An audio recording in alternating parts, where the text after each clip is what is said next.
Session is resumed. Thank you, Mr. President. Good afternoon. Mr. President, I move that we resume consideration of House Bill number 4968 contained in Committee Report number 90. This is the General Appropriations Bill for 2015. I so move, Mr. President. Consideration is in order. Thank you, Mr. President. Mr. President, may I now move that we open the period of interpellation and debate for the proposed budget of the Department of Justice to include, among others, the following: Office of the Secretary, Bureau of Corrections, Bureau of Immigration, Land Registration Authority, National Bureau of Investigation, Office of the Government Corporate Counsel, Office of the Solicitor General, Parole and Probation Administration, Presidential Commission on Good Government, as well as the Public Attorney's Office. And may I ask, Mr. President, that we recognize for this purpose Senator Legarda to sponsor the proposed budget of the DOJ. Senator Legarda is recognized.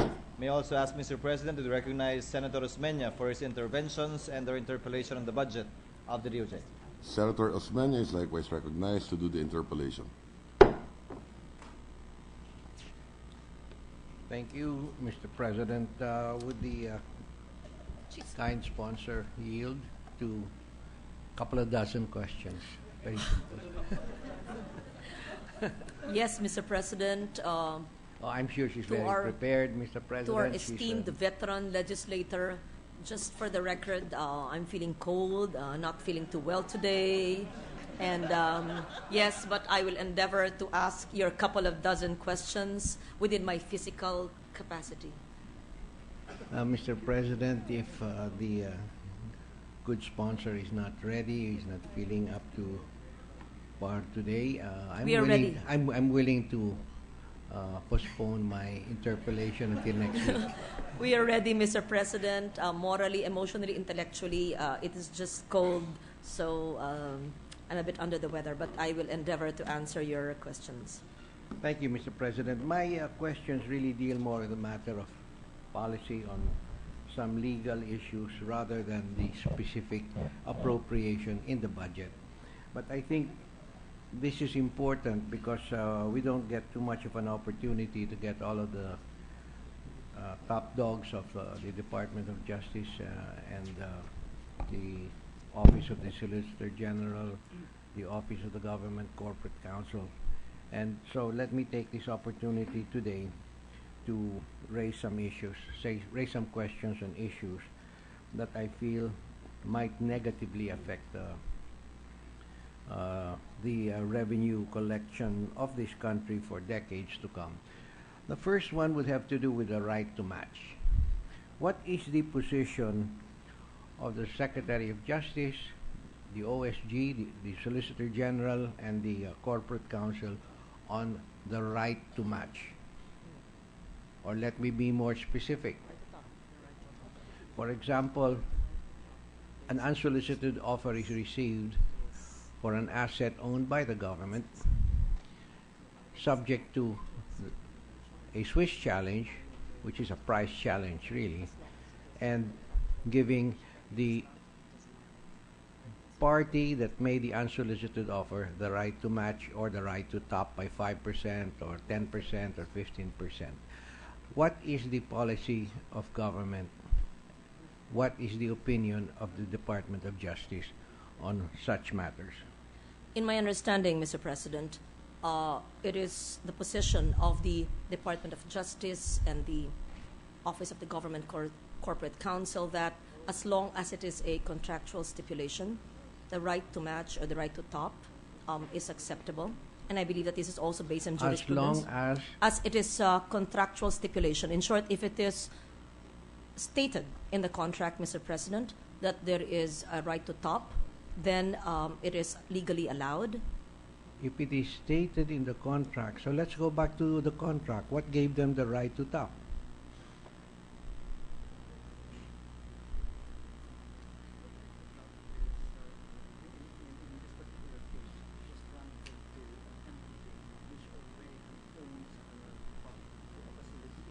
Are you speaking about the particular case, Mr. President, or No, just the right of the DOJ to allow I'm it? talking of just a policy. A policy of giving approving the right to match the right to match. to somebody who Could I makes consult an them, Mr. President, unsolicited so that offer. my answer is accurate? Yes. What did not this case, but does your policy allow the right to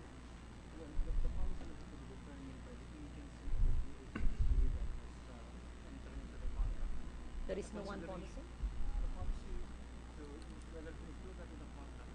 It's a prerogative.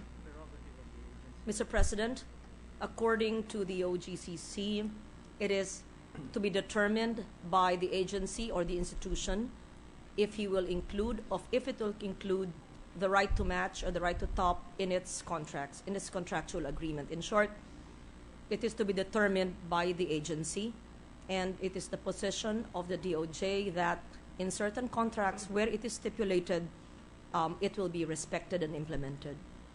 You know, Mr. President, I don't think the OSG understands what I am asking. I'm not referring yet to the Naga-Salcon deal. I'm just talking about the general policy of the government giving the right to match to any party that comes up with an unsolicited offer for a government asset. Again, Mr. President, they say that as a policy, they allow the government agency to determine, to include What in law their contract. allows the government? What law? It is a policy, Mr. President. Is it based on law? What law allows the government? I'm very specific in my question.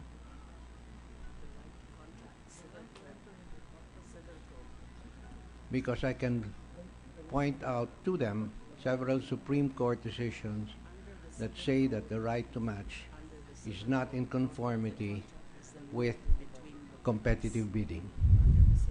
Under the Civil Code, Mr. President, the law, the contract is the law between the parties, Mr. President. And I believe No, this... the contract does not make the law. There is a law that governs contracts. So therefore, if the secretary of an agent of a department question is, what is your basis accepts for such an basically the unsolicited policy offer, of applying that would be illegal. the right And to he top? may not say, I make the law. Mhm.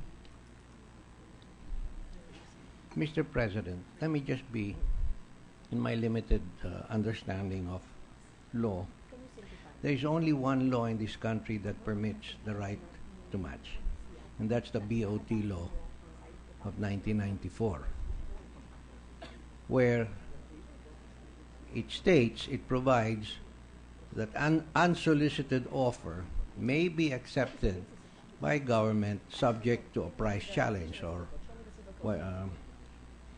in the business it's called a Swiss challenge, Show me the stipulation provided, code, which is the provided, and there's a proviso that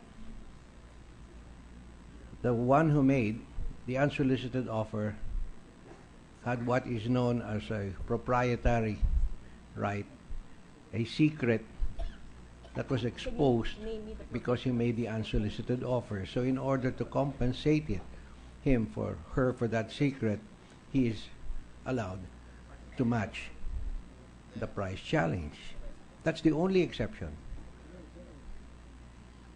And various laws, various decisions handed down by the Supreme Court, for example, in the Gokongwei Baseco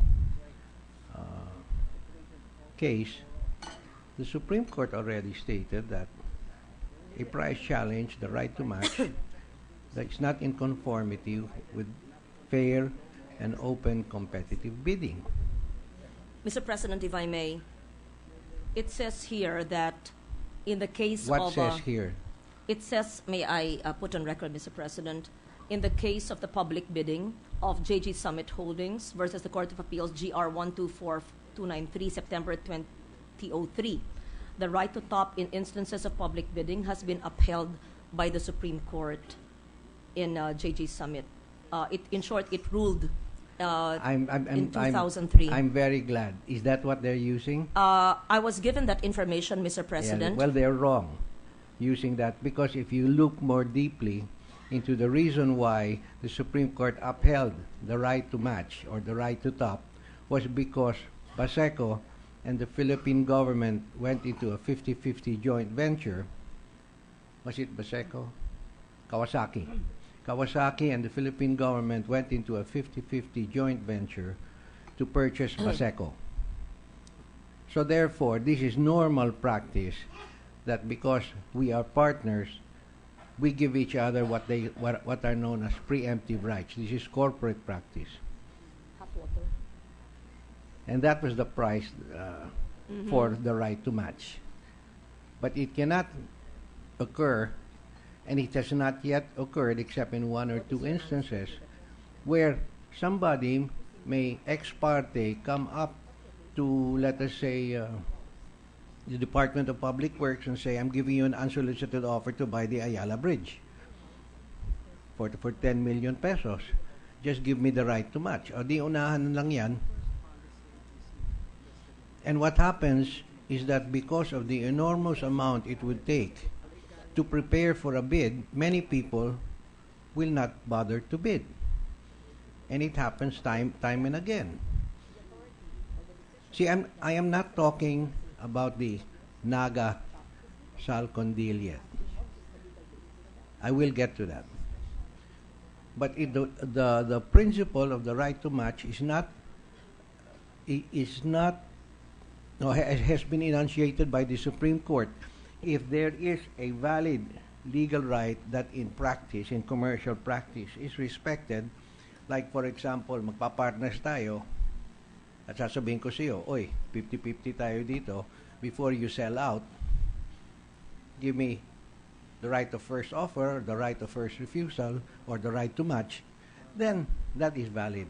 But other than that, nobody should be able to walk into a government office and say, I'm buying the Manila International Airport, I offer you 100 billion pesos, and the damn thing is worth 300 billion, and he will just sit and wait, and if nobody comes forward to challenge, then he gets the deal for 100 billion.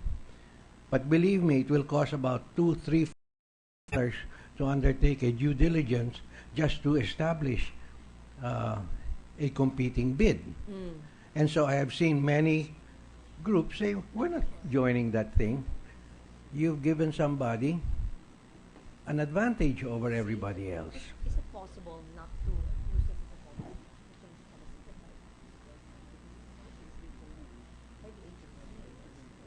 as a Mr. President, just to clarify, the policy to utilize this right to top or right to match in contractual agreements, whether to use it as a stipulation or not, is vested on the discretion or the decision of the agency. There's no discretion. Law is law. If we gave everybody that discretion, all of the assets of government, mag-o-offer na ako ng unsolicited offer bukas sa lahat ng mga magagandang assets. That is Just information. give me the right to match. Yes, that is the information given to me that they simply give their legal opinion, Mr. President, but it is the discretion of the agency that... It is not the discretion of the agency. Tell me where it says in law that it is the discretion of the agency. That's your policy.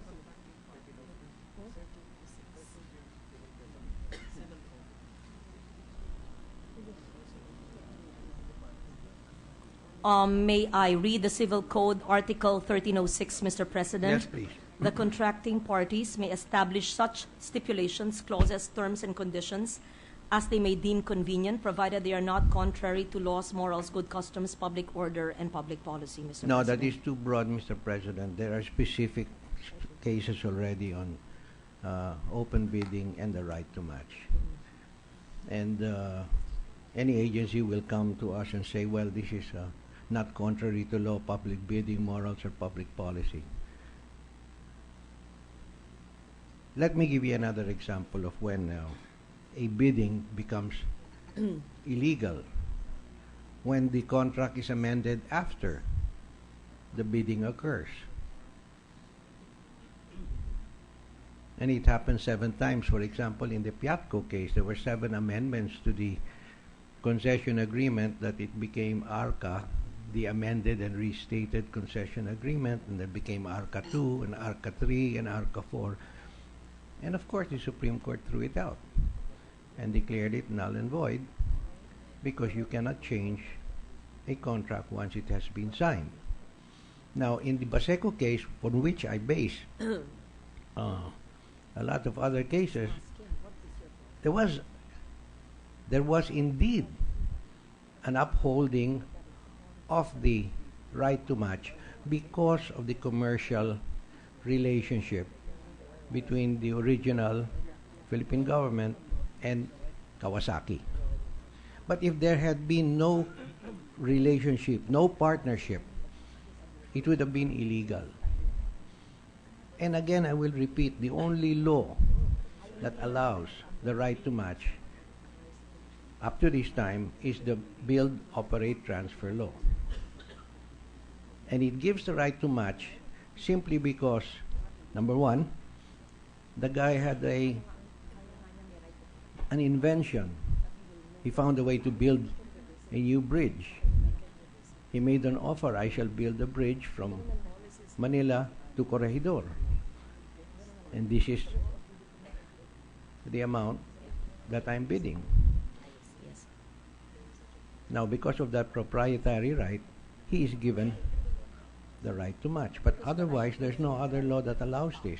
And so we see instances where sometimes the law is skirted by stating or misinterpreting decisions made by the Supreme Court.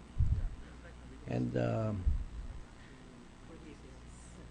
they can argue until they're blue in the face. But I hope that they'll be taking a serious look at this. And Yes, Mr. President. In fact, I was just discussing it with them. I agree with your concern, and your examples in the past clearly elucidates how this right to top can actually complicate matters and lead to more cases. And the Secretary of Justice and the other attached agencies are willing to revisit the right to top as a policy. As you say yourself, the policies are not ingrained in gold. And while there is a Civil Code 1306, which I read to you, and you're correct in saying that it seems quite broad. However, they are willing to revisit it and study the possibility that it would not be an overarching policy, that the right to match or the right to top would be a governmental policy.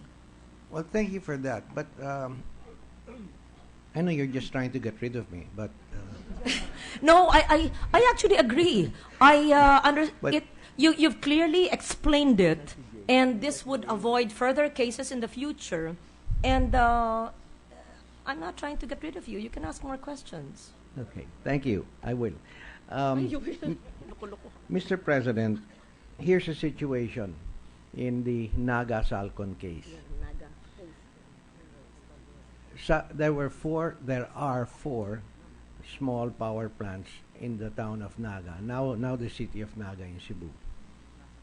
These are two are coal plants, and two I think are CCGT, which stands for Combined Cycle Gas Turbines. These are old plants owned by Napocor.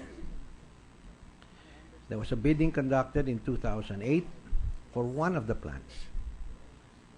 And the winning bidder, or the bidder, said, why don't you include in the offer or in the terms of reference the right to match or the right to top by 5%, which is an equivalent right, any bidding for the adjoining properties. Adjoining. Okay. Why were they given that?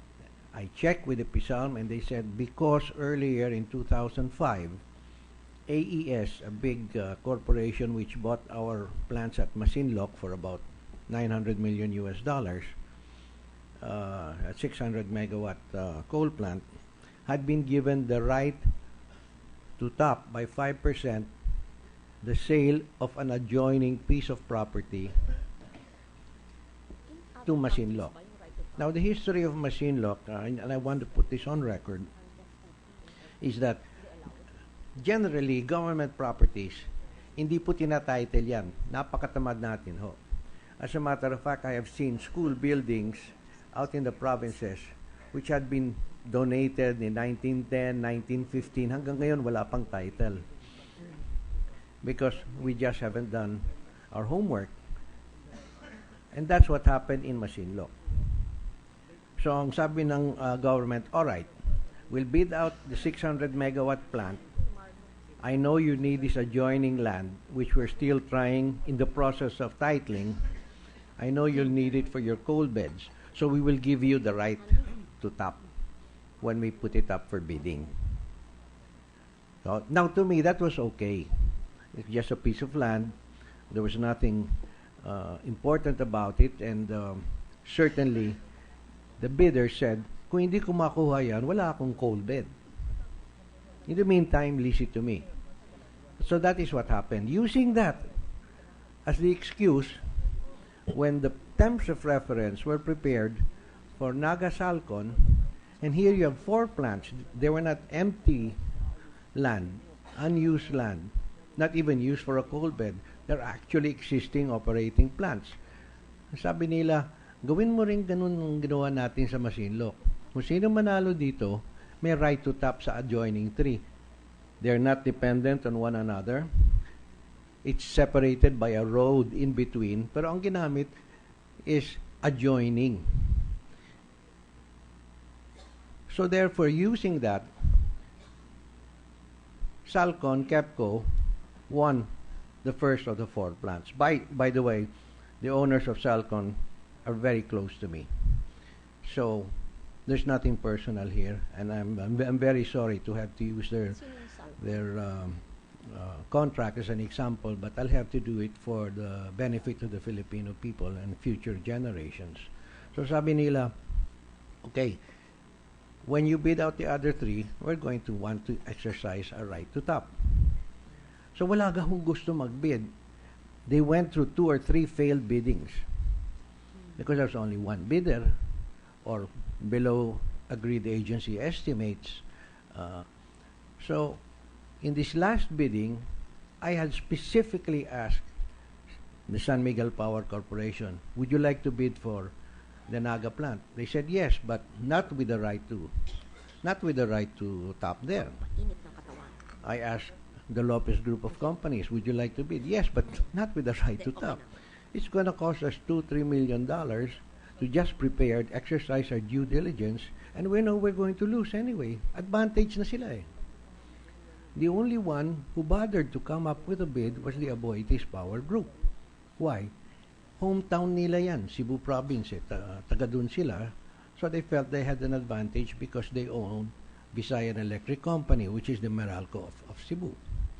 But they really also objected that somebody, a competing bidder, would have the right to tap or the right to match. And that's exactly what happened. Aboitiz submitted a higher bid than Salcon. Unfortunately, Salcon turned around in 30 days. They said, we are hereby exercising our right to tap by 5%. We can't keep on having this, Mr. President.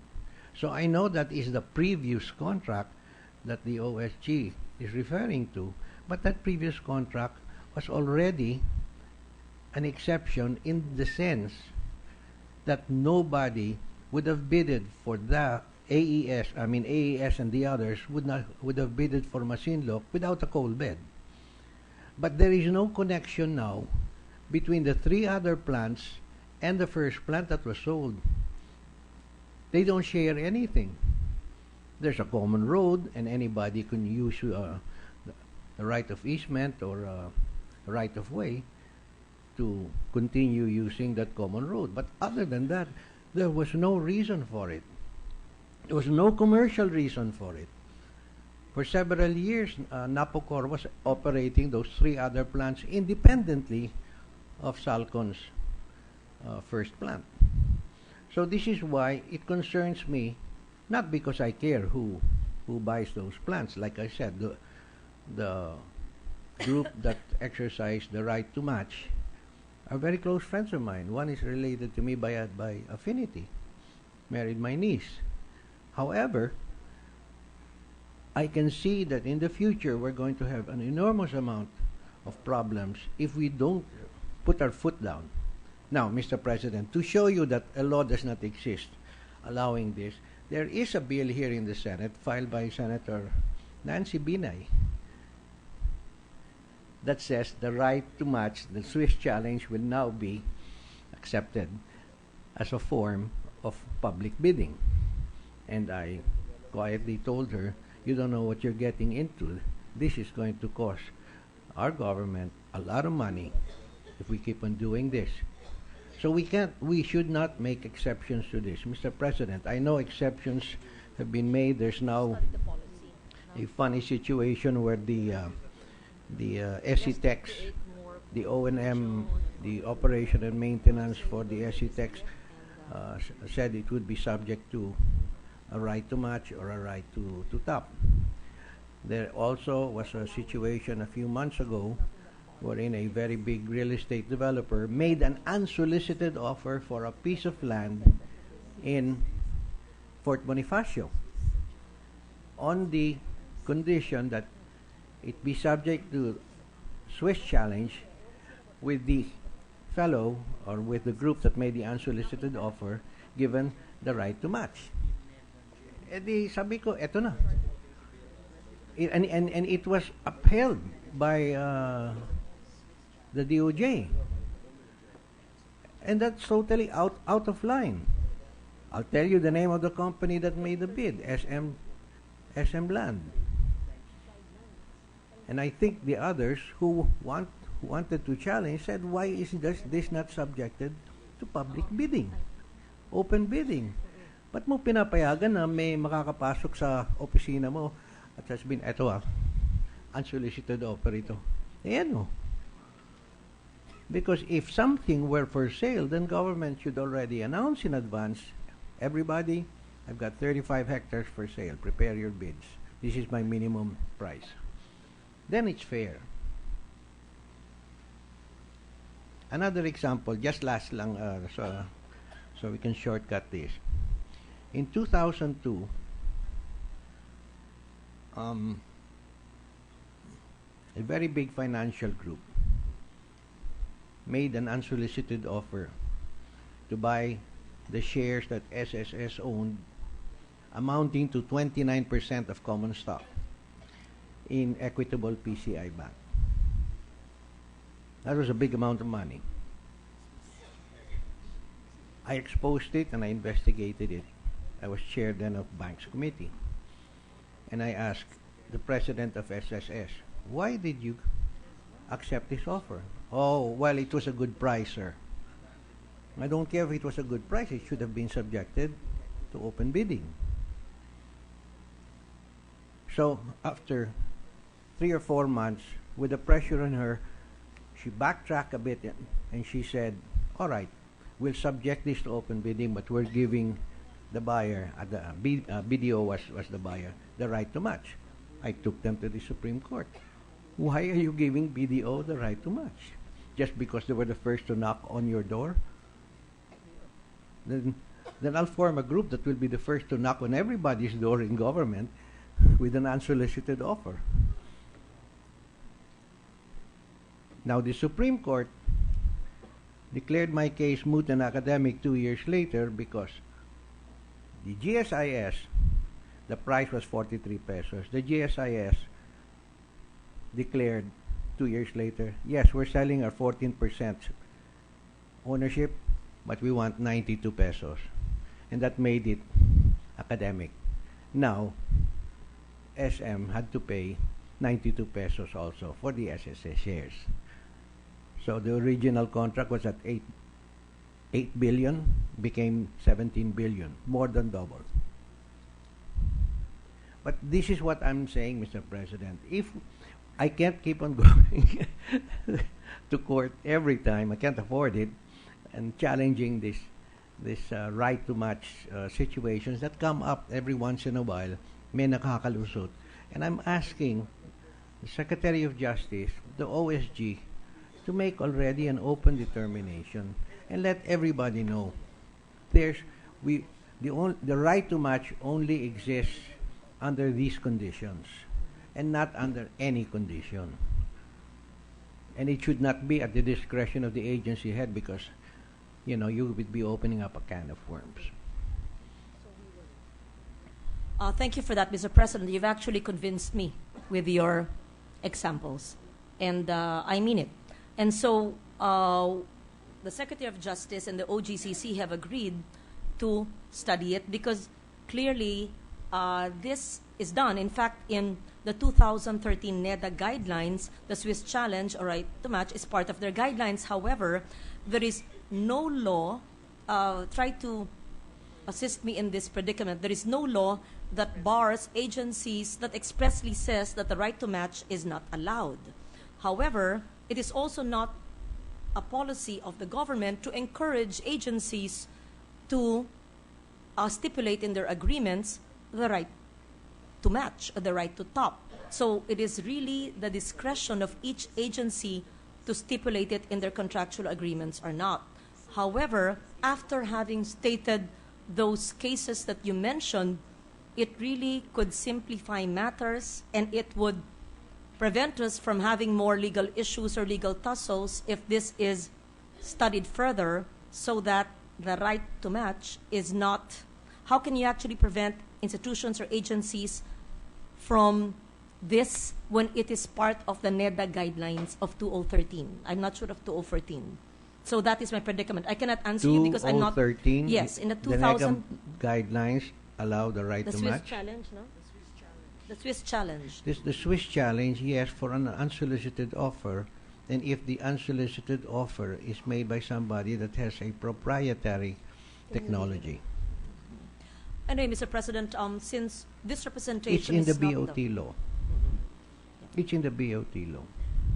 Would Your Honor, may I know, Mr. President, what is the suggestion of Your Honor in terms of, because the DOJ and the OGCC are very open to your recommendations in terms of policy? Just follow the law. Anyway, let me just finally explain this.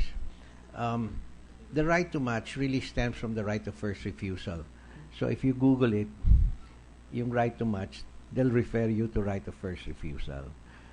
And not everybody is given the right of first refusal. I mean, I cannot go up to Lauren and say, Lauren, I'm offering you 2,000 pesos for your car. Eh, sasabihin ni Lauren, teka muna, i-bidding ko ito. Okay, bid mo yan. Pero give me the right of first refusal. Give me the right to match. Can you imagine what that advantage that would be?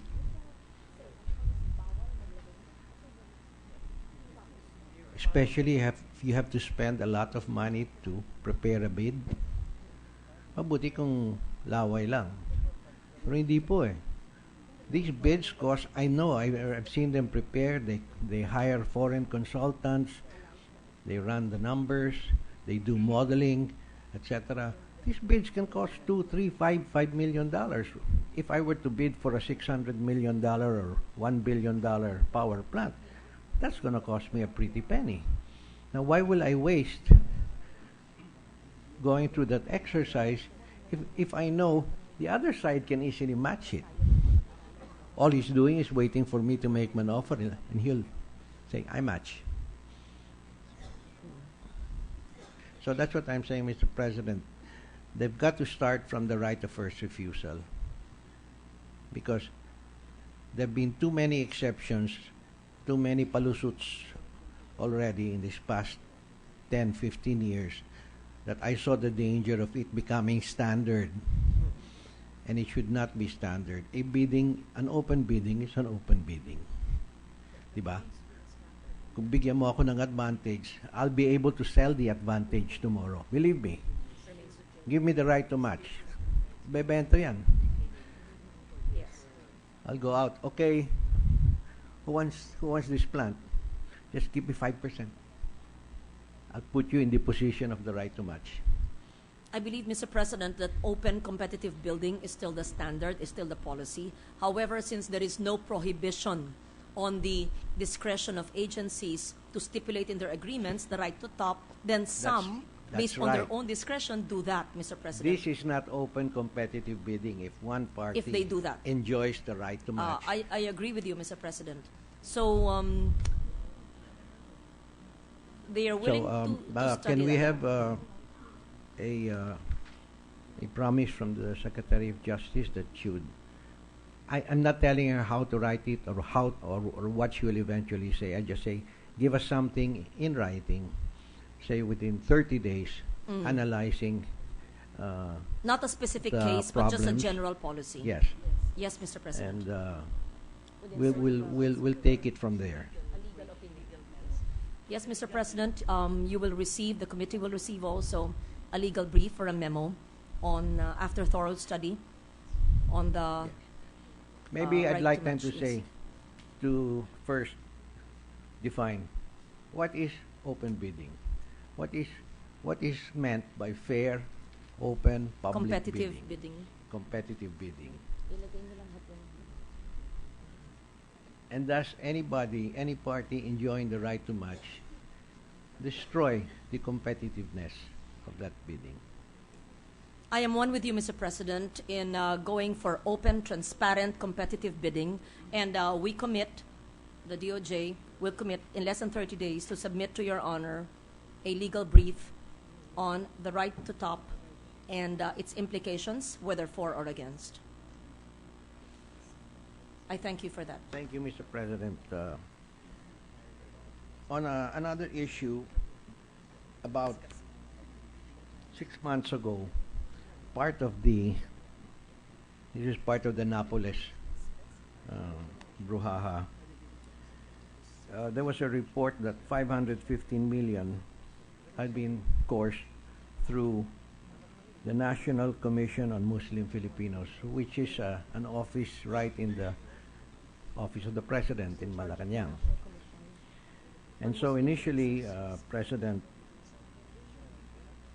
Noynoy Aquino, formed a committee of 3 composed of Cabinet Secretary Rene Almendras, Executive Secretary Paquito Ochoa, and Budget Secretary Florencio Butchbad to investigate and report to him. So yesterday, I asked Secretary Abad in open session, where is the result of that investigation? Because I had publicly protested that it would not be good for President Aquino to let his in-house executives investigate another executive from the same department.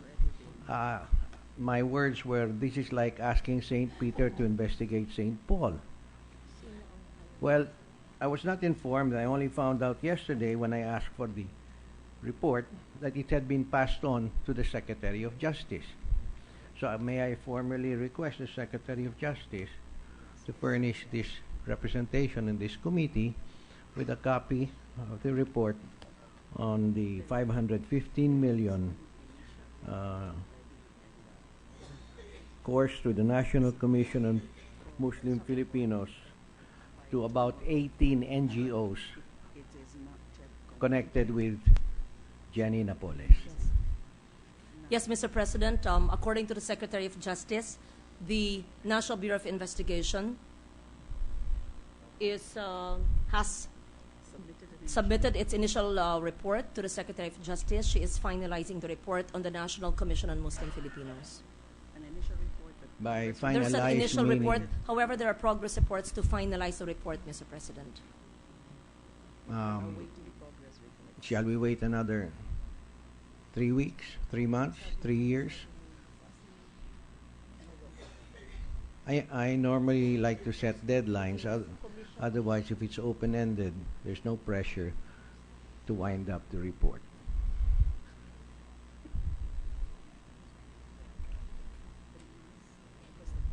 Yes.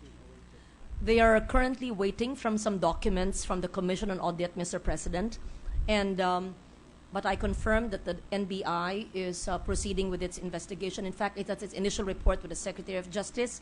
It is being completed, and regular progress reports are being given to the Secretary of Justice. And they are waiting for the documents from the Commission on Audit, and within 3 months, Mr. President. Within 2 months. Within 3 months. Within 3 months. So that's by January this year. Yes, Mr. President. All right. That sounds fair. The only thing is, if we were to wait for the COA audit itself, it's going to take a long time because the COA cannot work as fast But however, I'm only looking for the report that says there's probable cause. I'm not asking for beyond a reasonable doubt type of evidence. And I would be very appreciative if we could get that report. May I have a copy of the interim report today or tomorrow? I will Yes. keep it I will keep it confidential because I know it's still an interim report. There's an interim report, Mr. President, but based on the initial report, Mr. President, will be given to you. There's interim, there's initial, there's Initial. What There's is the only one difference report. between- There's only one report, Mr. President. and this is to be referred to as the interim report. Initial report, Mr. Initial President, report. on the National Yes, Commission please. on We Muslim would Freedoms. be very happy to get a copy of that today. May we? Yes, Mr. President. Thank you so much. I think that would be the extent of our interpellation today. I thank would like Senator to thank- Osmeña for his questions. And I hope that the good sponsor will feel better. I actually feel better. Thank you, and I would like Relieved. to thank all of the resource persons here today. Thank you very much, very much. Mr. President. Thank you, Senator Rosmeña. At this juncture, the chair would like to recognize Senator Soto for interpellations on the budget of the Department of Justice.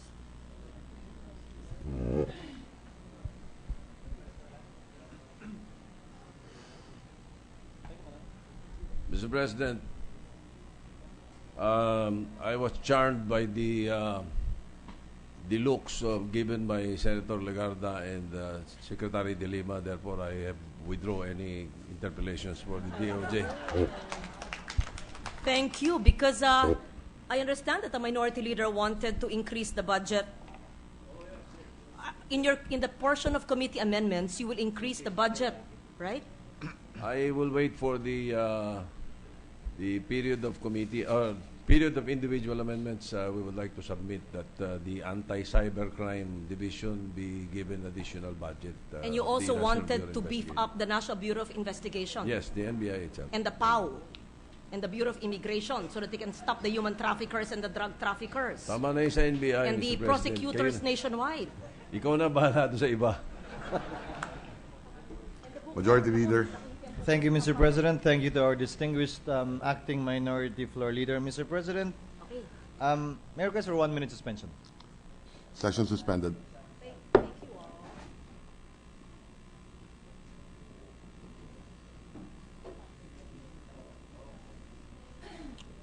Ready to resume, Mr. President? Session is resumed. Thank you, Mr. President. Mr. President, no other member registered to interpolate on the budget of the DOJ as well as its attached agencies. May therefore move that we close the period of interpolation and debate and consider as submitted the proposed budget of the following: Office of the Secretary proper, the Bureau of Corrections, the Bureau of Immigration, the Land Registration Authority, the National Bureau of Investigation, the Office of the Government Corporate Counsel, the Office of the Solicitor General, the Parole and Probation Administration, the Presidential Commission on Good Government, and the Public Attorney's Office. I so move, Mr. President. Is there any objection? Chair hearing none, the motion is approved. Thank you, Mr. President. Before I ask for a suspension, may I announce and request for the following agencies to kindly situate themselves in the first gallery as follows: the Philippine Commission for Urban Poor, the Dangerous Drugs Board, the Film Development Council of the Philippines, the MTRCB, and the NTC. May I request for 1 minute suspension, Mr. President? Session is suspended.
Ready to resume, Mr. President?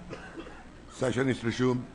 Thank you, Mr. President. Mr. President, I move that we open the period of interpellation for the proposed budget of the Dangerous Drugs Board, and for this purpose, may I ask for the recognition of Senator Soto for his interventions and interpellations, and yours truly will be sponsoring the budget of the DDB.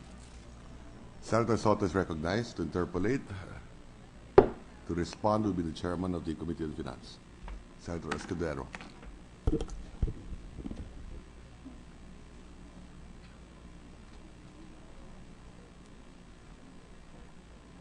Thank you, Mr. President. Again, we thank the distinguished chairman of the Committee on Finance for allowing us to, for accommodating our request for interpellations on the budget. In this case, the budget of the Dangerous Drugs Board. Knowing very well that I have been in that position before. Mr. President, may we ask the DDB now how they are addressing the issue of the overseas Filipino workers who are being used by drug syndicates as drug mules? What is the update and what is the count, the latest count, Mr. President? We have a task force that are doing it, chaired by the Department of Communication and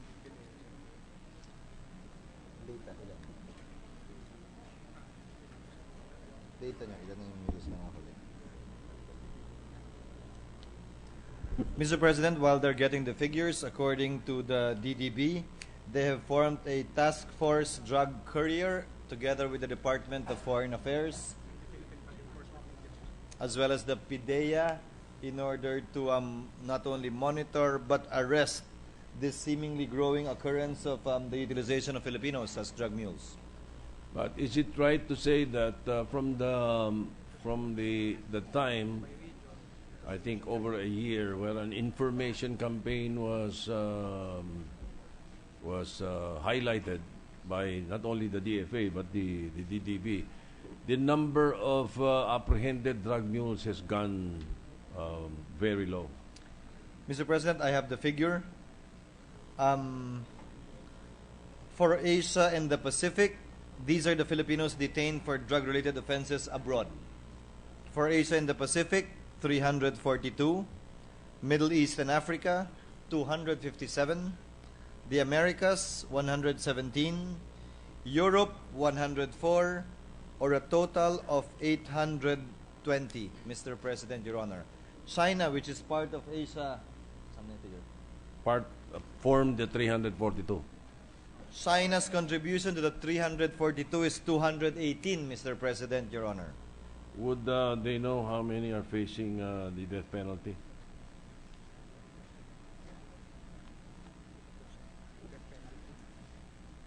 "22 are facing the death penalty with a 2-year reprieve. 72 are facing life imprisonment.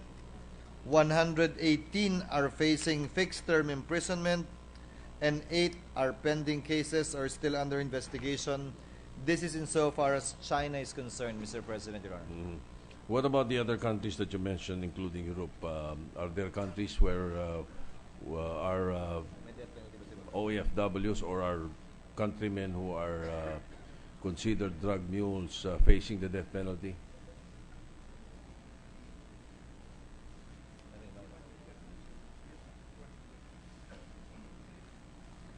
Outside of China, Mr. President, Your Honor, only one, which is in Vietnam.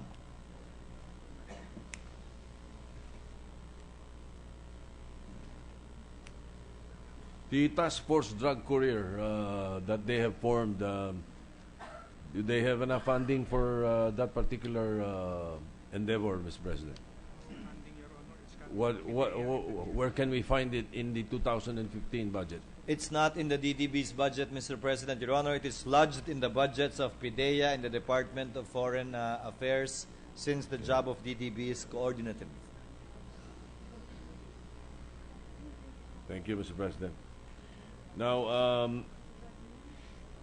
going to the expenditure program for 2015 for DDB, 19.30 million shall be allocated for the support of improvement of treatment and rehabilitation and aftercare capability.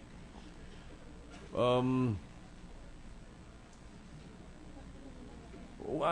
quite familiar with the different types of treatment, but on this planned improvement of treatment and rehabilitation,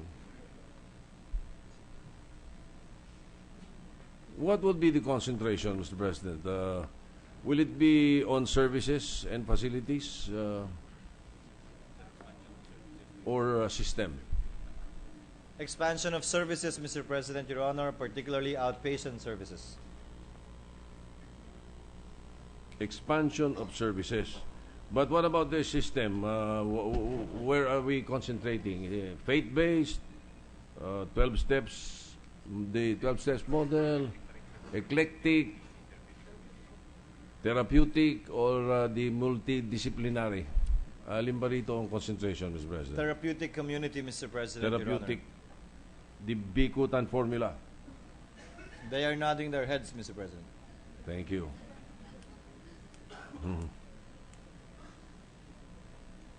So, expansion program. Can you elaborate on what services and facilities would be included? Expansion on facilities only? Expansion of facilities, Mr. President, to include outpatient services, HIV, and mental health. All right. Thank you, Mr. President. Now, you have 7.70 million which be allocated for the support to preventive programs.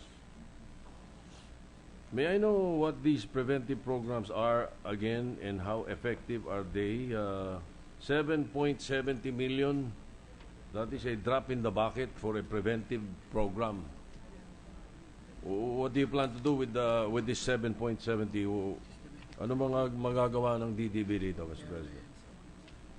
Mr. President, it would include, among others, the following activities which have sub-activities under each: youth development programs, parent education programs, drug-free workplace programs, capacity building programs, alternative development, meaning alternative livelihood programs, as well as the printing of collateral materials, Mr. President, and conducting special events on in connection with the International Day Against Drug Abuse.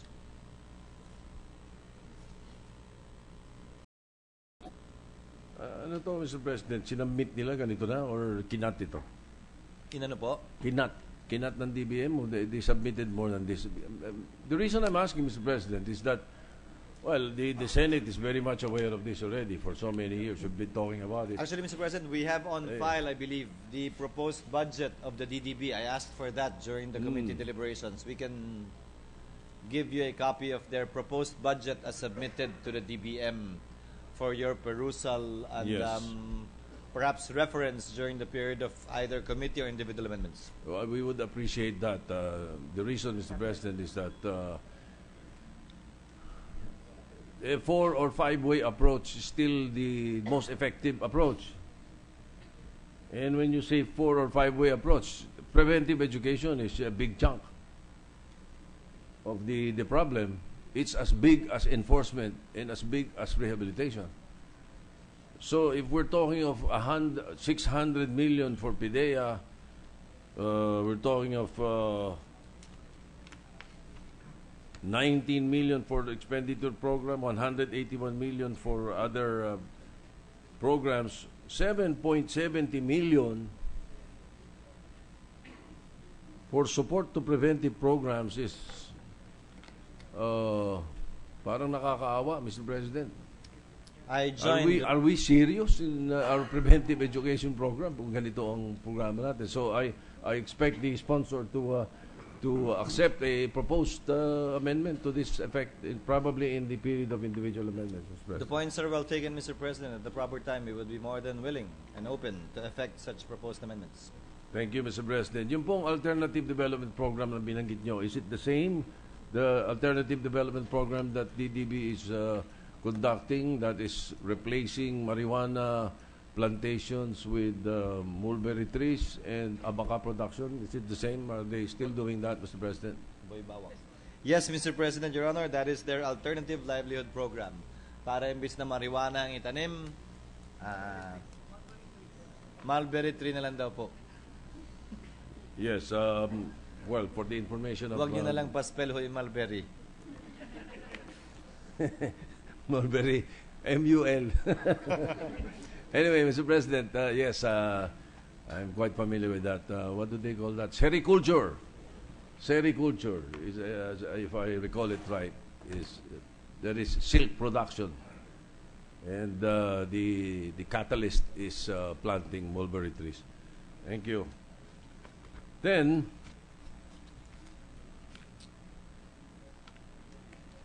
proposed budget really amounts to 181 million. I dare not ask the question of how they plan to further improve and prevent drug abuse with that budget. Anyway, there was a decrease. Will you explain to us, Mr. President, and perhaps the chairman of the Committee on Finance will be aware of this? Why is there a decrease in the budget of the DDP compared to 2014? What does that mean, Mr. President, that drug cases in the Philippines have decreased? Hindi po, Mr. President, ayon po sa kanila, dahil noong 2014 may capital outlay po sila, nagawa na raw po yun. To the amount of... Magkano?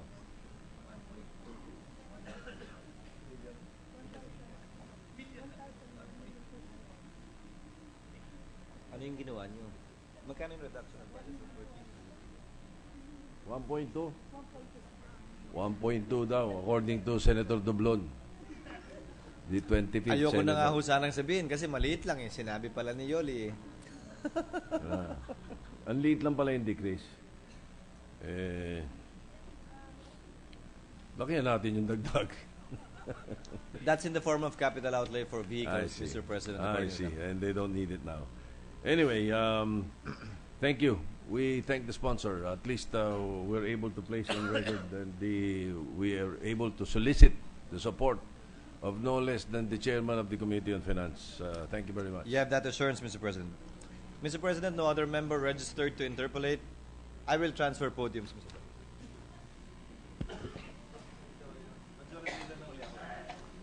Majority Leader.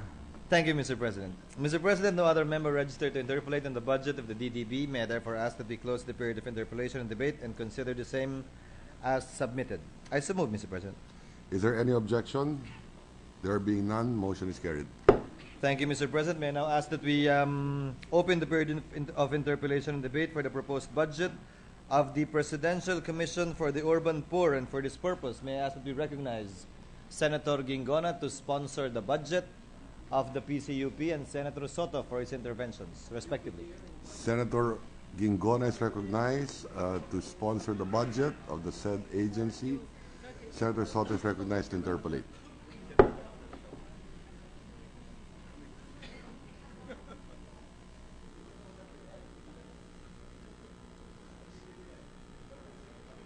Session is suspended.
Ready to resume, Mr. President.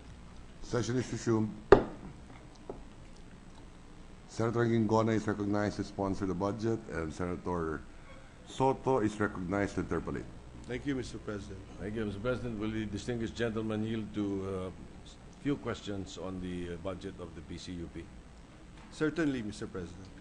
Thank you, Mr. President.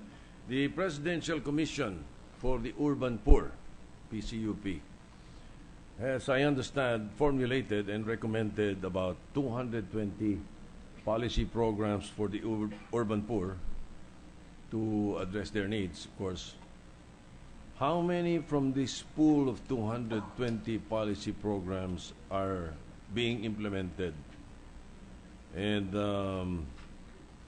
what are those notable policy programs that are now in full swing, Mr. President? Yes, but how many? So which ones are the noteworthy?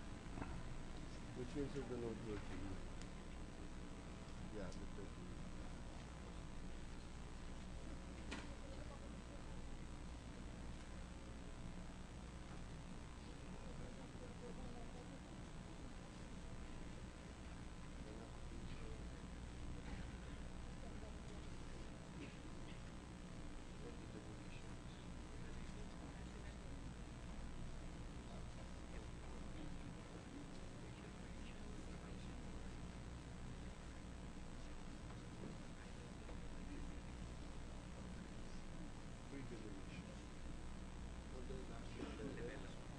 Then on the local level.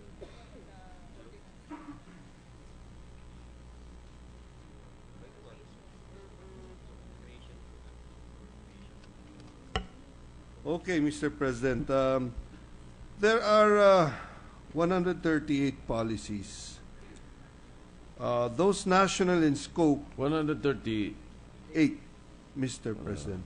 138. The information we gathered was 220. There are only 138. Or 138 yung current, and you plan to do 220. How is it?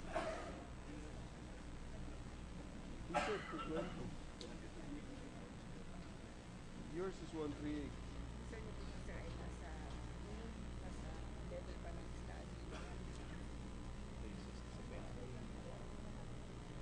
Can you add that 138?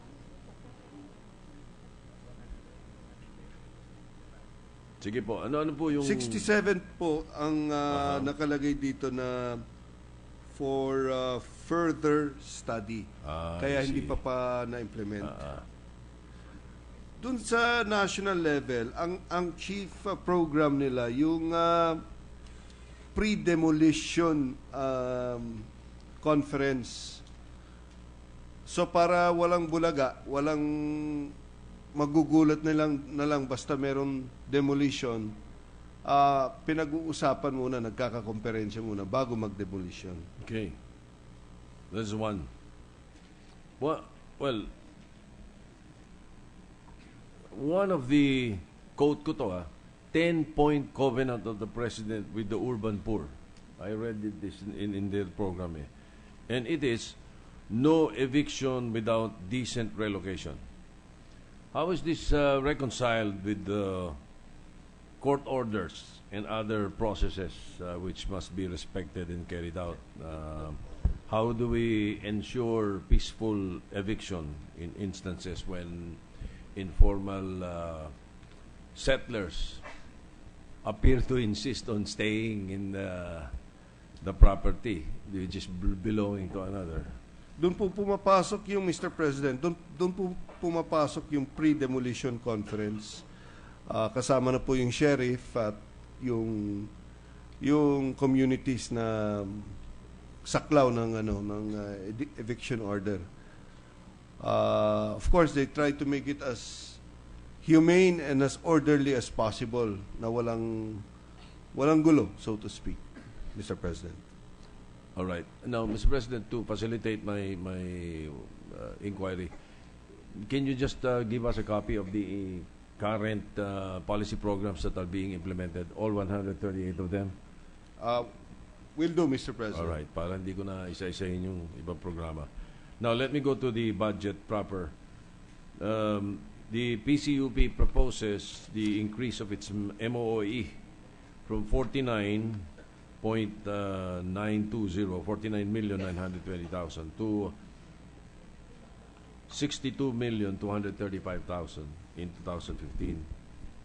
And according to the budget, 8 million from the said amount is for housing and resettlement assistance to informal settler families. Is this in the form of financial assistance, or what form is of assistance is given to informal settlers, Mr. President?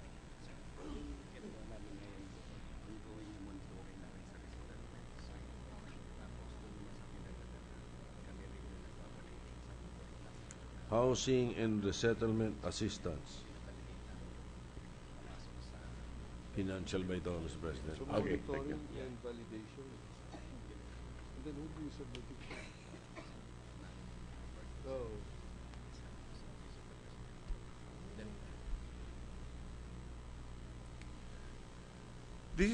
This 8 million is monitoring and evaluation of settlers.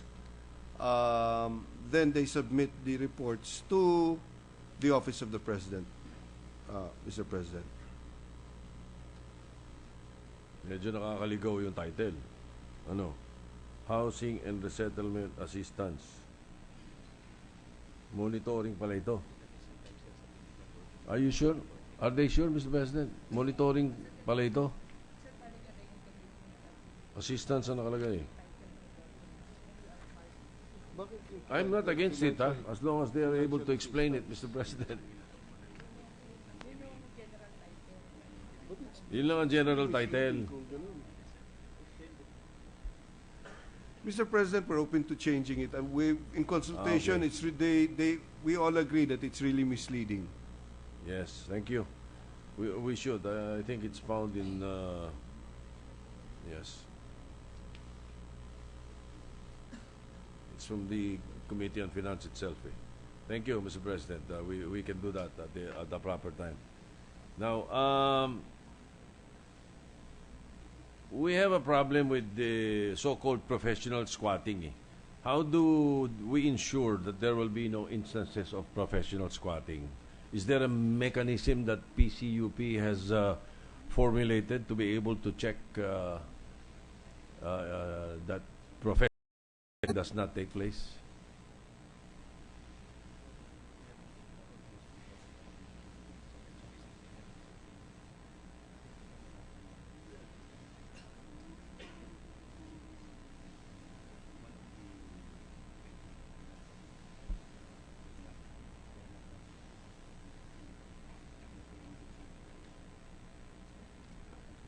So you just make sure that they're not members of the syndicate.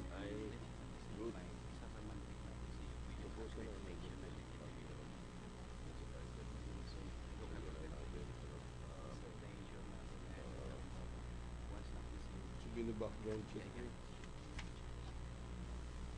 Housing and resettlement. Part of their mandate, Mr. President, is the accreditation of legitimate urban poor communities and organizations, and they do extensive background checks on the individuals, Mr. President, to make sure that they are not members of any professional squatting syndicate, Mr. President. So this. How long has this mechanism been in place, Mr. President? And is it successful? Ito ang complaint ng LGUs Since its establishment, Mr. President. Nandun na yan. Oh, andun na yun. Okay. And how successful is it, Mr. President? Are they confident? Or they still need some teeth?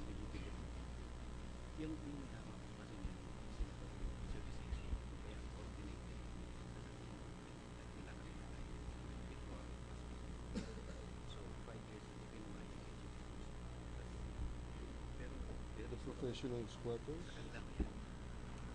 5 years ago, Mr. President, previously, Mr. President, it used to be the sole mandate of the PCUP. But I'm informed 5 years ago it was taken away from them and now lodged with the HUDC, Housing Urban Development Coordinating Council. And their role now is more of coordinative rather than being the primary agency. All right, thank you very much, Mr. President. I can probably ask that when we take up the budget of the HUDCC. All right. Now, the amount of 3 million is intended for capability building training for the urban poor for disaster risk reduction and climate change adaptation. When you say disaster risk reduction and climate change adaptation and then 3 million, baka pagtawanan tayo ni Senator Legarda, Mr. President. In what areas will this training be conducted? And will this training be limited to disaster-prone areas or nationwide?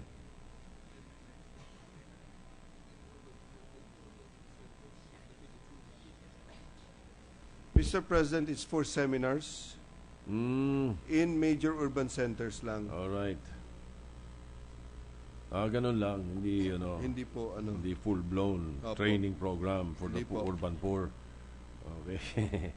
Yung mga title medyo malakas ang dating, Mr. President. All right. So in your accomplishment report, PCUP's accomplishment report for 2013, you stated that 6,952 urban poor organizations were provided capability activities. May we know what these capability activities that are referred to? Yeah. Capability activities.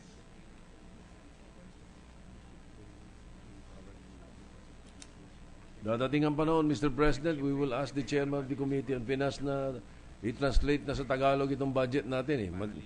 Maraming mga magandang mga wording na hindi natin masakyan. Capability activities. This include, Mr. President, leadership training, values formation training For who? for the urban poor. They said 6,952 urban poor organizations. Yes, Mr. President. Ang laki, ha? Ang dami. They have documentation, Mr. Oo President. nga, yes. That's why my hats off to the PCUP. Ang bigat nito.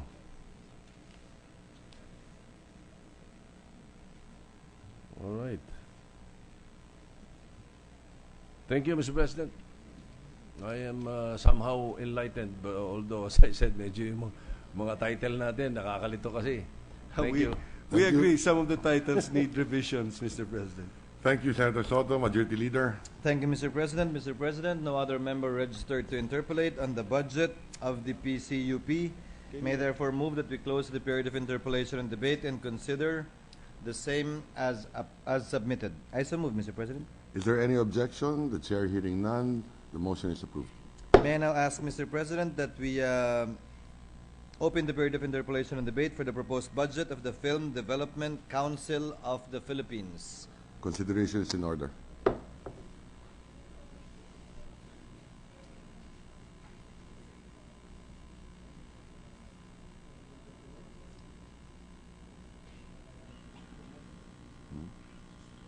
Session suspended.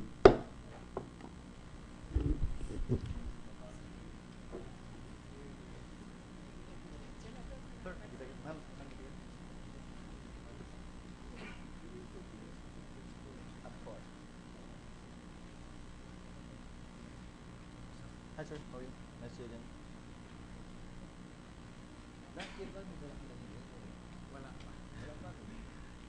Ready to resume, Mr. President. Session is resumed. May I ask that you recognize Senator Soto for his interventions, Mr. President. Senator Soto is again recognized.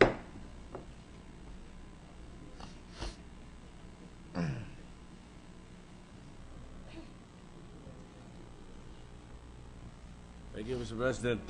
This will be very short, just for my enlightenment. And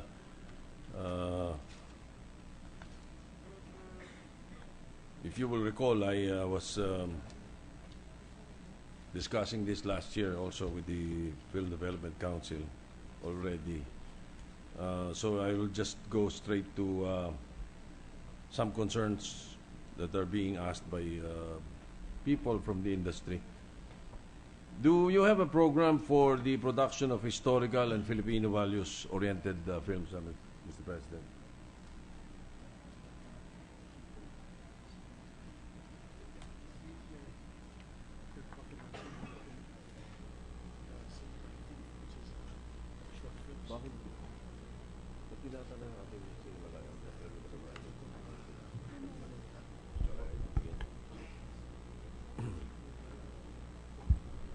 Mr. President, they are co-financing with the Film Academy what they call the Cine Panitik, which seeks to address the concern of our distinguished acting minority floor leader. So meron, Mr. President. Meron daw po. Apo. Okay. And then, all right. Let me go straight to the MOE. Budget proposal for assistance to other film organizations. You have here 40 million. May we ask the good sponsor here, the amount allocated to Cinemalaya? I don't see it here. It's just Cinemalaya, and then assistance to film organizations. It's not indicated how much. Under CCP po yung Cinemalaya, and if I recall correctly, we increased by 15 million that the budget for Cinemalaya, but that would be under CCP, which we approved already, Mr. President, Your Honor. Yes, but it's found kasi in your MOE. Palagay dito, number 3, assistance to other film organizations such as Meron po silang pondo rin daw po doon. Mowel Fund, Luna Award, Cinemalaya, Cine Manila. Meron po silang pondo daw po doon, pero nag-a-assist lang po sila. Pero 500,000 o 500,000 lamang daw po ang naka-allocate nila para doon. Okay. You may not even call it seed money, ano? Abuloy lang po yun. Buloy lang. Okay.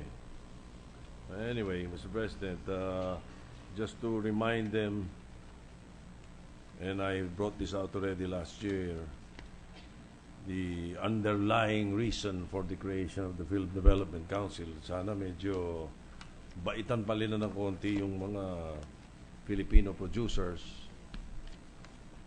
when it comes to their ratings. Do not forget that the reason we created the Film Development Council is that for being able to comply with GATT, but being able to help the film industry in the Philippines. Kaya, baitan nyo ng konti yung ratings. Basta Filipino produced, rated A and B agad. Just a reminder, Mr. President. They understand the mandate, Mr. President, and have been endeavoring to fulfill that mandate behind the creation of the Film Development Board. Very good. Thank you, Council Mr. President. Thank you, Mr. Sponsor. Thank you, Mr. President. Mr. President, I won't walk there anymore because if I keep on doing that, mapapagod po ako. May I instead stand here and ask that... Mr. Chairman, no one required you. Mr. President, no other member registered to interpolate on the budget of the Film Development Council of the Philippines may therefore move that we close the period of interpolation and debate and consider this the same as submitted. I so move, Mr. President. Is there any objection? There being none, the motion is approved. Thank you, Mr. President. May I now move that we open the period of interpolation and debate for the proposed budget for 2015 of the MTRCB. I so move, Mr. President. Is there any objection? There being none, the motion is approved. For this purpose, may I once again ask for the recognition of Senator Soto for his interventions and our interpolation. Senator Soto is recognized.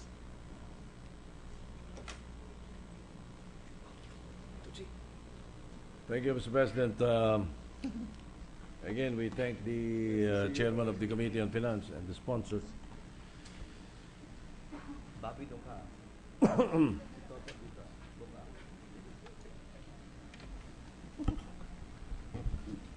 This is one budget that should be highlighted, Mr. President. I understand. I am told, and let's find out now if it's true that they've been spending for their own also. They have an existing program. I've heard about their existing program entitled Matalinong panonood para sa pamilya at lipunan ni Juan at Juana. Have you heard that, Mr. President? Yes, I have, Mr. President, Your Honor, and they do have that program. Senator Recto, the presiding officer, have you heard that program? I'm sorry, Senator Soto, I was not listening to your interpolation. I will be more Hindi, attentive may now. kasama to. Yes, may kasama itong may kasama itong pagyayabang. Because I found out that the MTRCB is endeavoring on uplifting the film industry, and the presiding officer's wife is will be very much interested with this, I'm sure. So, as I said, she's now- part of that according to MTRCB, Mr. President, Oh, Your you Honor. see? Now, so I said, Thank you for the I've heard- information, Senator Soto. I've heard about this existing program. It's entitled Matalinong Panonood para sa Pamilya at Lipunan ni Juan at Juana. May we know the strategies and action plans for this? Will it be able to sufficiently educate the public? When you say matalinong panonood, I suspect that you would want to educate the public, Mr. President. Mr. President, Your Honor, the MTRCB conducts Matalinong Panonood forum and media literacy seminars to inform the public about its revised classification system for films and television programs, as well as to inform the public on the recent programs and activities of the agency. This in line with the mandate and goal of the agency to empower the public and to protect the welfare of viewers, especially the children, women, persons with disabilities, and elders as regards the media and entertainment that they see. Mr. President, they have conducted this in several fora, in various parts of the country. And we can submit to you, Mr. President, the dates, the venue, and the number of participants at may picture pa po. How do you gauge the effectiveness of this? Before that question, did they do it with the schools also, Mr. President? That is correct, Mr. President, Your Honor. They have, the list includes schools, Mr. President, mostly schools, in fact, Mr. President, Your Honor. Very good. How do you gauge the effectiveness of the program? In other words, how successful in terms of public awareness and understanding of the program or the projects is concerned, Mr. President? And then bumababa yung mga adjudication violations bumababa. Mr. President, Your Honor, according to them, mainly from feedback, although they have not commissioned a survey to actually gauge and measure this. But according to them, one gauge that they're using is the fact that the number of violations have been going down the past few... The past year, Mr. President, Your Honor, as hopefully a measure or gauge that the program is gaining headway. How do you propagate the awareness, Mr. President? Do you have a budget for this? Yes, MTRCB ang tracking tapos various fora, may mga modules, LGU based. May budget. Nasa MOOE. Yung gaan natin, 24 and the rest, is all sariling earnings ng MTRCB going to MOOE. Umiikot dito. They charge it under MOE, Mr. President, although GAA is only a measly amount of 24 M. how much? 20? A little less than 24 million, Mr. President. They augment this from their own income.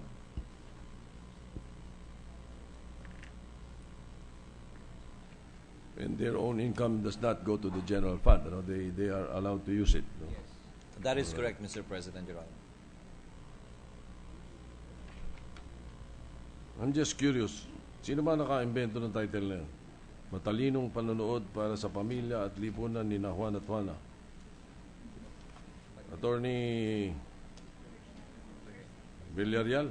Composite Ha? input grace sa matalinong pamilya ako and lipunan si Manny Buising. Inputs, Mr. President, from Senator Grace Poe when she was still the chair of the MTRCB, from insofar as Matalinong Panonood is concerned, the pamilya part is the contribution of Attorney Villarreal And the lipunan part is the contribution of Mr. Bising, O board member missing. board member Bising. Who are the current board members of MTRCB? I 50% come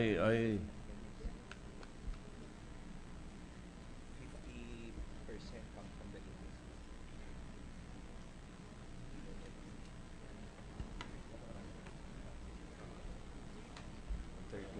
50% come from the industry.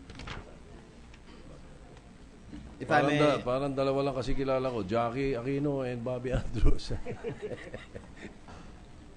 Mr. President, the following are their board members: Robert Andrews, Jaime Alan Bengson, Patrocina Binungkal, Manuel Bising, Attorney Gabi Concepcion, Francia Conrado, Father Nicasio Cruz, Teresita R. Daza, Marta Ines Dairit, Attorney Noel Del Prado, Jacqueline Suzanne Gavino, ikaw ba yan? Carmencita Guerrero, Mario Hernando, Mara P.L. Lanot, Attorney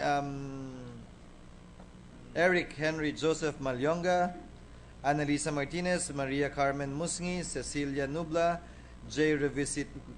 Revistir, Jose Emeterio Romero, Attorney Ricardo Salomon Jr., Elizabeth Rose Sigyon Reyna, hindi ko alam, may Rose pala si Bibet, Romel Milo Sogueco, Maria Lourdes Lilia Supnet, Gladys R. Someru, Yes. Gladys Reyes, in other words, Benedicto Ternate Sr., Attorney Jose Antonio Veloso, Teresita B. Villarama, and Alfredo A. Yuson. What's the full name of Bibet? Ngayon ko lang din po nakita. Elizabeth Rose O. Sigyon Reyna. The O stands for Ortesa, Mr. President. Yung Elizabeth ang alam ko. May Rose pala yun, ha? Abroad pa lang ako pagbalik, kakansawang ko din. All right. Thank you, Mr. President. Now, just a little on the side. We all know that this generation, anyone can freely, quickly, easily access information through social media. Does the MTRCB have any regulations or plans to regulate control information that are very much accessible to our children in social media, Mr. President? Internet.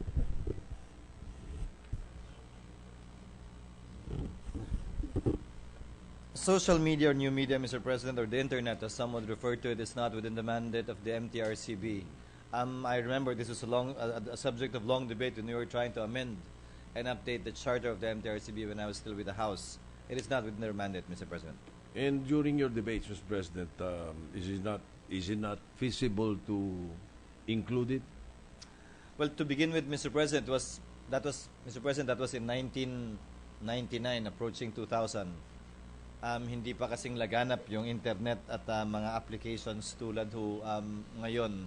And besides, the basic reason given at that time was that the power of the MTRCB is not really with respect to regulation and censorship, but merely insofar as classification is concerned.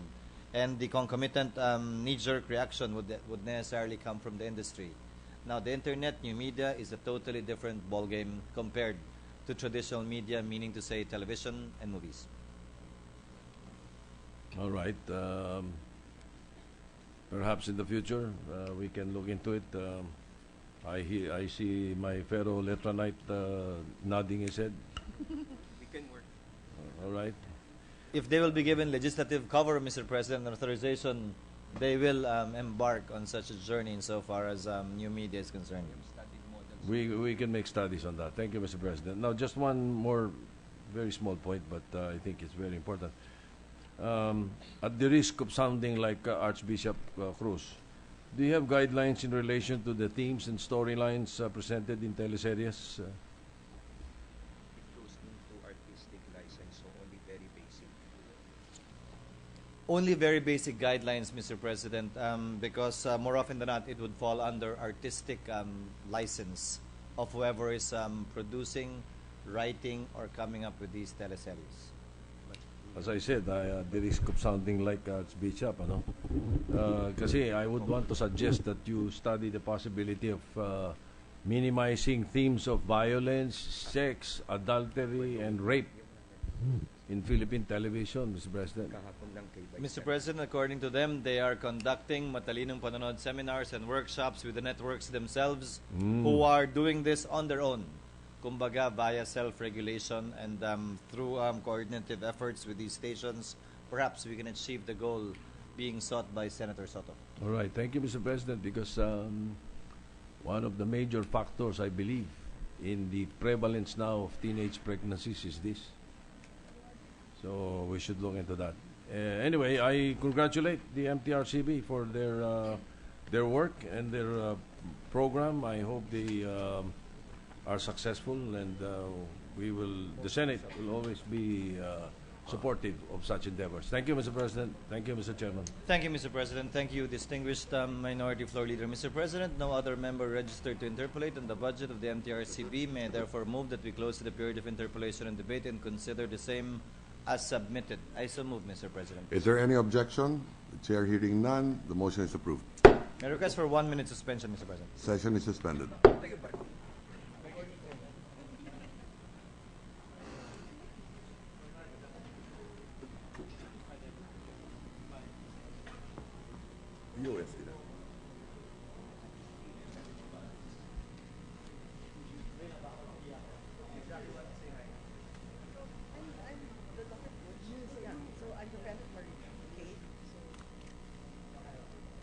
Ano susunod?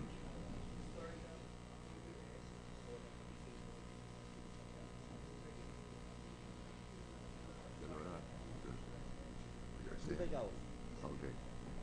O, sige.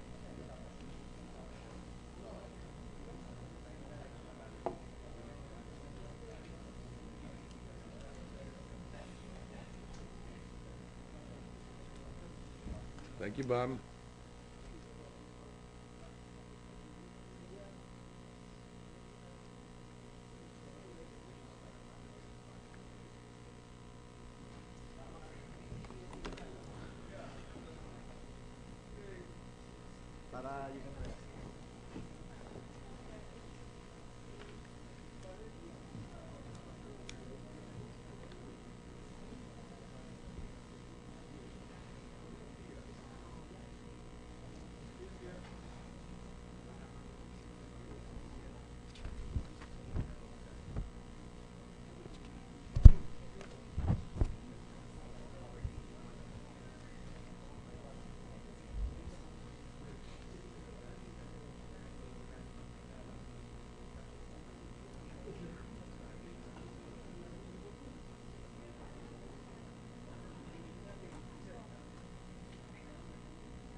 Ready to resume, Mr. President? Session is resumed. Thank you, Mr. President. Mr. President, may I move that we open the period of interpellation and debate for the proposed budget of the Philippine Sports Commission. For this purpose, may I ask that we recognize Senator Gingona to sponsor and Senator Pia for interventions respectively. I so move, Mr. President. Senator Gingona is recognized. Senator Pia Cayetana is also recognized for the period of interpellation. Thank you, Mr. Chairman.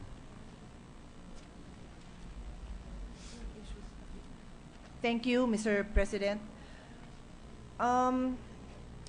Mr. President, I think my concern about the management of our sports program is something I have made known in the past, and I continue to have quite a number of concerns. I am continually visited in my office by NSAs, by parents with their athletes, coaches. It has really taken up a big chunk of my time. I am neither the chair or the vice chair of the committee, but I guess because I have been very vocal and visible with my advocacy and my personal interest in sports, they have come to me. For the record, Mr. President, I need some data before I can proceed with my interpellation. So if I can just read into the record the questions that I have, and thereafter give the Commission time to put together their data. And I have also had a discussion with Senator Soto, and he has even more questions than me. So let me put on the record with the Chair and the President's permission my questions.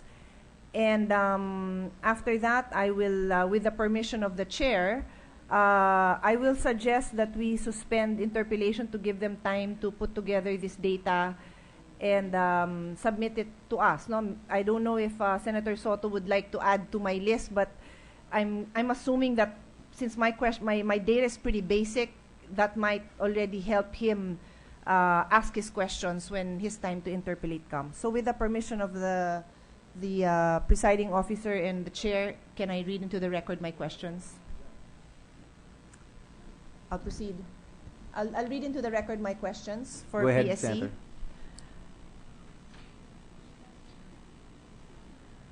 So basically, Mr. President, we would like to be apprised with the Commission's policy and standard operating procedures with regards to budgets allocated for and other monetary support given to NSAs, athletes groups or athletes. So to break that down, we need to know how much is given per NSA, if there are separate funding given to groups that are not NSAs.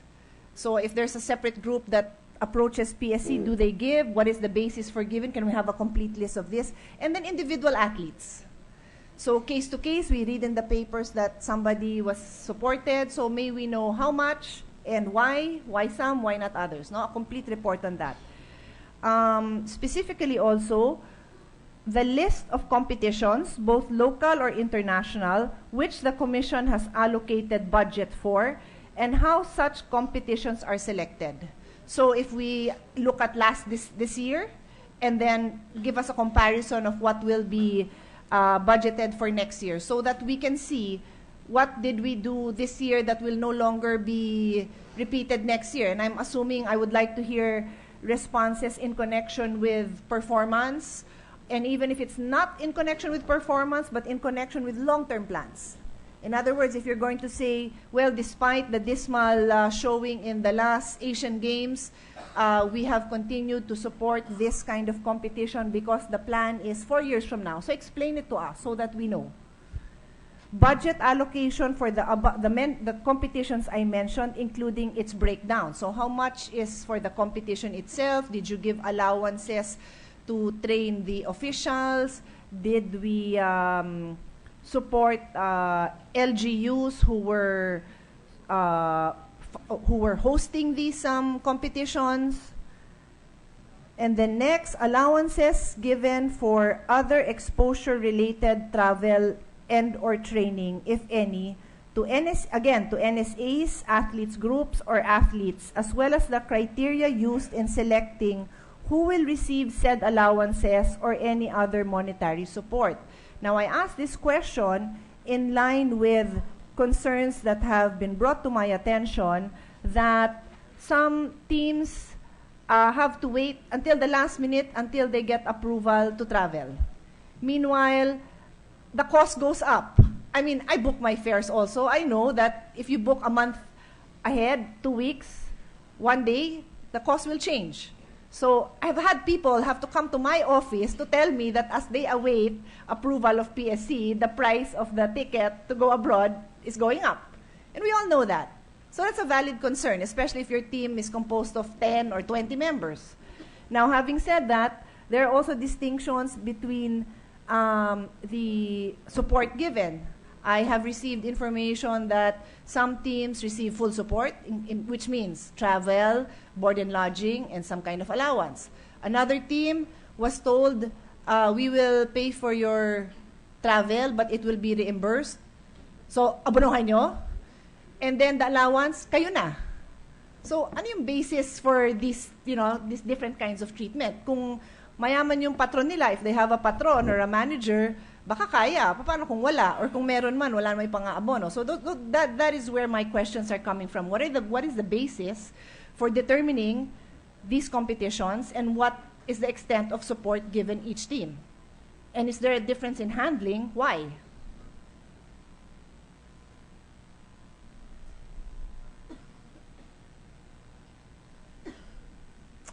So I think that is it. I'm reading my letter, but I've ad-libbed most of my other concerns, which I think is covered. That's it, Mr. President. So we do want a breakdown. We don't want a generalization. I can give you a copy of the letter if it has not been given to you for your guidance. And I will ask Senator Soto if I may, following our discussion, you will just proceed with your questions after they give responses to my answers. Okay. Your questions. Response to my questions. Yes. Thank you. There is a motion. Yeah, before we act on the motion, I'd like to call for a 1-minute suspension. Reschedule.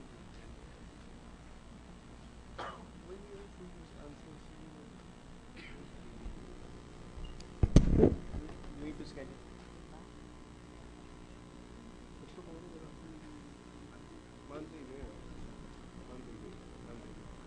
Session is resumed. If There's I yes. may have a minute before you suspend the discussion of this Session suspended. budget. A minute suspension again.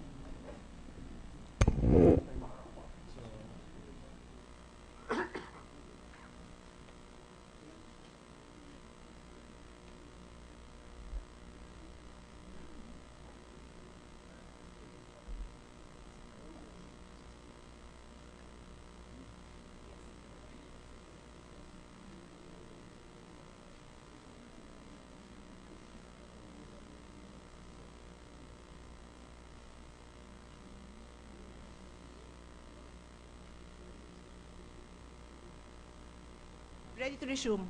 Session is resumed. Yes.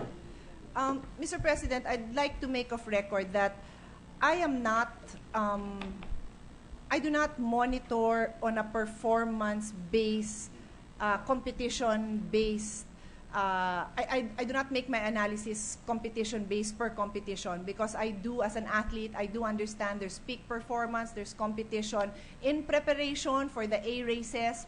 So when I ask questions like, how did we perform in the SEA Games, in the Asian Games, I understand and can accept explanations that say, when we sent these athletes to Asian Games, it is for exposure for the SEA Games or for the Olympic Games. So depending on what the goal is, I'm very open to that. Make no mistake that I understand sports, as some people in the Commission have alluded that I do not. So having said that, when I ask these questions, please, I want answers to tell us. So when we say, how did you perform? We already know we performed dismally. So if that is connected with a long-term plan, please do tell us. And when we prohibit record-breaking, record-holding athletes from performing, from competing, because they did not join a certain competition, please explain also. And if it is because they are not a member or because their parent offended certain members of an association, then tell us what we can do for this athlete to go around and tiptoe around the parents and the officials that cannot get along. Please tell us, because this has been going on too long. I sat in hearings where we did not send athletes to the SEA Games simply because our NSA representing swimming cannot get along with the parents, and so therefore their children did not join certain competition despite the fact that they own the records, hold the records. And that is where we are. So until we can get answers to these questions, I will ask that we hold the budget, and then we will be ready to hear when all these questions can be answered. Thank you.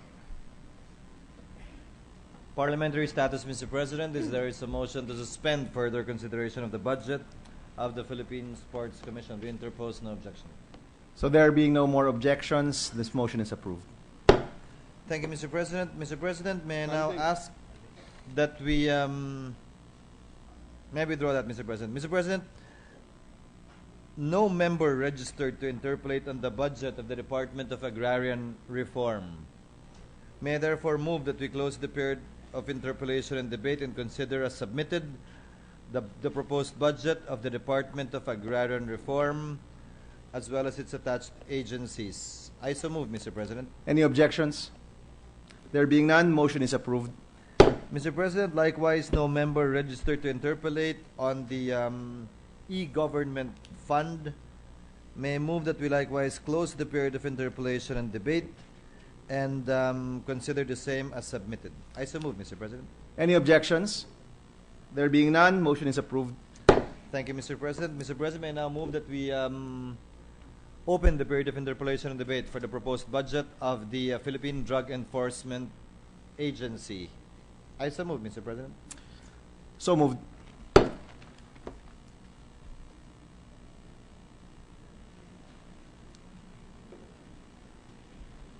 Mr. President, may I ask that you recognize Yourself.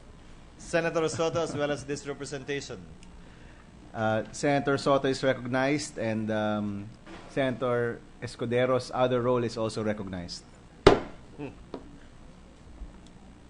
you, Mr. President. I need not ask my usual question to the sponsor. Let me just go straight to the concerns. I'll try to keep it as brief as possible. Just the highlights. Would the Philippine Drug Enforcement Agency have updated or recent data as to the number of drug users in the country? You submitted to us before for 2012. Would you have an update?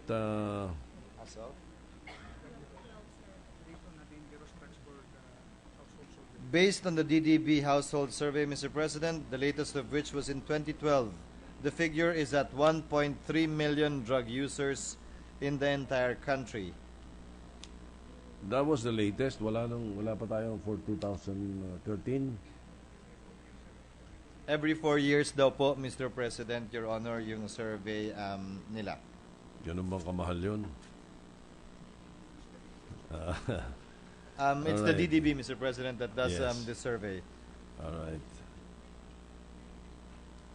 5,863,000 is intended for investigative and surveillance equipment to be procured. May we know what are these pieces of equipment and how long will PIDEA be able to use this investigative and surveillance equipment? Alin yung investigative lang? Surveillance? Just the surveillance.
Are you referring to the 11 million, Mr. President, Your Honor? The 5.83. 863 million. Sorry, sir. Actually, Mr. President, Your Honor, it is not exactly investigative and surveillance. It refers to an amount of 5.863 million to procure military and police equipment, namely ballistic helmets and shields.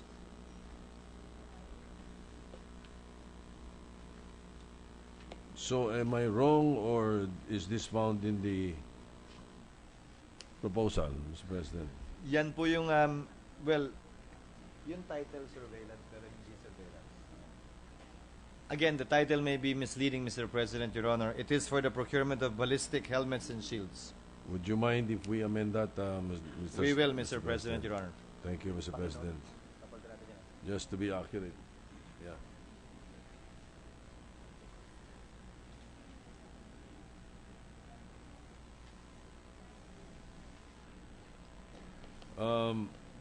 The total allocation of PIDEA for their anti-drugs operations is 694,498,000.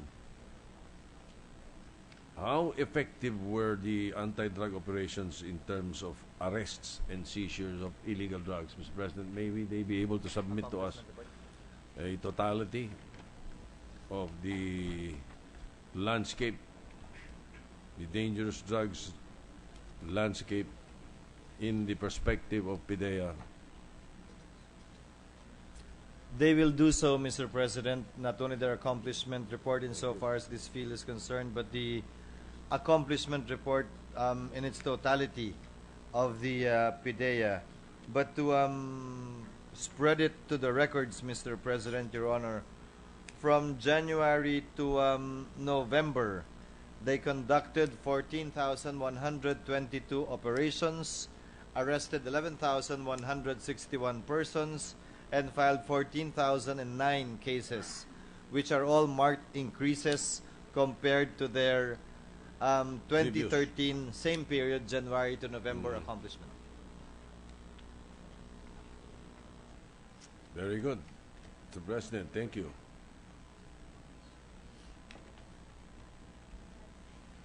Looking through the budget and the allocation, is there any reason why Region 11 has allocated the second highest budget per region? After the NCR, Region 11 na eh. And why is Region 2 allocated the least budget? In the past, when I was DDB chairman, NCR was, yes, always number one when it comes to the problem of dangerous drugs. But during that time, Region 7 was number 2. Region 11 now is number 2. May we know the reason for this?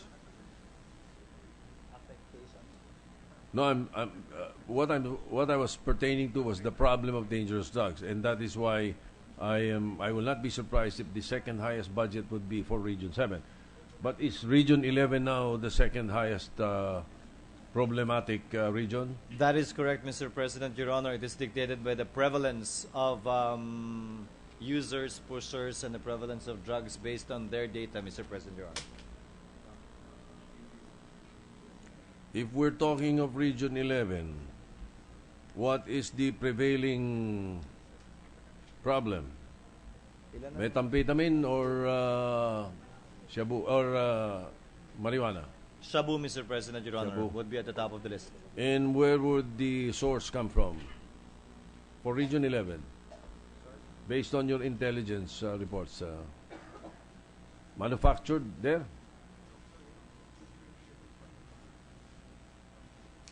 Shipped to Region 11, Mr. President, principally from the NCR.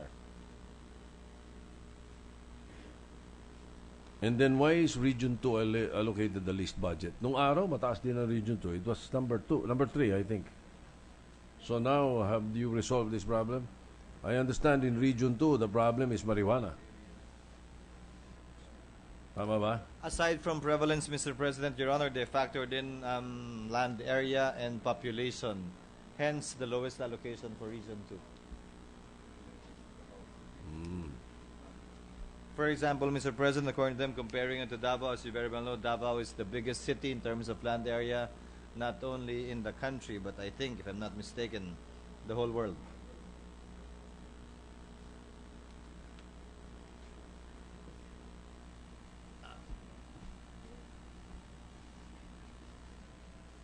When we say we allocate the budget now, nung araw, hindi ganun, ano? What is the procedure that you're following? Is this a new procedure? Kasi nung araw, it's lumped in the national and then you distribute. In the current budget now, is it really distributed already? Ngayon lang po, mas detalyado na raw, na. Mr. President, Your Honor. But they followed roughly the same protocols and standard operating procedures in allocating these funds to the Kasi regions. nung araw, ang complaint is hindi nakakarating sa regional kaagad eh. Financial support or funding support, ano? Yun yung mga nireklamo nila nung araw. So we have resolved that problem already, Mr. Sponsor, Mr. President. Aside from the regular MOO, we ask them to prepare case operation plan for specific targets, and we will use our intelligence plan to support. That is correct, Mr. President, Your Honor. It is now downloaded except for specific case operation plans that are submitted by the region, in which case yun na lamang po yun ang gagaling sa central office kung may specific po case operation sila. Pero yung budget nila, nakaka-download na antimano in this That budget. is correct, Your Honor. Very much like what we're doing with the Philippine National Police, Mr. President, Your Honor. Thank you for that, Mr. President. Now, a lot of drug-related cases in court result to an acquittal, usually because of the chain of custody of seized drugs. In fact, the conviction rate, if I'm not mistaken, is from 2002 to 2014, a span of 12 years. The conviction rate is 27.16% only. Are you addressing this concern for 2015, Mr. President?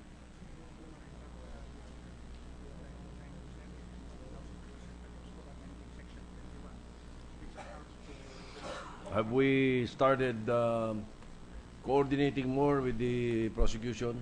Yes, Mr. President, Your Honor, according to them, in fact, they are thankful for the passage by Congress of the amendment to Section 21 of RA number 9165 in order to help them in prosecuting these cases, Mr. President, Your Honor. All right, thank you, Mr. President. Yes, we'd like to thank Congress for that also. Now, there are new challenges, I understand, and these emerging challenges in relation to dangerous drugs are the use of mail and parcel the use of fly high, and the use of Bitcoin. Yun po yung mga mga concoction ngayon na bago, mga shabu, Viagra, ecstasy. Tapos yung ang style naman ng iba virtual payment to facilitate instant payment. Do we have a bureau or a department in the PDEA now addressing this? Coordination with the service provider. Yes, Mr. President, Your Honor, they are coordinating with the courier service providers, and they have conducted a total of 35 operations in relation to the courier service providers. To name a few, Air 21, Cargo Padala Express, Cebu Pacific Cargo, DHL, JRS, LBC, Philpost, and Cebuyan Express. And Mr. President, Your Honor, we will submit to you the data that they have insofar as mail and parcel seizures are concerned from January to September of 2014. They count a total of 29 incidents comprising or consisting of approximately 10.5 kilos of shabu, 3.2 kilos of marijuana, and 1,500 tablets of ecstasy. Thank you, Mr. President. I'm glad you're doing so. We have to roll with the times. Ganyan sila eh. They upgrade. They update. I'm talking about the drug dealers. Kaya tayo, kailangan sumabay din tayo. We upgrade, we update. And as much as possible, we should be 2 or 3 steps ahead of them. Now, just one final point, Mr. President, and this I need no answer. I would just like the PDEA to submit a study also, or their perspective on a bill that I have filed in the Senate concerning the allowing or the inclusion of a new provision in the Dangerous Drugs Act which will allow plea bargaining. I am told, and based on studies and research, this will facilitate conviction. So I will ask the PDEA to give us a study on the matter. So with that, Mr. President, I thank you. I wish them luck, always. And thank the sponsor for accommodating my questions, Mr. President. Thank you, Mr. President. Thank you, Your Honor. Mr. President, no other member registered to interpolate in the proposed budget of the Philippine Drug Enforcement Agency. May I therefore move that we close the period of interpolation and debate and to consider the same as submitted. I so move, Mr. President. Are there any objections? Motion is approved. Mr. President, may I now ask that we open the period of interpolation and debate for the proposed budget of the NTC. I so move, Mr. President. No objections. Motion is approved. Mr. President, may I ask that we recognize Senator Soto for his interventions, and this representation will be sponsoring the budget. Senator Soto and Senator Escudero are recognized.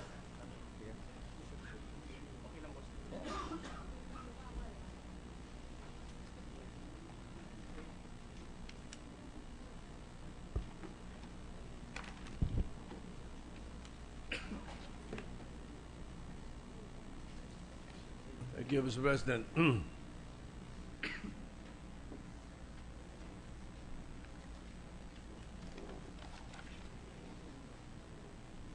I will try to make this as brief as possible. Baka nagsasawa na sa boses at mukha ko the chairman of the Committee on Finance. Besides, the NTC Commissioner is a friend of mine. So, the amount of 175,192,000 is for monitoring and inspection of radio stations and telecommunications. How is this function done, Mr. President? Monitoring and inspection of radio stations and telecommunications.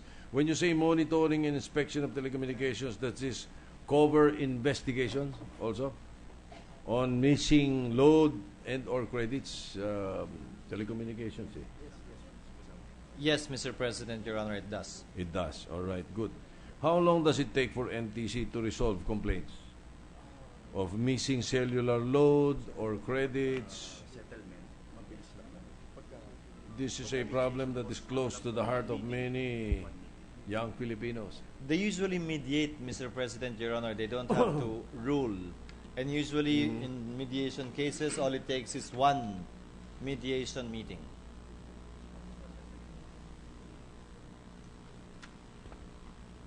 All right. Mr. President, just for the record, I air this concern, and I'm glad that you are on your toes on this matter. Because, as I said also, the young Filipinos, they're very much aware and they're very much concerned about this problem. Ang koneksyon nito, kaya ako sinasabi, some years ago, and even up to about a year or so ago, the movie industry and the recording industry have always blamed piracy for the decline of the sales of DVDs and CDs. When I found a research study on the matter, that is not the real reason why there was a big decline in CDs and DVDs. The real reason is that the young Filipinos, when they have an extra money, they will not buy a CD or a DVD. They will buy a load. They will buy a load for the phone. Kaya pagka nagkaroon ng mga problema sa mga credits at saka sa mga ganito, masakit sa kanila ito. Alright. Are there any updates on the refund of more than 7 billion text fees by telecommunication companies, Mr. President?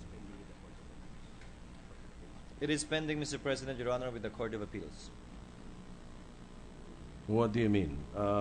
Natalo sa RTC?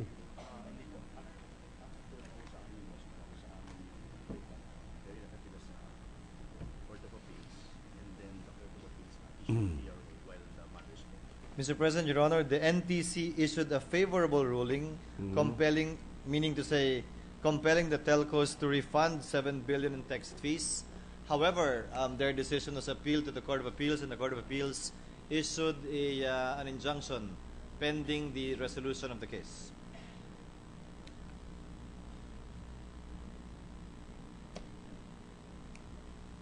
Taon na naman ang bibilangin yan, Mr. President.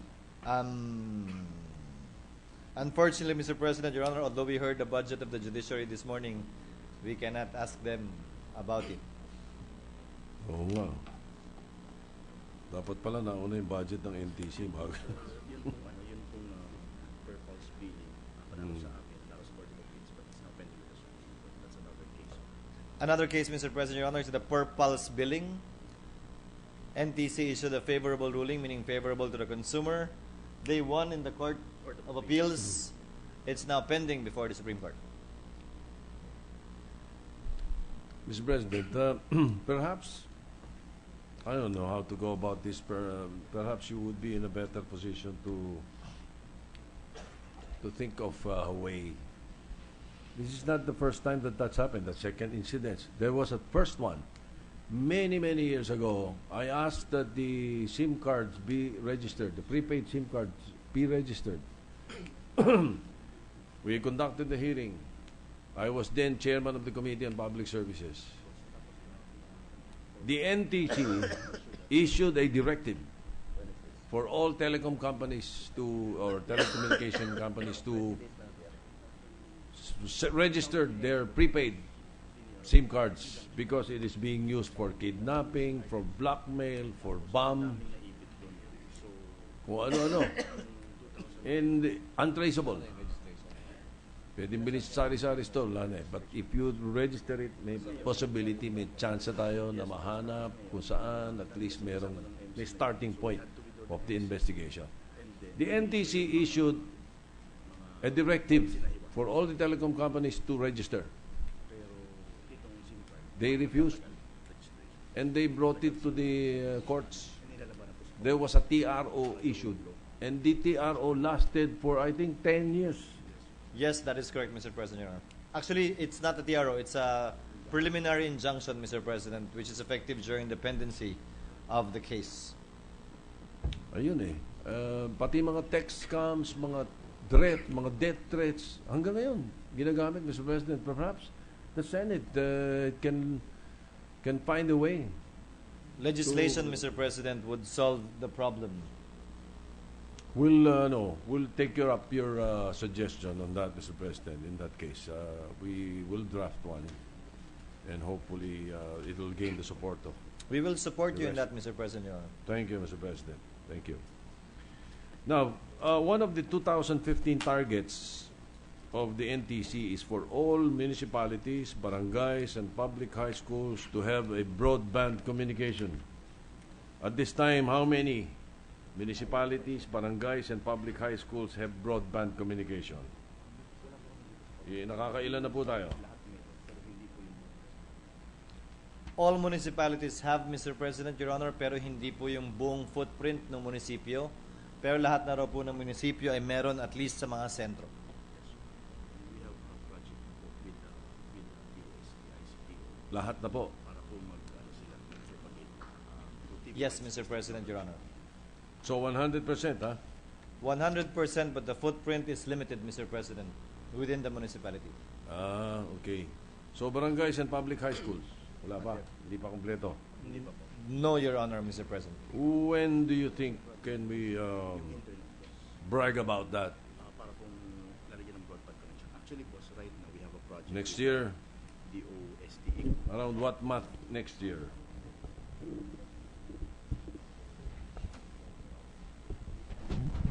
Actually, tuloy-tuloy po yung programa, Mr. President, and this is being done in conjunction and in coordination with the help of the DOST.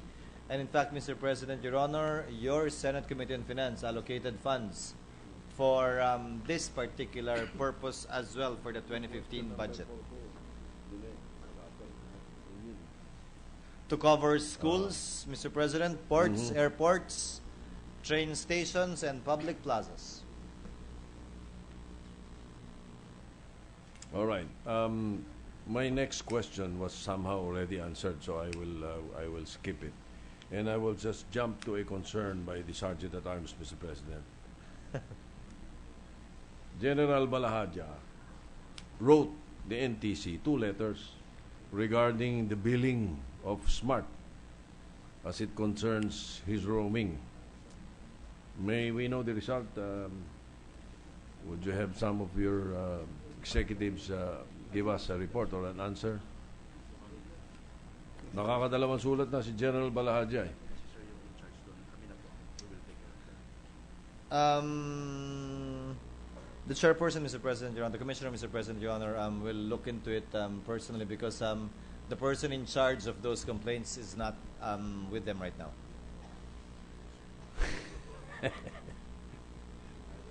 You know, I'm caught between the devil and the deep blue sea. The NTC commissioner is a very good friend of mine, In letters. Commissioner Cordova. But the Sergeant at Arms is shaking his head. At saka ito, walang baril yun, meron. So I have no further questions with the NTC budget, but I suggest that the chairman of the Committee of Finance hold the motion to approve until we have an answer for General Balahadja, if you do not mind, Mr. President, Mr. Chairman. They're calling him now, Mr. President, Your Honor. Would I have no further questions, Mr. President. request for 1 minute suspension, Mr. President? Suspended.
Tsaka yung cellphone niya, ano, kung iPhone kasi sometimes, pag di mo pinatay yung internet, nag-aano pa rin siya. May? Call yung naka-register. Ilang minutes?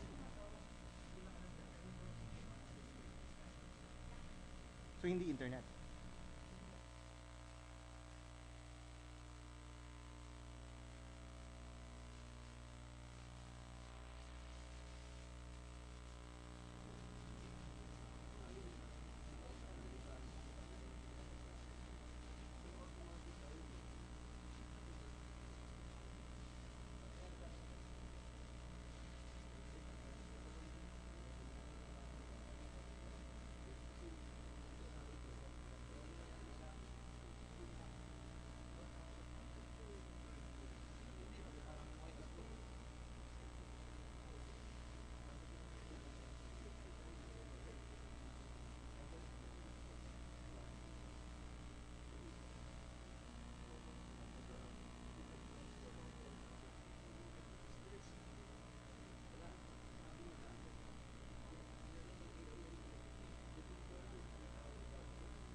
Okay.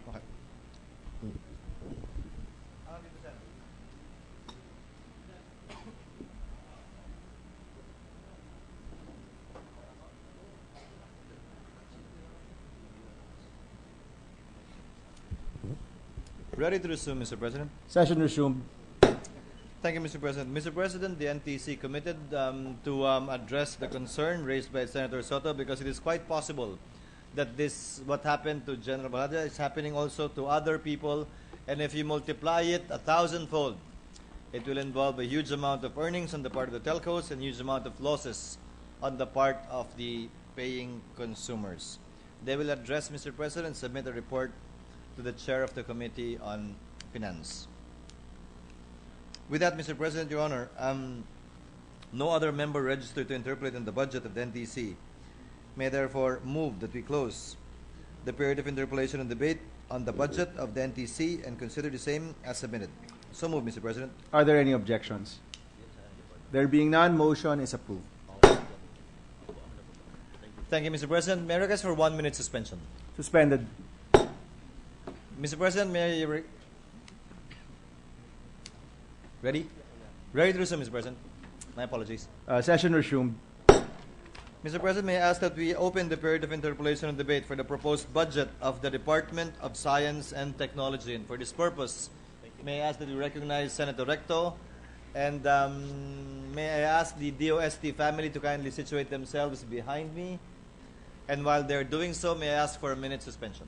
1 minute suspension.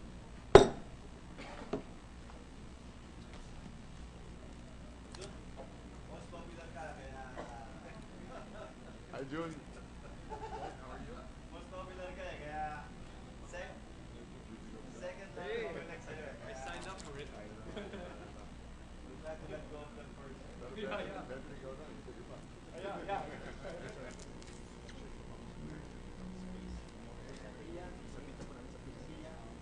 Okay, good. Making them down.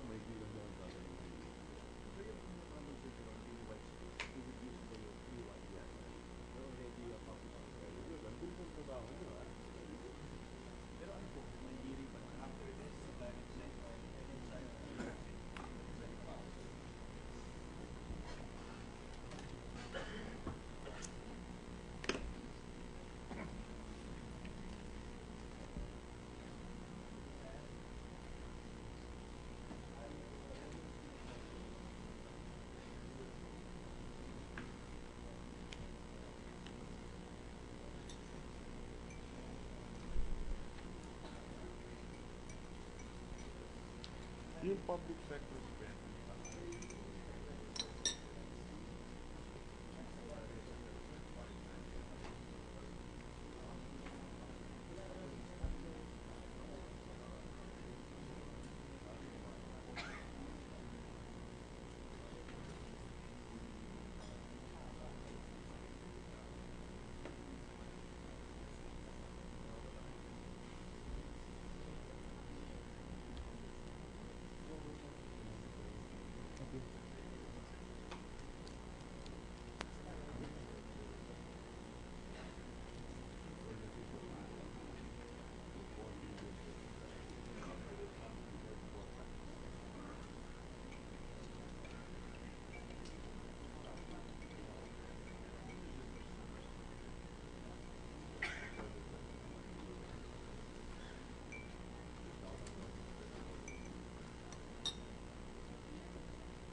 Ready to resume, Mr. President.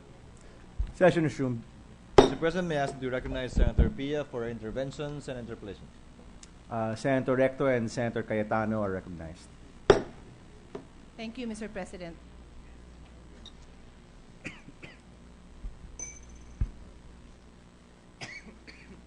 A little background, Mr. President, on my my personal observations and the reason for my line of questioning. As chairman of the Committee on Education, I sit on the 110 boards of our state colleges and universities, and as such, I have been invited to their campuses and have had the pleasure of observing many of their projects. And in a couple of instances, I was delighted, to say the least, to see their inventions, their creations. And what I'd like to know from DOST, because this is my observation, that there's like a river or a huge gap between what I feel I am seeing, the potential that I am seeing in the university level, in the state colleges, all the way in the provinces. So it is very inspiring in that sense. And the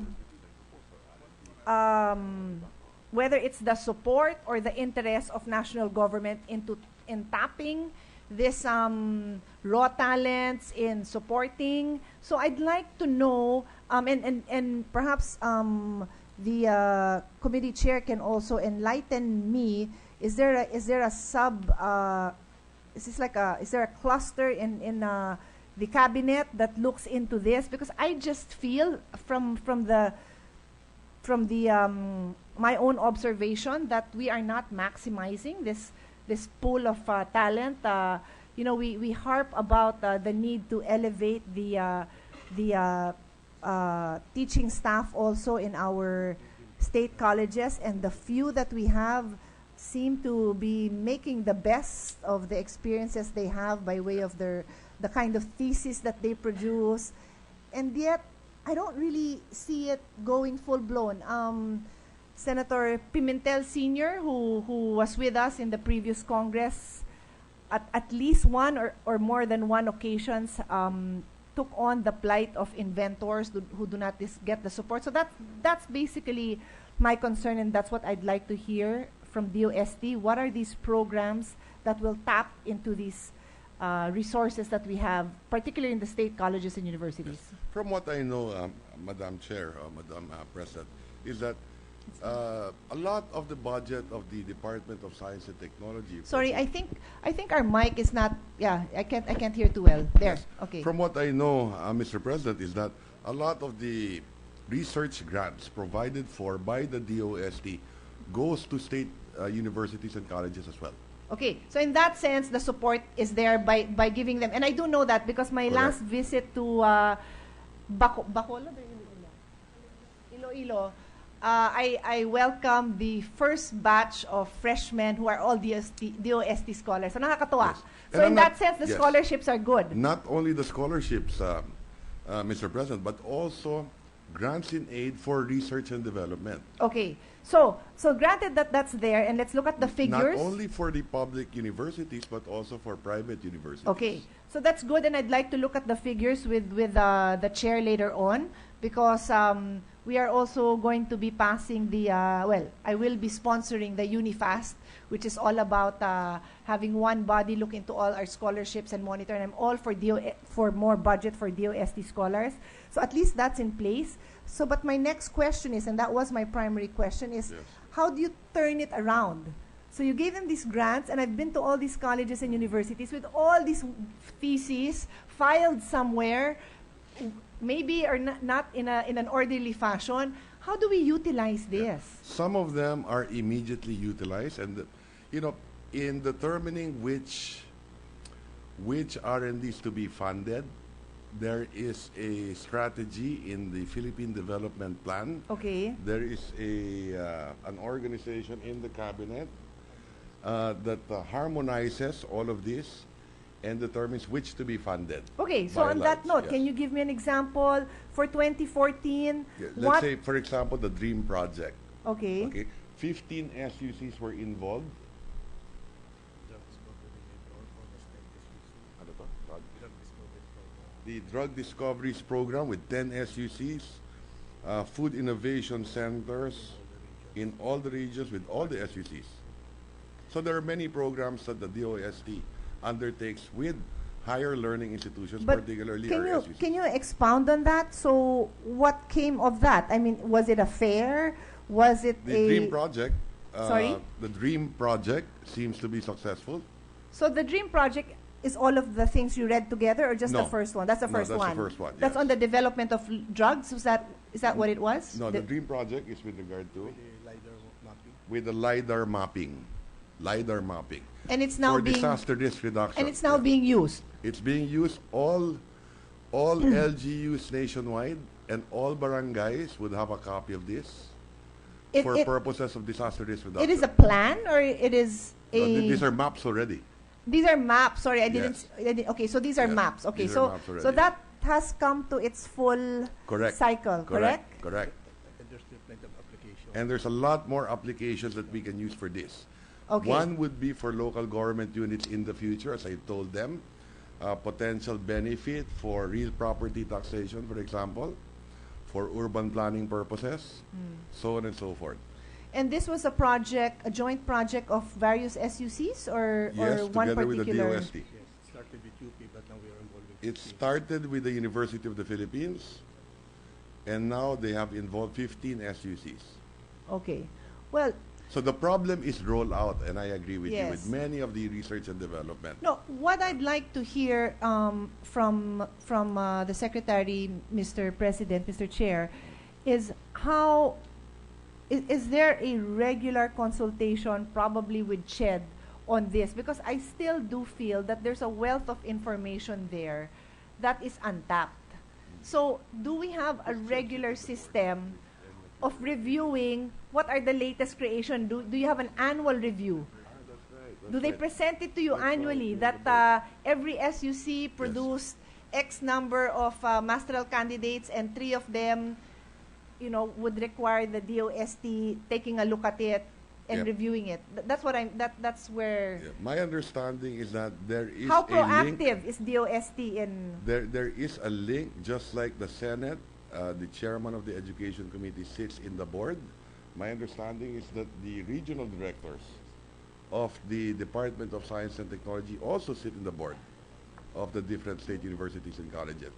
And that is where the link is.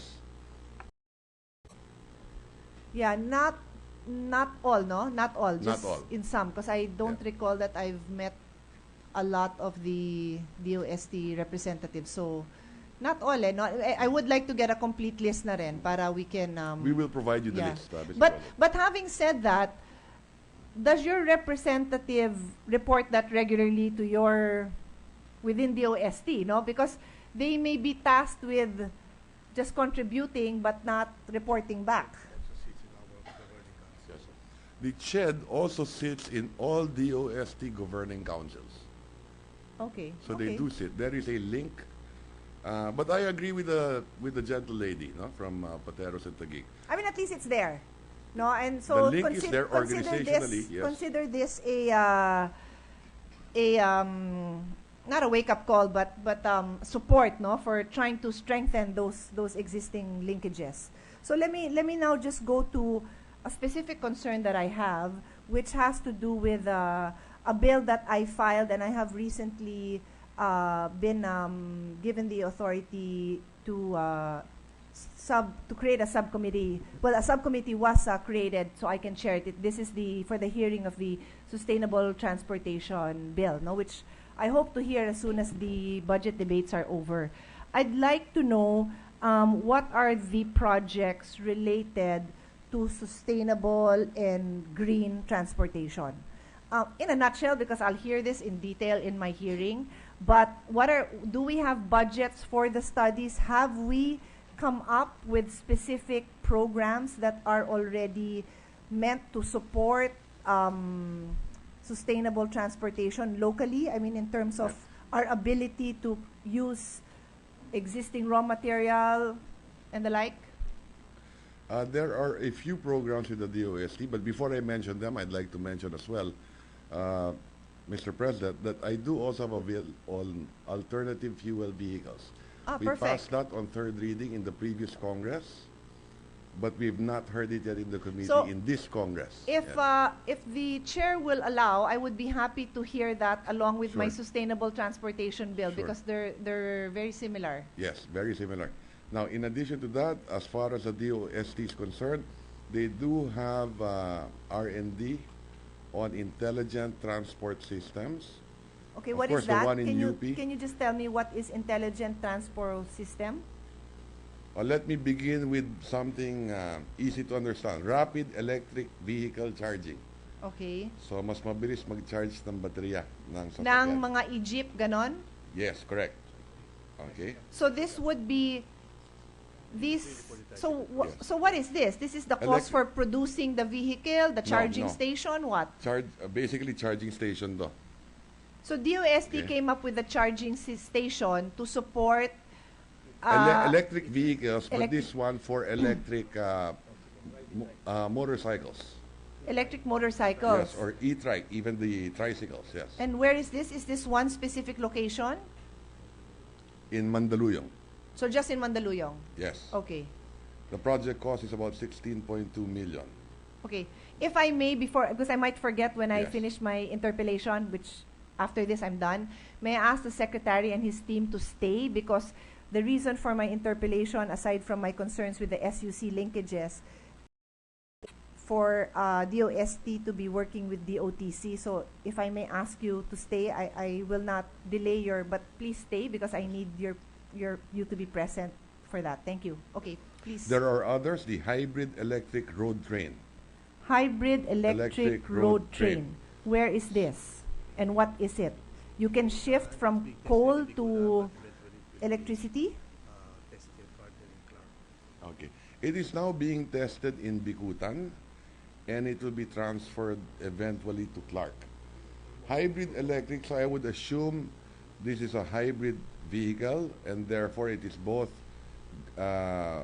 fuel and electric. Okay.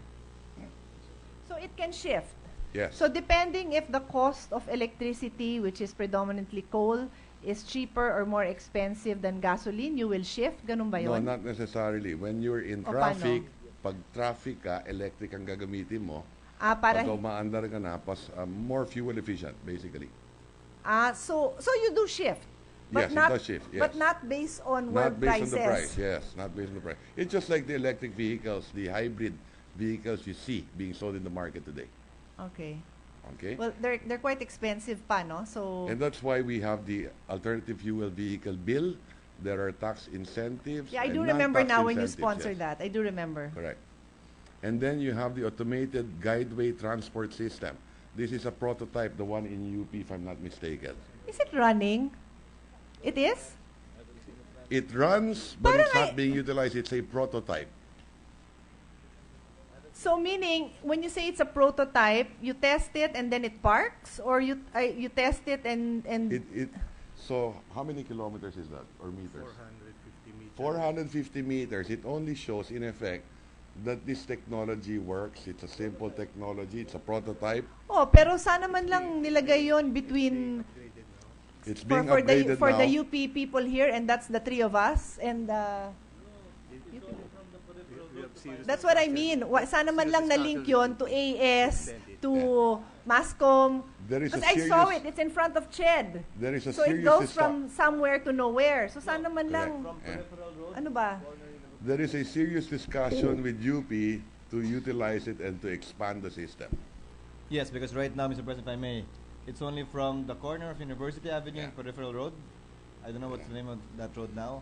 Up to the building formerly known as the UP College of Veterinary Medicine. But now the idea, Fine Arts. correct. The idea for that is that you can produce this very cheaply, and it can be done locally. It could be manufactured locally, and there are discussions now, for example, that the bus rapid transit system, for example, the BRT. This is similar. So although this is it's like a elevated. BRT? It's like a BRT. So it runs on gasoline. No, this one is electric. This one is electric. This one is electric. Okay? The BRT is gasoline, but this one is electric on an elevated Yeah. Okay. rail. That's basically it. Well, But it has tires, right? It has tires, so it's not in a track. That's like many other system in Correct. airport. Correct. it's on a track. It's on a, yeah, but it's not on a guide rail. It's not a train. It has wheels, so it's not a train with a track. Okay. I haven't It's seen elevated. it. I haven't seen it up close. Yes. Okay. Well, And it's electric, just like the MRT. anyway, and I the would LRT, I would yes. like to know if you can answer quickly. Then I'll take the answer. If not, I can just sit down later. Is there a serious reason why it's not utilized to its maximum potential in UP? Because I also sit on the board of UP. So It's just a prototype, but there is a discussion now with UP to expand the develop. system para mapakinabangan. okay. And then finally, yung intelligent transport system. So what is that?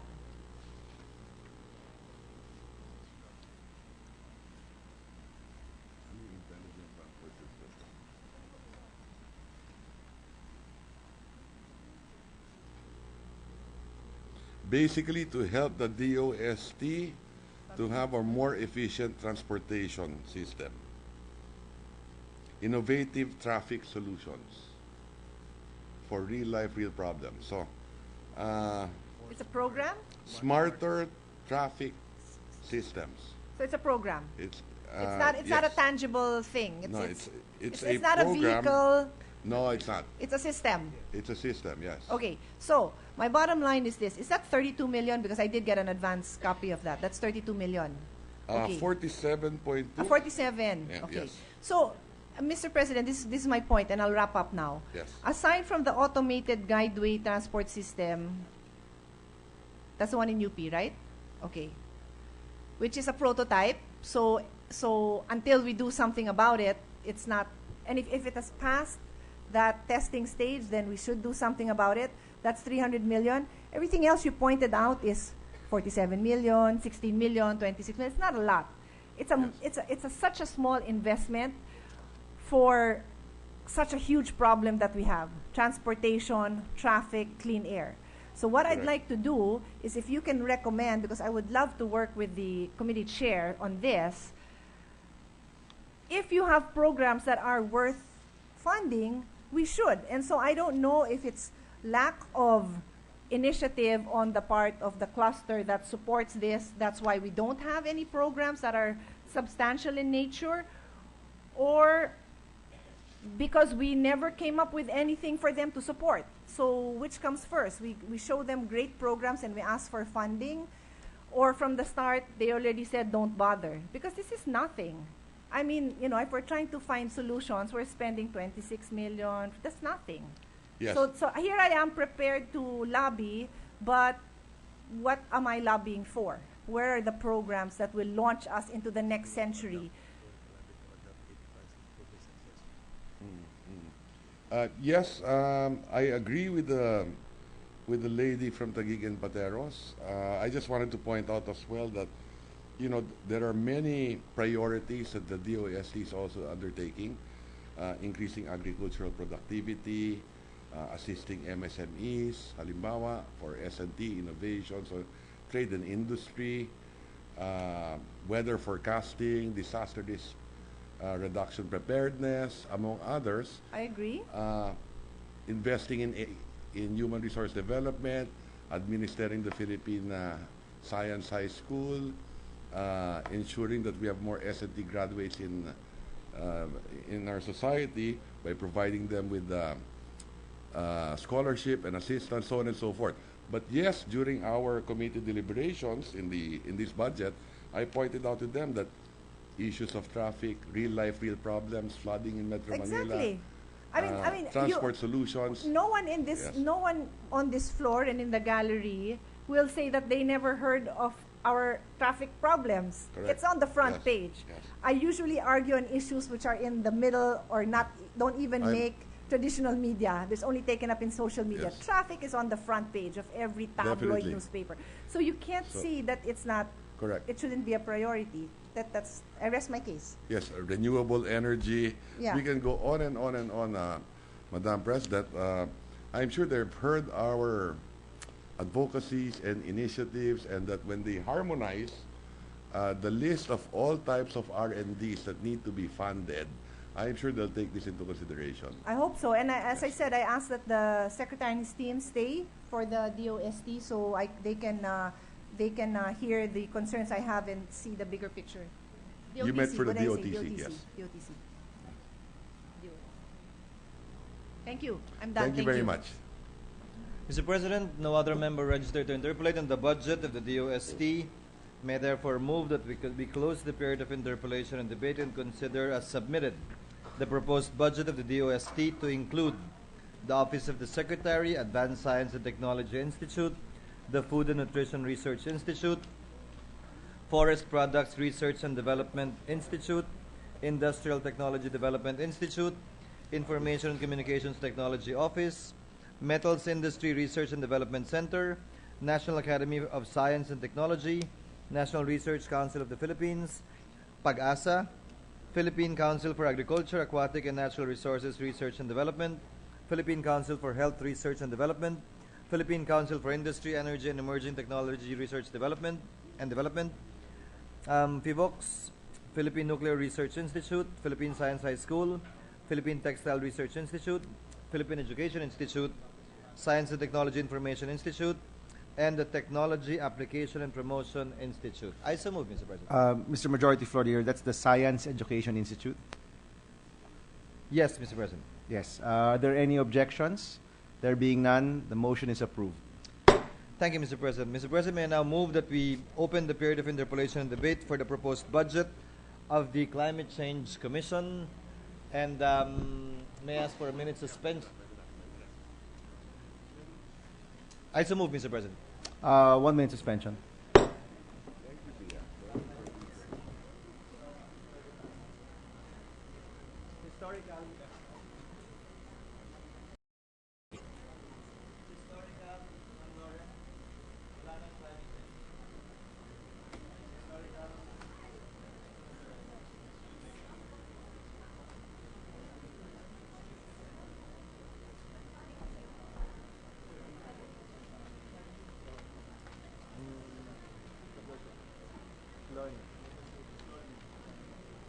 Yeah.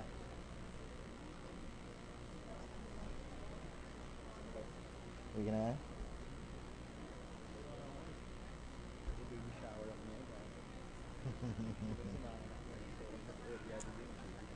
Congrats.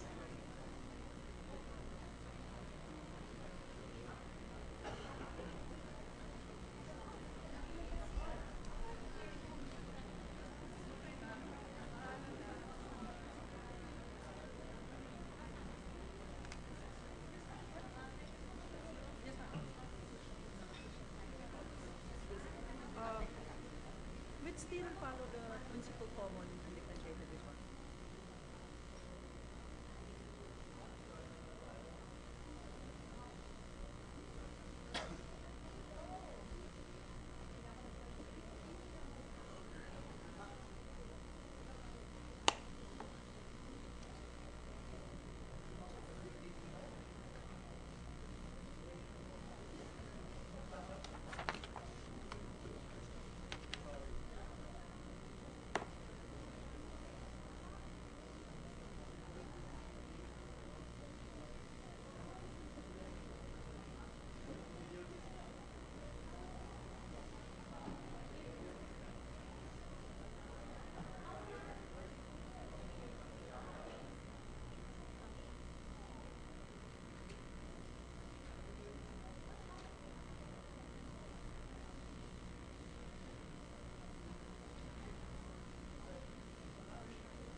Ready to resume, Mr. President?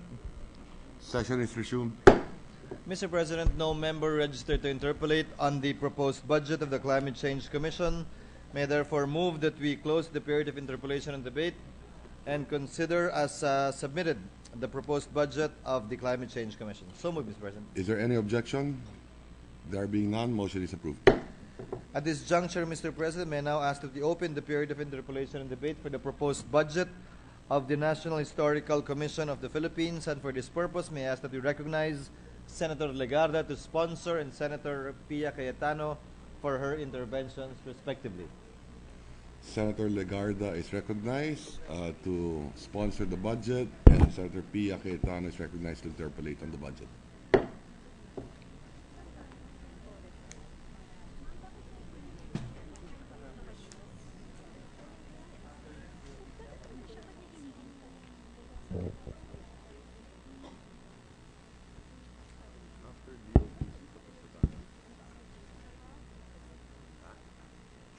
Can you call Chairman June?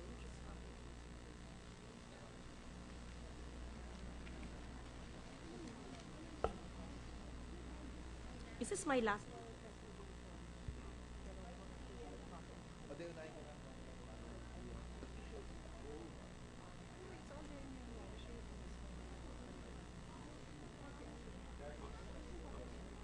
Walang COMELEC today. So ipapasa na rin.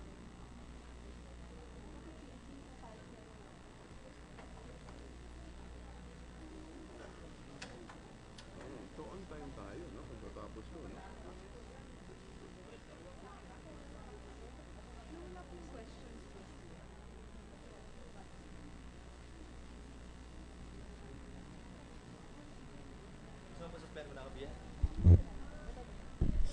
Session is suspended for a minute.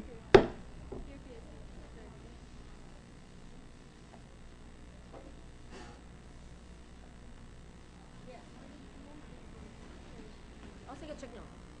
Basta yes.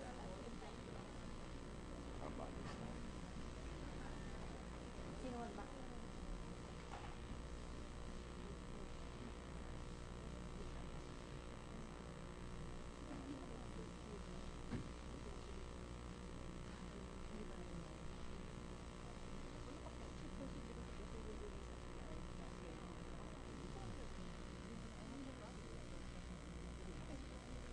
Ready to resume, Mr. President. Wala pa. Ah, sino wala pa? Ayun,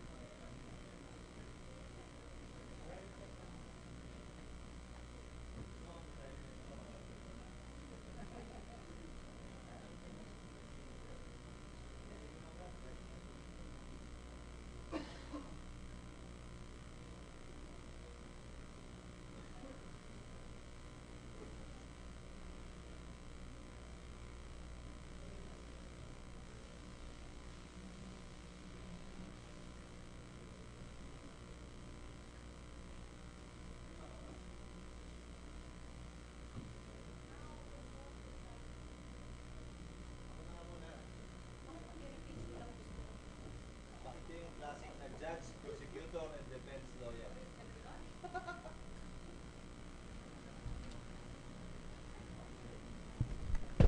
Session is resumed. The distinguished sponsor, Senator Legarda, is recognized, as well as Senator Cayetano for her interventions. Thank you, Mr. President. And this representation would be more than happy and willing to listen to the interventions and questions of the Chairman of the Education Committee. thank you. Mr. President, let me start with some basic questions.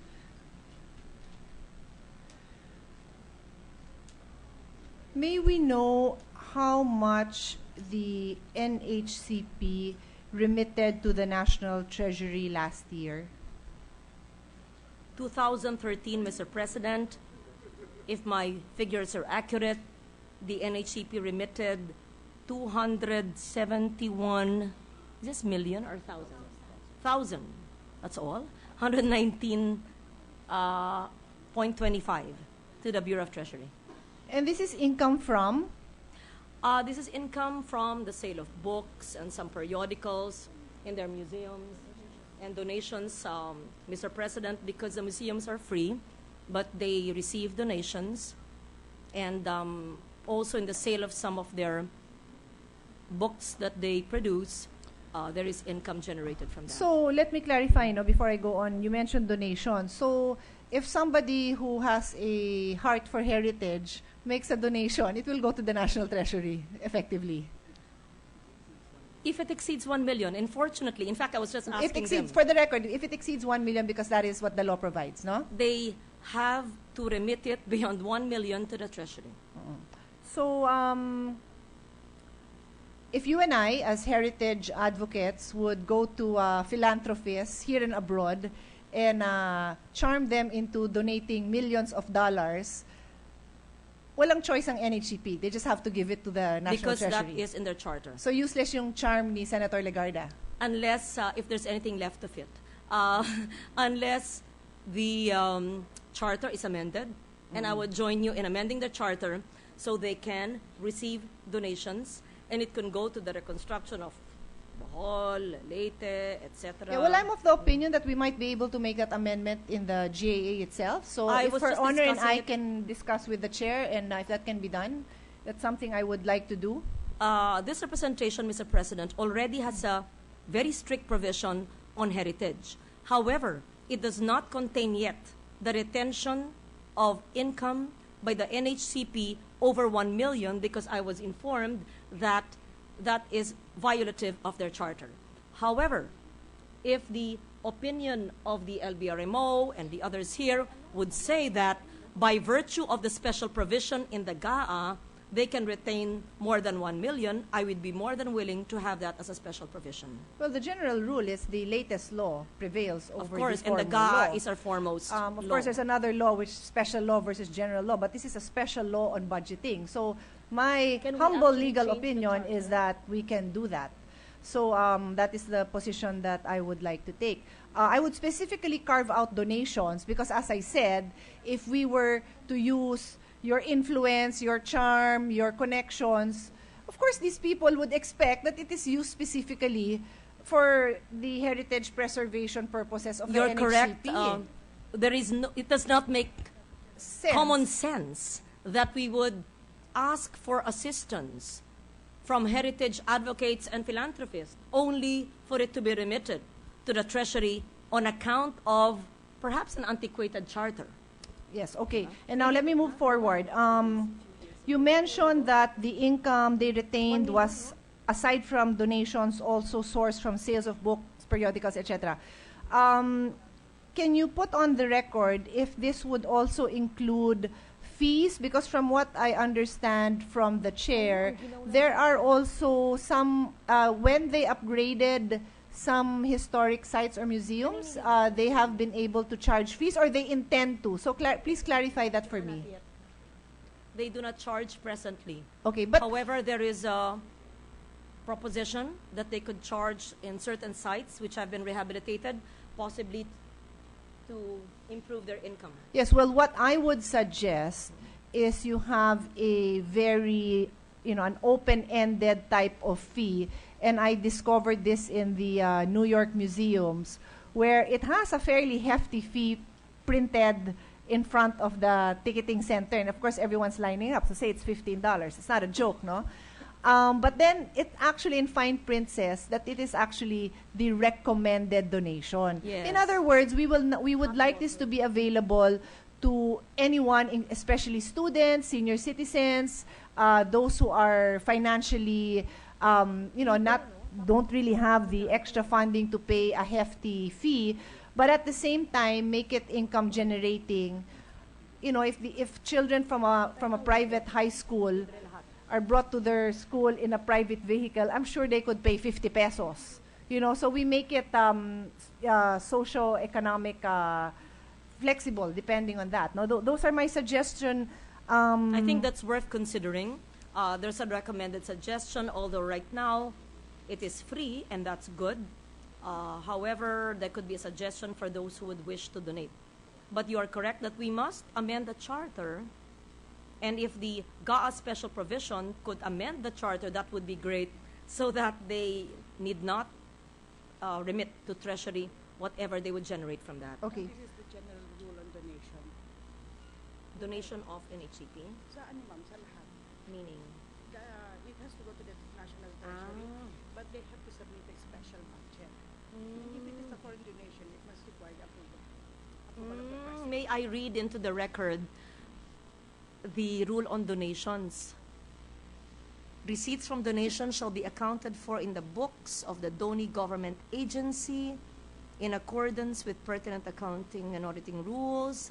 Such donations in cash and kind shall be deemed automatically appropriated for the purpose specified by the donor. Receipts from cash and proceeds from sale of donated commodities shall be deposited with the Treasury and recorded as a special account in the general fund. Can we amend this so that it is retained by course. the agency? Any law can be amended, so I suggest that we Yes. consider. This is the present rule on donation. Okay. So our special provision could state that because of the need to rehabilitate heritage structures, donations, presently 1 million, more than 1 million is remitted. However, we can ask for retention of donations and income. I would join you. We could craft it together with the LBRMO and with the NHCP, and they would be more than happy, of course, that we would have. Thank you. Yes, we. I appreciate that. Thank you. I will be happy also to review that in general, no, because I cannot imagine the. I can just imagine the difficulty of persuading donors to donate, whether it's to NHCP or to any other government agency, only for it to have to go to the National Treasury. It just doesn't make sense. It defeats the purpose. So Yeah. anyway, let me proceed, no, as I know we have a long line of departments to go through today. In the recent months, Mr. President, Madam Chair, your Committee on Education, Arts and Culture has been very much involved in heritage preservation issues. And I recently came back from a conference wherein I have had the pleasure of learning more on best practices in terms of heritage preservation, and including incidents in other countries where they have actually torn down structures and structures that were damaging or were violative of national, historic, and cultural sites in their countries. I actually have a privileged speech that I delivered a privileged speech 2 days ago, partly to report on that conference, that heritage conference I attended, and the part 2 of that speech will be either in my committee report on the Rizal Monument and a few other heritage sites, or another privileged speech just to focus on those best practices that we learned about. I mention this because our cultural agencies, and there are quite a number of them, are in some way or another all involved in the protection of these cultural properties.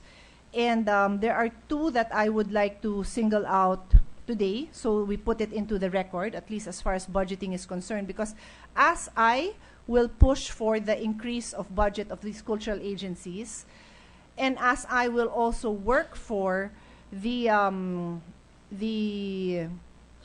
increase of the ceiling, or in fact taking out the ceiling for the retention of income by the cultural agencies, I would like to know specifically the position of the cultural agencies in the handling of these matters, no?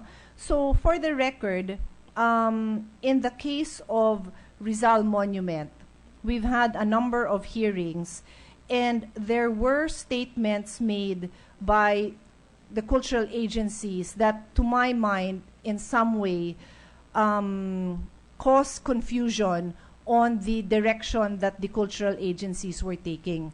So I would like to know, so we can put this on record, what is the position on NHCP now that we have had a series of hearings, and as I sit in the board of NCCA, which the chair of NHCP also sits in, what is our position now? What is, not our, sorry, in this case, what is NHCP's position on the Rizal Monument? First of all, Mr. President, allow me first to give you my personal position. Okay, of course. And my personal position is very simple. It should have not been allowed in the first place. Second, we have to immediately amend the Heritage Act to allow not just a heritage zone or a buffer zone, but also to include the visual corridor that would surround heritage landmarks, monuments, and sites. Now, the NHCP belongs to the NCCA, and I would like to put on record the NCCA statement on the construction of the multi-story condominium Torre de Manila. The National Commission for Culture and the Arts strongly disapproves the construction of the multi-story condominium that destroys the sight lines of the revered Rizal Monument. As a primary agency tasked with creating and implementing policy on culture and arts, this commission holds to the highest standards of conservation, which includes the protection of sites and structures, their buffer zones, and sight lines. This is based on the principle that heritage, such as the Rizal Monument, is of such importance that we also hold its visual expression on the same level of importance. In other words, Rizal, as our hero, deserves no less than a hero's monument and sole ownership of the landscape in which he is buried and honored. To this end, we denounce the interference and visual noise of the condominium tower that detracts on our reverence for Rizal, and resolve to begin the formulation of policies that will better protect this heritage. I support this statement of the NCCA. So, is Her Honor saying that that is also now the position that NHCP takes?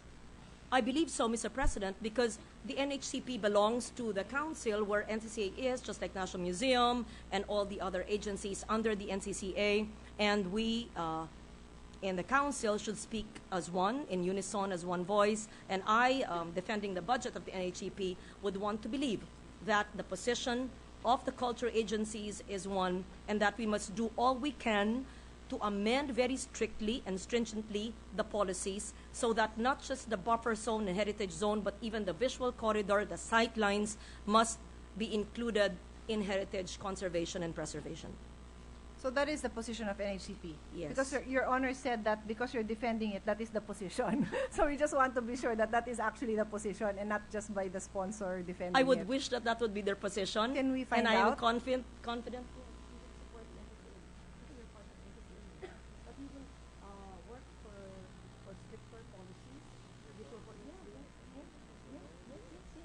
Yes, yes, Mr. President. It is a position. Okay.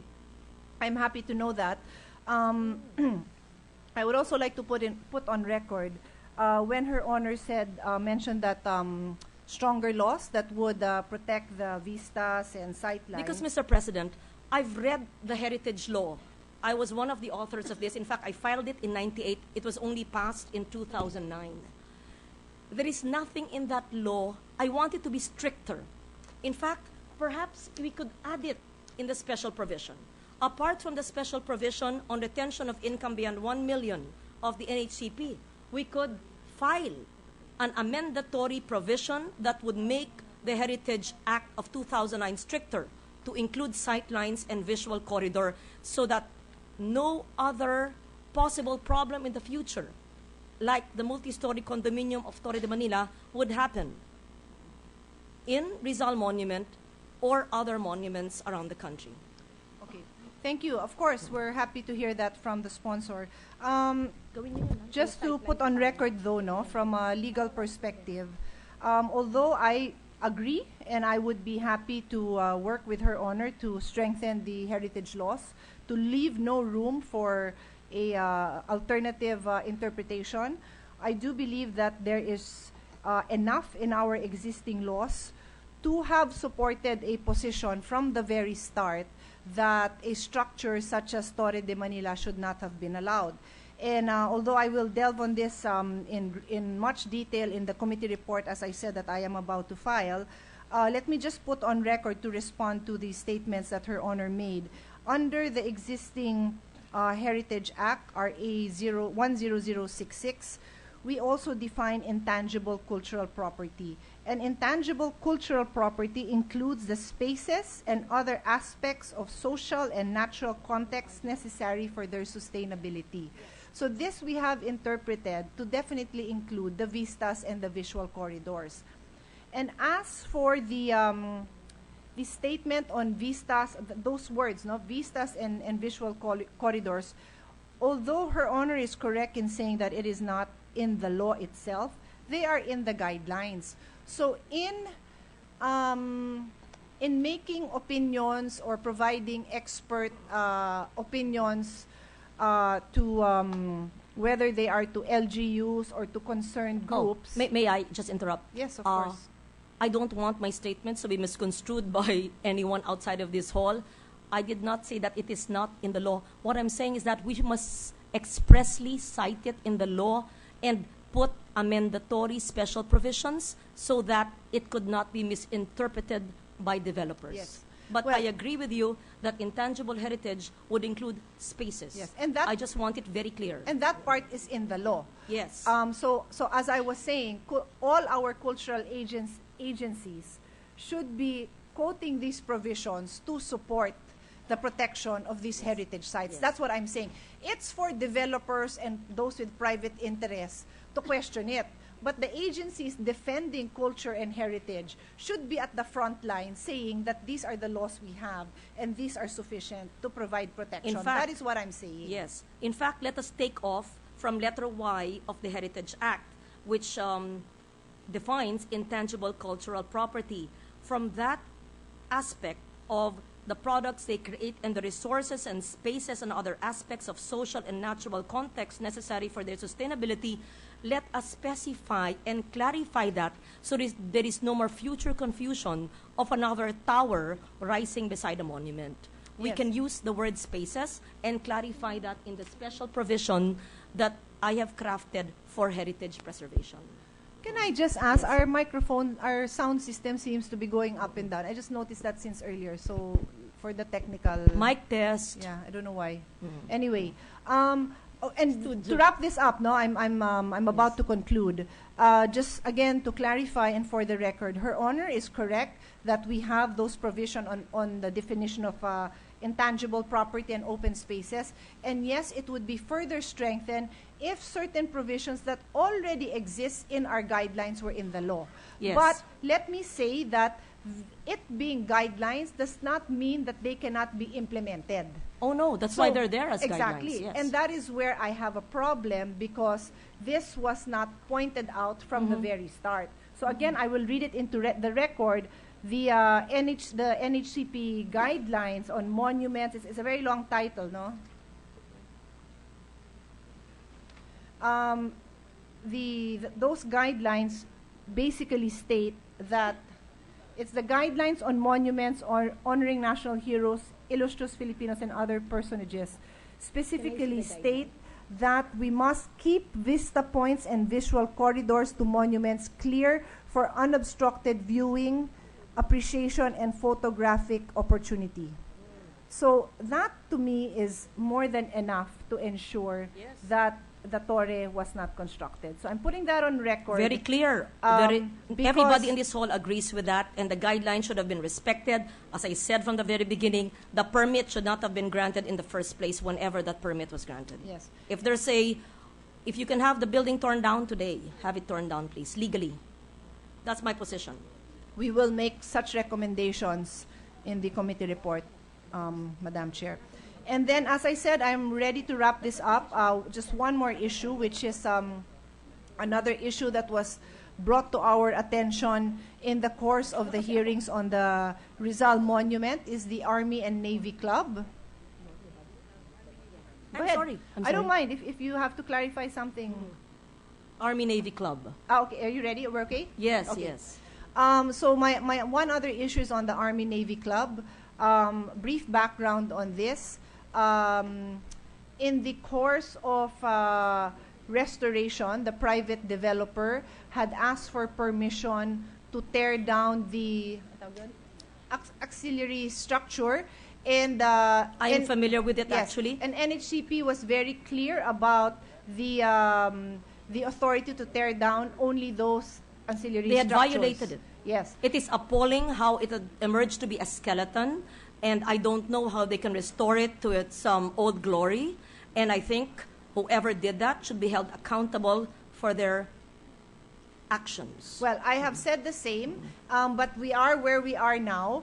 And I understand that the developer and even the well-known architect has been trying to move forward. Of course, they have made statements that they will bring it back to its former glory, and I have responded to that by way of saying that we are happy that is the objective, but at the end of the day, But harm it has been was- done. Yes, Harm and- has been done. And at the end of the day, it was for the cultural agency to make that determination. They may have ended up approving that plan in toto, but that was for the agency to say go ahead, no? I So- discussed that with the agency, and I'm glad that you mentioned that, because what I wanted, Chair Diokno knows this in a previous hearing, and I said, we need to have cultural stewards and warriors all over the country.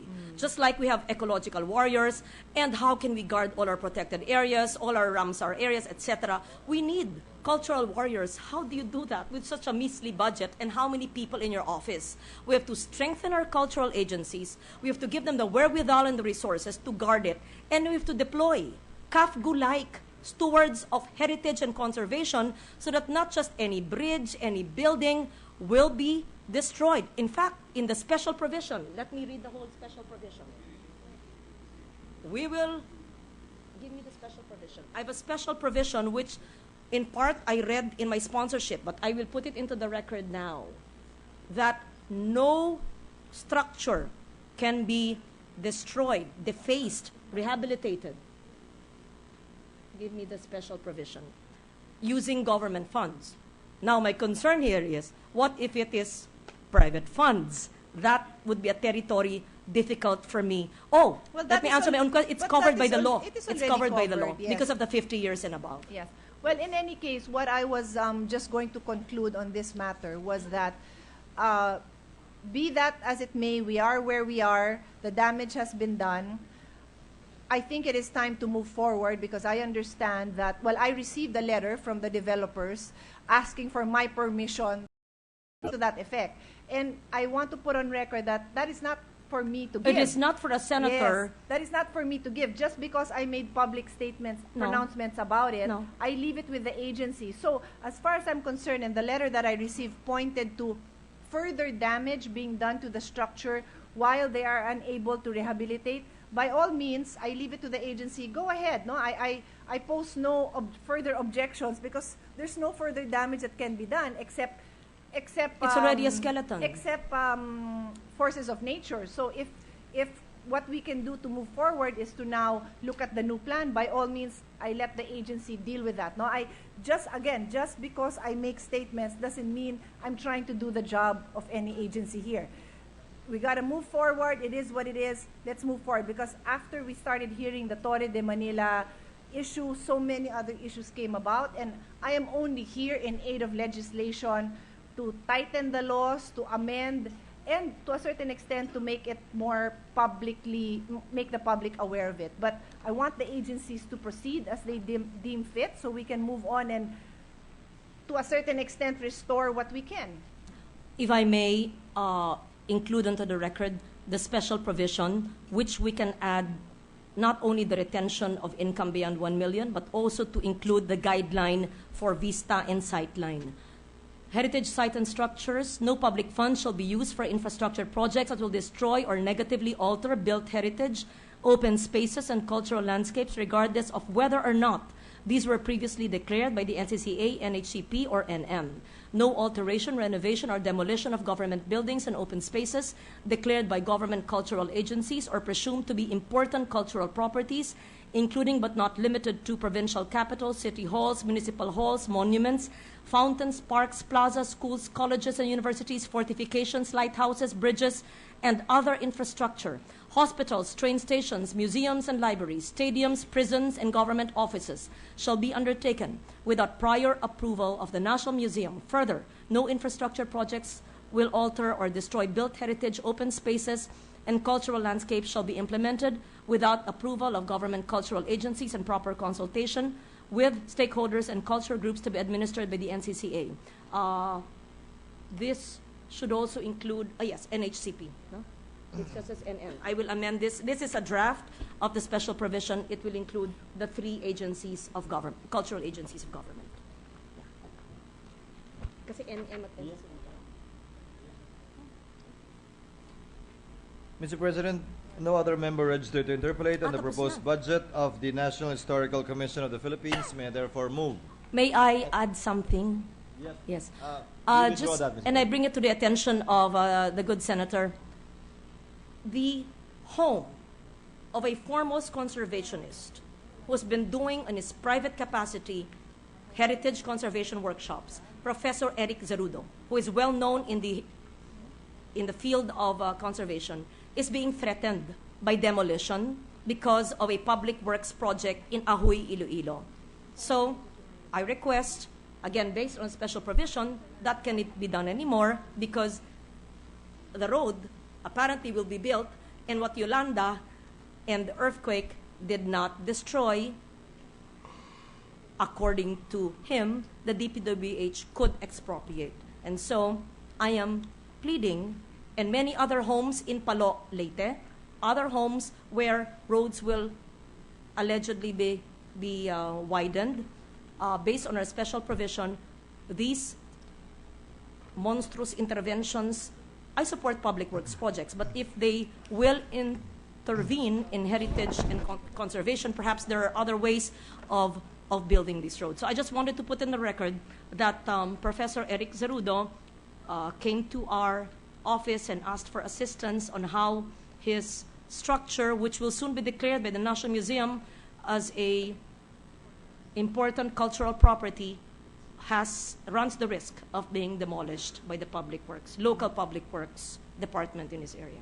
Mr. President, just a closing statement. I've also written DPWH on that and have not yet received a response. So we will also be following up with DPWH on that. And I will continue to support the budget of our cultural agencies.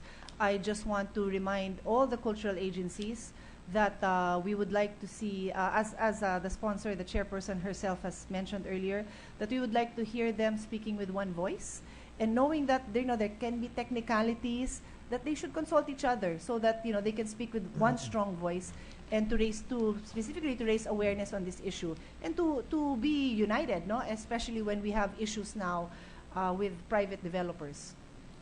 That is my Thank closing you. statement. I appreciate your interventions, and I hear it that I understand it to mean that you will support the As I have said, yes. yes, the special provisions subject to style. Yes. Thank you very Mr. much. President. Mr. President, as I previously mentioned, no other member registered to interpolate on the proposed budget of the National Historical Commission of the Philippines. May I therefore move that we close the period of interpolation and debate for the same, and consider the same rather as submitted. I so move, Mr. President. Is there any objection? There being none, the motion is in order. Mr. President, I move that we open the period of interpolation and debate for the proposed budget of the Commission on Elections. I so move, Mr. President.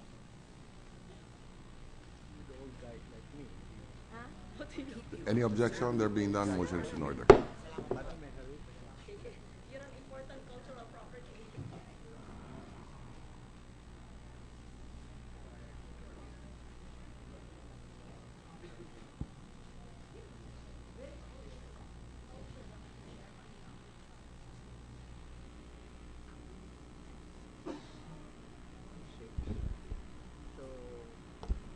Mr. President, may I ask that we recognize Senator Soto for his interventions as well as this representation to sponsor the proposed budget of the Commonwealth.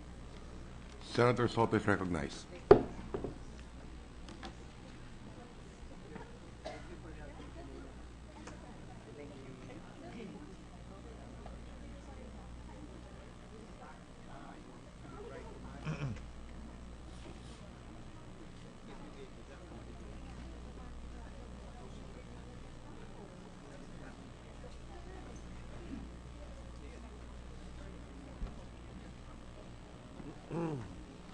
Thank you, Mr. President.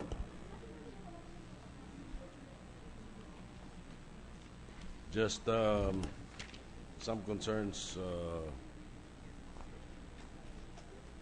on the COMELEC budget, Mr. President.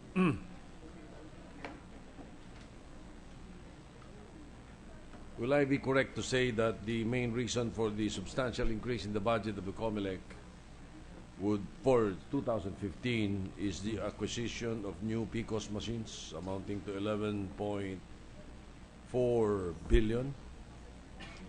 That is correct, Mr. President, but in broad strokes for the preparatory acts leading to the 2016 elections. So when we say, when I say acquisition, we mean we're actually purchasing all those PCOS machines and not merely leasing them. Mr. President, we already bought the machines that we used previously by virtue of a Supreme Court decision. We are leasing this additional new equipment with the option to purchase, Mr. President, Your Honor. I see. So the budget allocation is for leasing. Lease with the option to purchase, Mr. Option President. to purchase.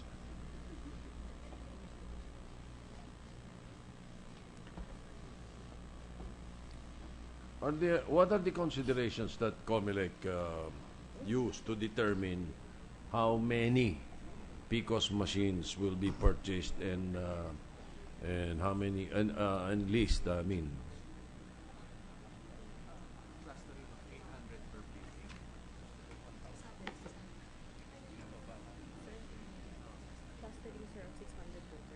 Mr. President, principally the clustering of 600 voters per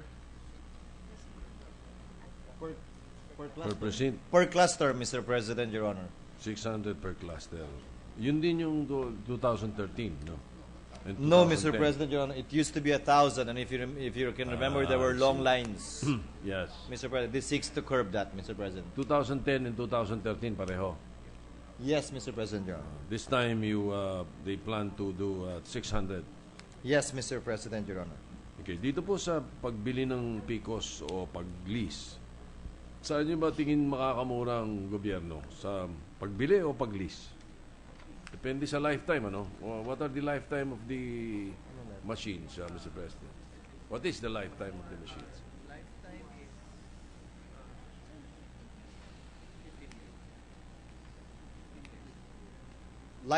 Lifespan, I would assume, not lifetime. Lifespan, stand corrected, yes.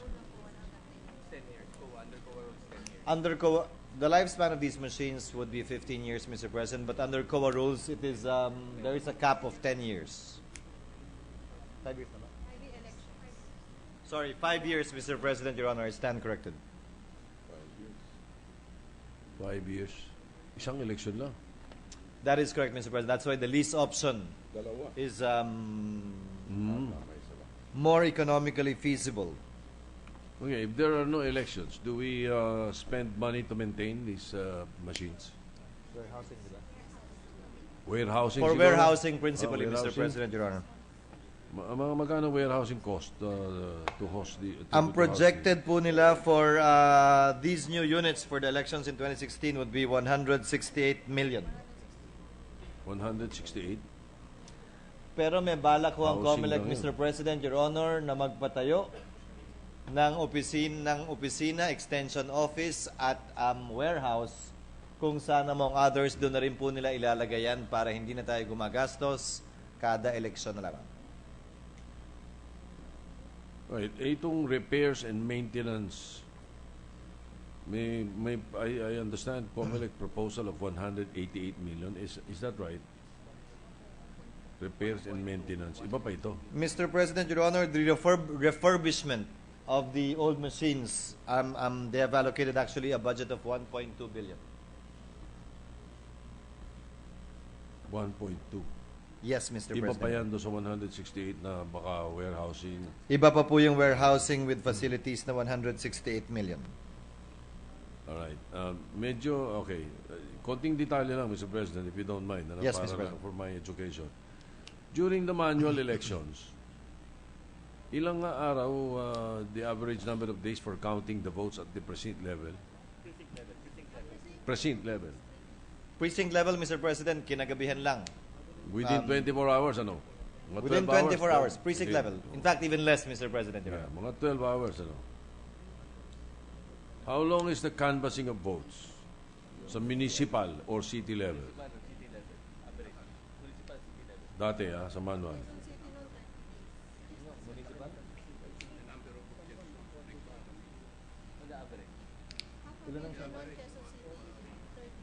Mr. President, depends on the voting population. For example, in San Juan, it took them 4 days. For example, in Quezon City, where the voting population at that time was about 500,000, it took them 30 days.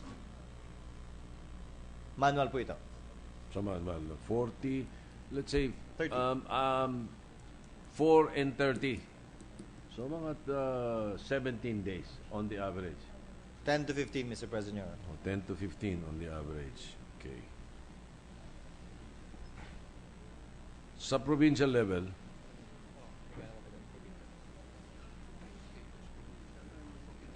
I beg your indulgence, Mr. President, tinatanong ko lang po. yung sa probinsya would depend because by stages na po yun. Siyempre, kailangan mo nang mabilang yung sa presinto and then sa munisipyo bago po mapadala sa probinsya. So, minsan po, merong isang munisipyo na naantala yung pagpapadala for one reason or another. So, the provincial count, total provincial count would be delayed accordingly.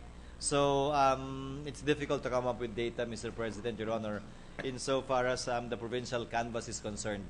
Dahil minsan, baka kompleto na 99%, isa na lang talaga hinihintay, ang bilang pa rin nun ay delayed.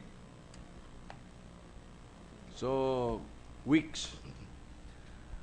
Last time I remembered, Mr. President, Your Honor, it took when I ran for Congress, because that's equivalent to the Provincial Board of Canvassers would have to proclaim my victory. It took them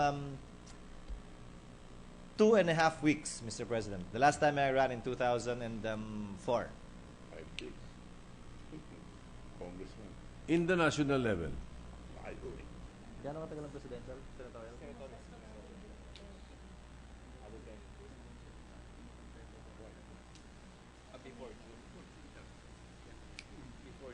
More than a month, Mr. President, Your Honor. Pero wala pa naman daw umabot ng June 30. muntik na. Yung 2004 presidential election. Malapit-lapit lang po, pero hindi daw po umabot. We were both there, Mr. Muntik, President. Yes, muntik na. So, sa precinct level, ano lang no? Hours. Hours. Mr. President. Sa municipal level, mga 10 to 15 days. Provincial level, 2.5 weeks. Sa national, buwan. That is correct, Mr. President. Right. The reason I'm bringing this up is that merong mga, alam nyo na, mga armchair experts at mga armchair critics na pinag-uusapan tungkol dito sa manual and versus the automated elections. Okay, therefore, if they want a combination, what we should automate is the canvassing process. To include the transmission of votes from the bottom level to the top.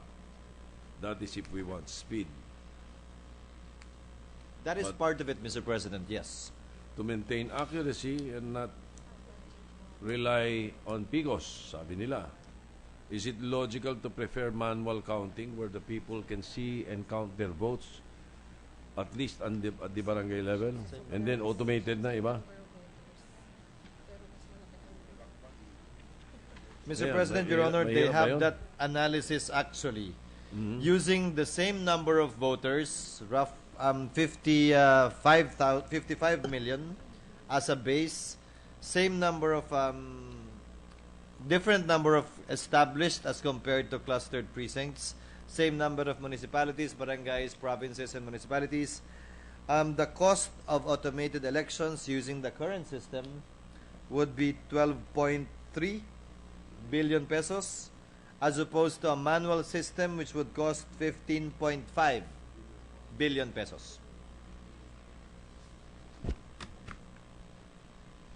Can we have a copy of that? We will furnish you with a copy, Please, Mr. President. thank you. That's a very telling story, huh? All right. Thank you for that, Mr. President. I hope some of the people who would like to propose going back to manual counting would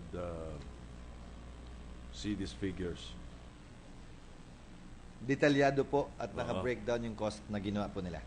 Thank you for the copy. Post natin ito para maintindihan nila. Now, yung sa mga ilang budget items lang in the COMELEC, I hope you will beg my indulgence. Konting ano lala. Yes, Mr. President. I've seen 4 items in the proposed budget to COMELEC which I believe may be interrelated to each other. But pag pinagsama-sama natin, I think the total is of 88,447,000. Ito po yung legal services and adjudication of election contests, 46.6 million. Legal research and issuance of rulings and opinions, 8,140,000.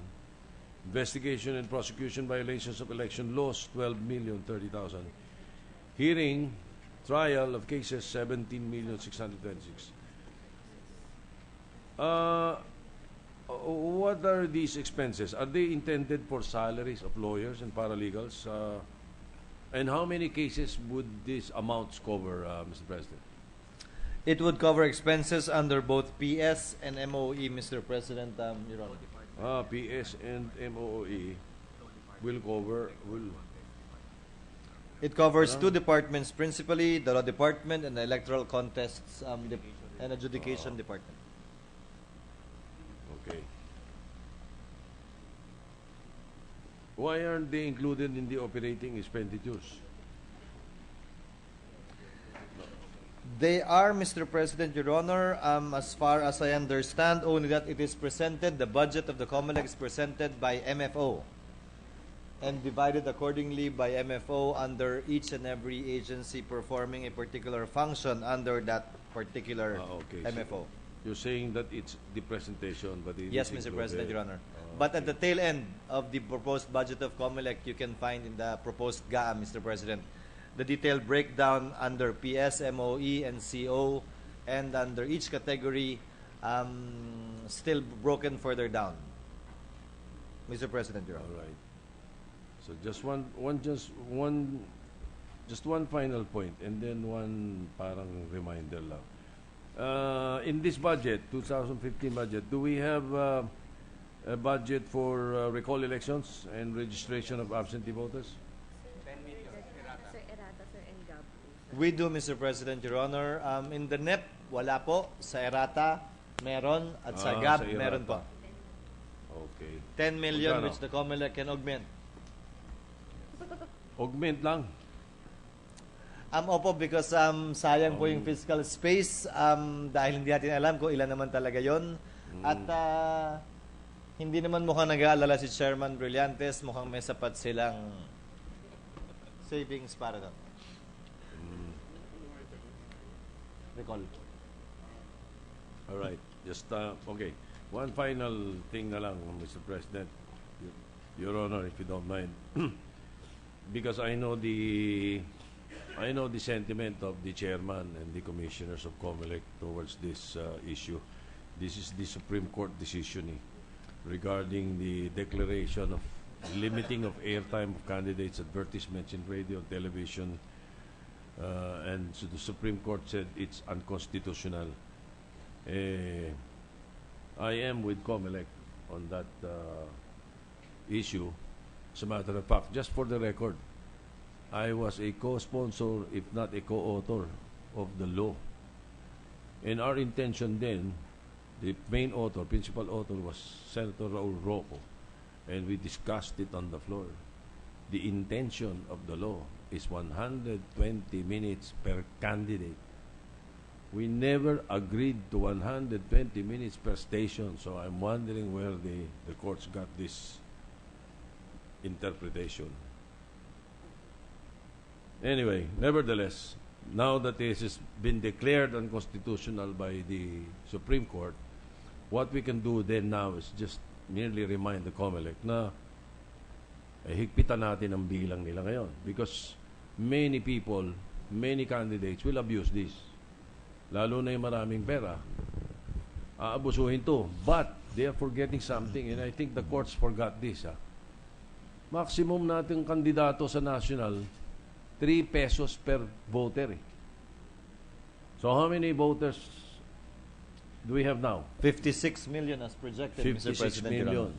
So a national candidate can only be allowed, is only allowed by COMELEC 150, 368 168 million, Mr. President. Correct. 168 million lang.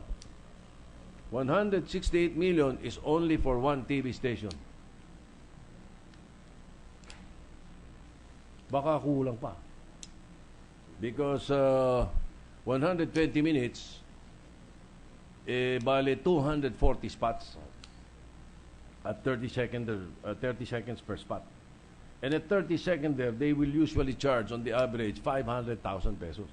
120 They're not even following the 30% discount dapat that we placed in the law also. You know? So 500,000 per 30 second there, 240, 120 million. Isang stasyon pa lang ang gagastusin. Wala pa rin yung mga posters niya, mga streamers, mga stickers. And he can only go for one station. 150 lang, 168 lang allowed ng batas na gagastusin niya. So definitely, I think COMELEC will have its hands full. They should be able to monitor the use of television, airtime, radio airtime, and the like, Mr. President. Thank you, Mr. President. That's all, just for the record. We would like to thank the distinguished Acting Minority Floor Leader, Mr. President, for his interventions, suggestions, and manifestation. Mr. President, no other member registered to interpolate on the budget of the Commission on Elections may therefore move that we close the period of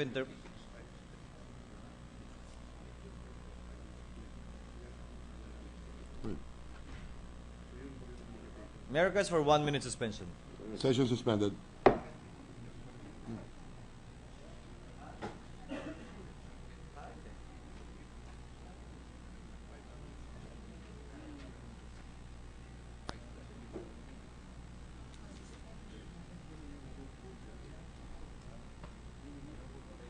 Sino nagbigay sa akin ng message?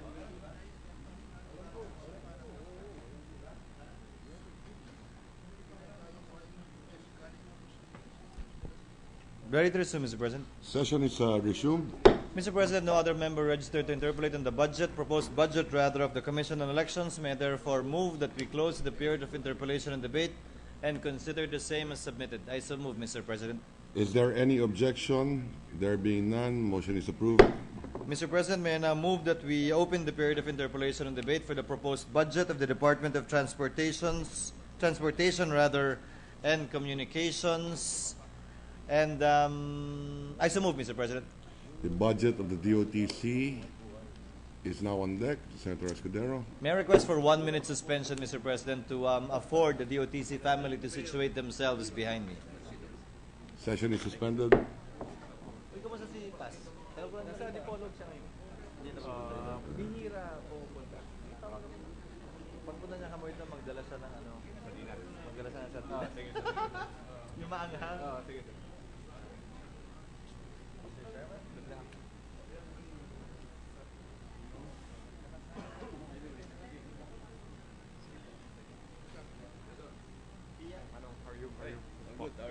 Good. Surviving.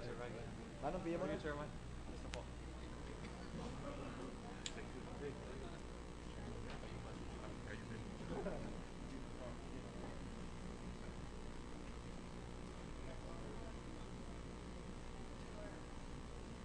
Mr. Secretary, that's for the day. Sabi ko sa pinaka-popular eh.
Ready to resume, Mr. President?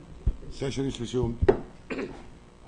Mr. President, may I ask that we recognize Senator Ejercito for his interventions and interpellation. Senator Ejercito is recognized to interpolate on the budget of the DOTC. Thank you, Mr. President. Your Honor, if the chairman Committee of Finance is willing to ask some questions, answer some questions. More than willingly, Mr. President, Your Honor. Thank you, Your Honor. I'd just like to ask the DOTC. The agency has a proposed budget of 6.6 billion for MRT3. So what are the changes that we can expect if your budget is granted?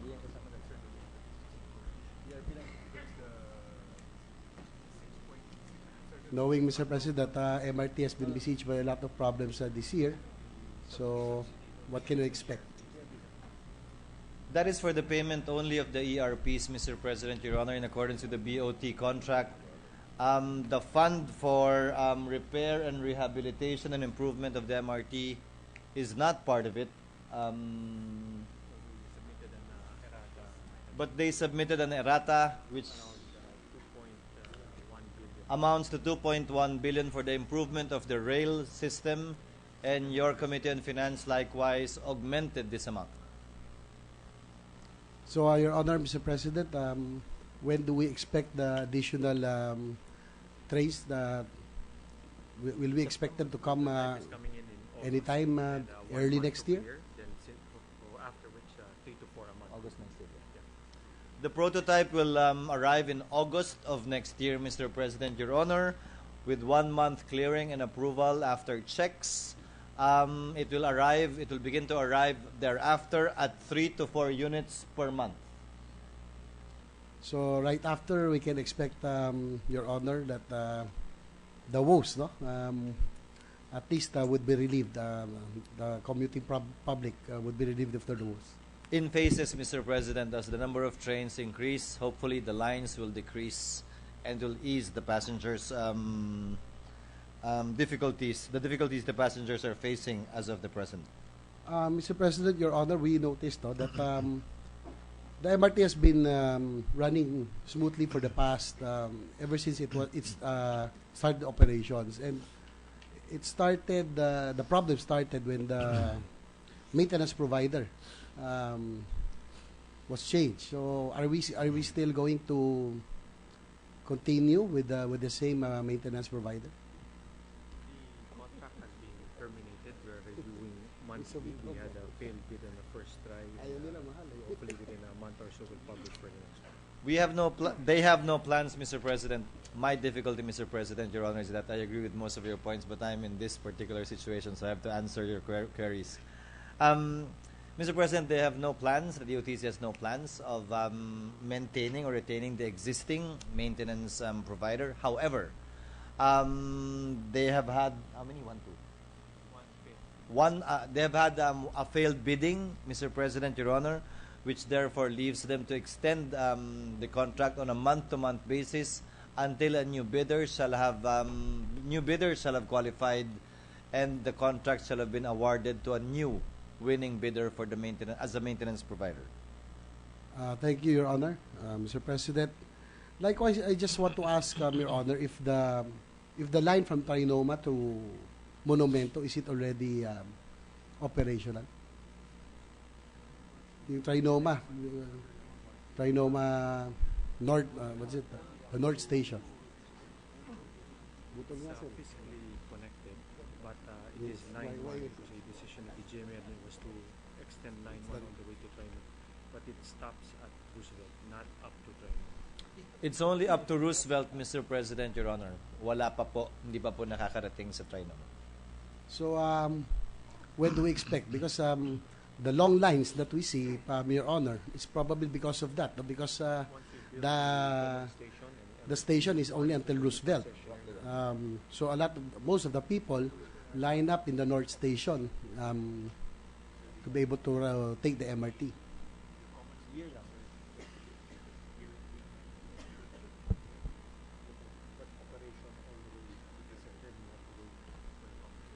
Common station we are given at the latest 2018, then you see it operating. Mr. President, Your Honor, it would have to await the completion of the construction of the common station in that area to accommodate the link of what they call Line 1.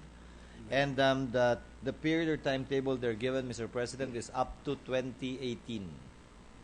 So 2018. Maximum, Mr. President, Your Honor. Okay, thank you, Your Honor, Mr. President. Let me move on. Just like to ask again, Your Honor, the status of the North Rail project and South Rail. Is there any plan of continuing the project at the soonest time? I understand that it's up for review, and if there are anomalies of the said project, why was the project stopped? No?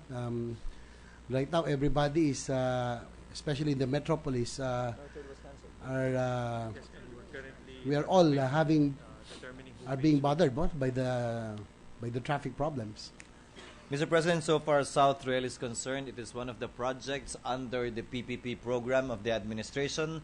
Insofar as the North Rail project is concerned, it was cancelled by the government, and they are currently in arbitration to determine who pays who and what.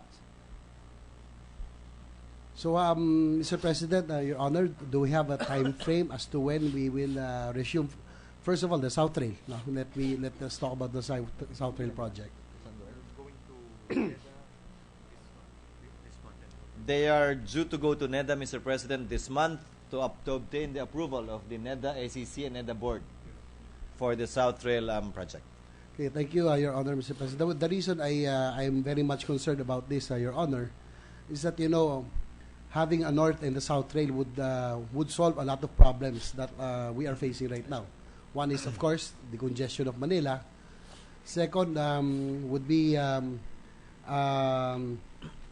it can improve and lower the cost of living here in the metropolis, just like Japan, for example, wherein people can still work in the metropolis but live in the provinces or outside the main city. So, and also right now, Your Honor, Mr. President, we're just concerned that the traffic is becoming worse, and because as I read the business side of the papers, I see that vehicle sales have been going up likewise. So, so as our population, vehicle sales is going up, we have, I think, the problems of traffic and congestion will still become worse. So that's the reason, Mr. President, Your Honor, that I ask when they estimate resumption of North Rail and South Rail, so that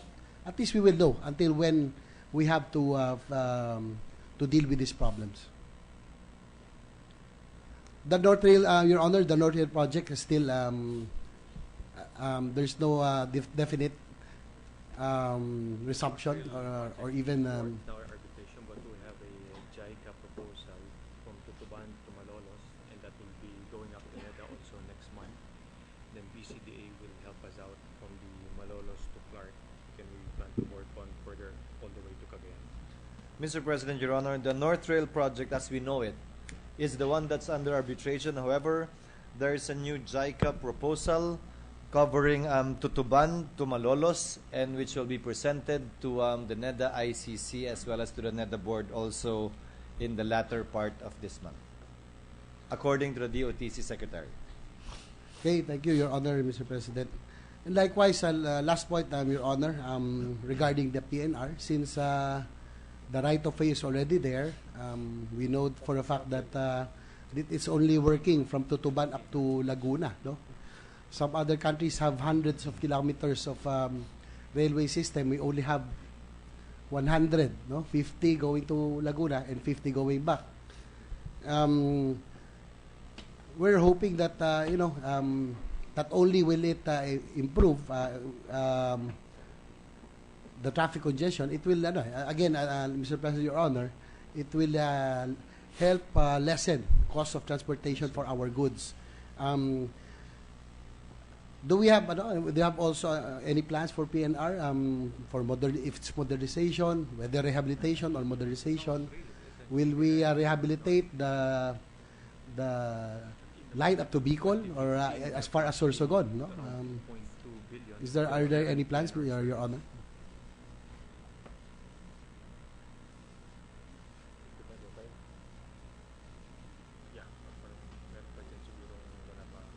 Mr. President, for 2015, they have a proposed budget of 2.3 billion to cover the existing functions of PNR. However, as I previously stated, the South Rail project, which is basically owned by the PNR, they intend to utilize the PPP method insofar as funding that particular project, and not through the PNR, Mr. President, Your Honor. Thank you, Your Honor, Mr. President. And probably last point, in case we modernize the PNR, will we?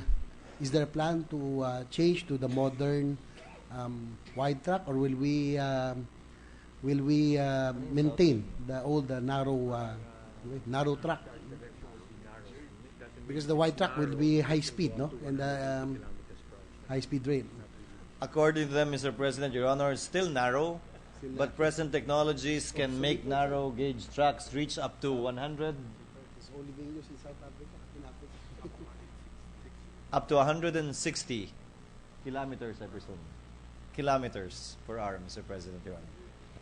Okay, Mr. President, Your Honor, thank you. I'd just like to request also probably our good secretary if they can furnish us also the programs, no? Even if there are just plans, at least we will know in the future if legislation is needed, because I would want to really support our infrastructure, no? We just want probably one of our weakest points. That's why I would want to support all of these, no? The North Rail, the South Rail, all of these, no? If I can be provided. That's all, Your Honor, Mr. President. Thank you very much. Mr. President, Your Honor, the Secretary committed to furnish Senator Ejercito with a copy of the plans for the South Rail, as well as the North Rail from Tutuban to Malolos and Malolos to Clark. We will comply, Mr. President, Your Honor. Thank you to the distinguished minority leader. Mr. President, may I now ask that you recognize Senator Pia Cayetano for interventions and/or interpolations. Senator Pia Cayetano is recognized.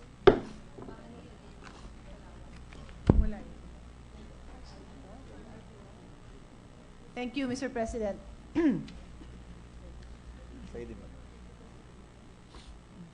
Mr. Chair, in a nutshell, I would like to have a picture of what are the short-term, medium-term, and long-term plans of our Department of Tourism, our DOTC. My concern is in the long term, the term of the current administration is almost over. It's 4 out of 6 years, so that's 2/3. And like energy, which is, we are also in crisis mode, we're looking for short-term solutions at this point. So I'd like to know if the President will be leaving this term with a legacy in transportation, or will we only be addressing short-term solutions for the remainder of his term? And that's why I guess the simplest answer is, what are the short-term, medium, and long-term plans?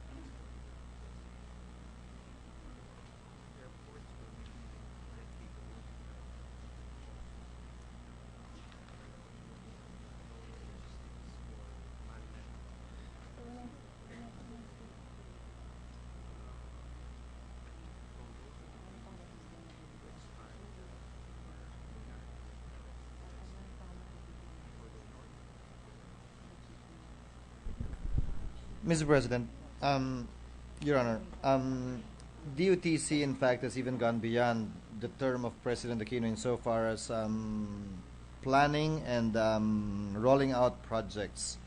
In terms of rail, insofar as LRT1 is concerned, it would reach until 2019. You have MRT7, and their goal and target is to have mass transport systems in major cities, even outside of Metro Manila. Insofar as airports are concerned, Mr. President, Your Honor, Sorry, they're- if I may interrupt, just so Yes, that Ms. we Brenda. can, when you say they will have mass transport system outside of, in major cities, what kind of mass transport systems? BRT. We have B.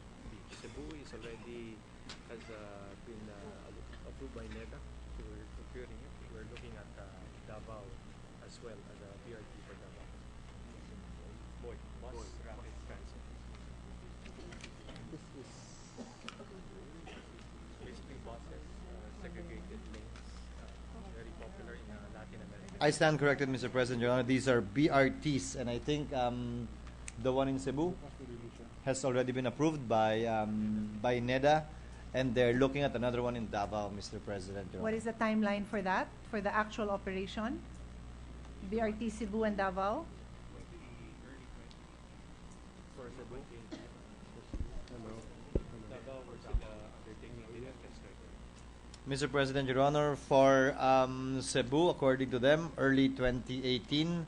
For Davao, they haven't obtained NEDA approval. They're still in the FS stage, but that's where they're headed towards.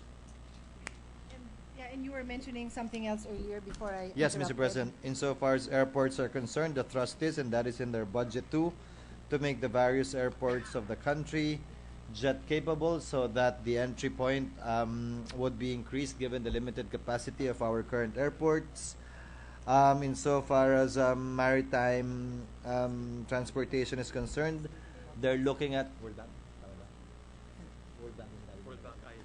World Bank IFC is assisting them insofar as the logistics side is concerned in order to lower down and bring down the costs. And finally, insofar as toll roads are concerned, they are seeking, and the target and the plan is to expand both the north and the south expressways. So my next question is, when we look at these transportation solutions, what are the key indicators that, what are the factors that are considered? Is a primary concern traffic? Because obviously for Manila it would be probably traffic and pollution, no? May I know, offhand, what are the primary concerns? Is number one solving traffic problems? Number two, pollution, cost? Travel time. Travel time of people, number one. Traffic, obviously, number two, traffic. And the reliability of the transportation. Which will all result in inclusive mobility for The target, Mr. President, Your Honor, is inclusive mobility by reducing the travel time of both persons and goods, addressing the traffic problem, providing reliable information, transportation. What was the last one? Sorry, after reliable transport. Providing reliable transportation, Mr. Yeah. President, Your Honor, and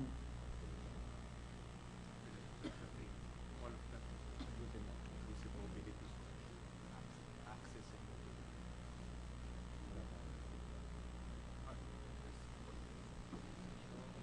encouraging sustainable green transportation. And finally, Mr. President, Your Honor, lowering energy consumption and providing sustainable and environmentally friendly modes of transportation. Lowering energy consumption and providing sustainable transportation. Is that it? What was it? Sustainable Sustainable and environmentally- environmentally friendly transportation. Okay. Modes of transportation, Mr. President, Your Honor. Okay. Indulge me. I don't have to suspend, but while I speak, may I ask that the slide be operated, because I have a little presentation as I go along to show my support for the department. But Can I sit? Can I hopefully- sit, Yes, Your of Honor, Mr. course, President, of course, Your Honor, please. so But that I I can do have- watch properly. But I do have questions, but I don't really mind if you sit. You've been standing all day, so by all means, Just sit. while But sit and enjoy my pictures. So I have been an avid supporter of basically environmentally friendly and sustainable transportation. In 2008, I was in Bacolod and I lauded, I believe, that it was the first e-jeep. This was 2008, and I think it was invented sometimes in 2007. So my support is there, make no doubt. I hailed it as an ingenious Filipino invention that addressed air pollution in general, but I loved it because it was still Filipino in nature, taking into consideration the look of the jeep, with the drawings, the caricatures. Although this is a more modern peg, but as you all know, a lot of our jeepneys used to, and some still have, names of their families. If they're from the mountain, may picture ng bundok. If they're from the seaside, may picture ng dagat. And that is very Filipino. It gives our tourists a glimpse of our country. Over the years, I have heard of more e-jeepneys cropping up in various cities. A lot of cities adopted it. Whether sustainable or not, they used it as their icon for showing that they are being environmentally friendly or conscious. And so I've seen this in Baguio, Palawan. I also heard reports of it in Boracay. I didn't see it myself. And then also in Makati and Quezon City. There may be more, but these are the ones that offhand I'm familiar with. These are now my questions. These e-jeepneys are all operating by virtue of a franchise, or some of them, so have some of them been granted franchises, or are some of them, especially when there's just one or two, then we just let them use it as a showcase? What is the status? yung sa Makati lang daw po ang may franchise, Mr. President, Your Honor. Okay, so Makati has a franchise. Would you know how many e-jeeps are plying the route in Makati? 9, Mr. President, Your Honor. 9. Pwede na ba? E-bike? Talaga, hindi registrado yung akin. Paparehistro natin. Ayaw yun, pinarehistro ko na muna. Hindi daw. Ayaw. Rehistro niya, second. Was that, on my way, is there still a response coming? It's just Makati? Just Makati, Mr. President, Your Honor. Okay. 10 po. 9. 9. They have 9 vehicles. Yes. The report I have is Baguio has 100 and Sorry, I stand corrected, Mr. President, Your Honor. 25 daw pala yung sa Makati. Ito yung may franchise po under the LTFRB. Oo. Baguio has 100. They don't have a franchise, but they have 100. Wala daw pong record sa kanila ng prangkisang binigay sa Baguio. So what are we gonna do about this? You can respond later, but Palawan has 30. And Quezon City, I believe, has 30 also.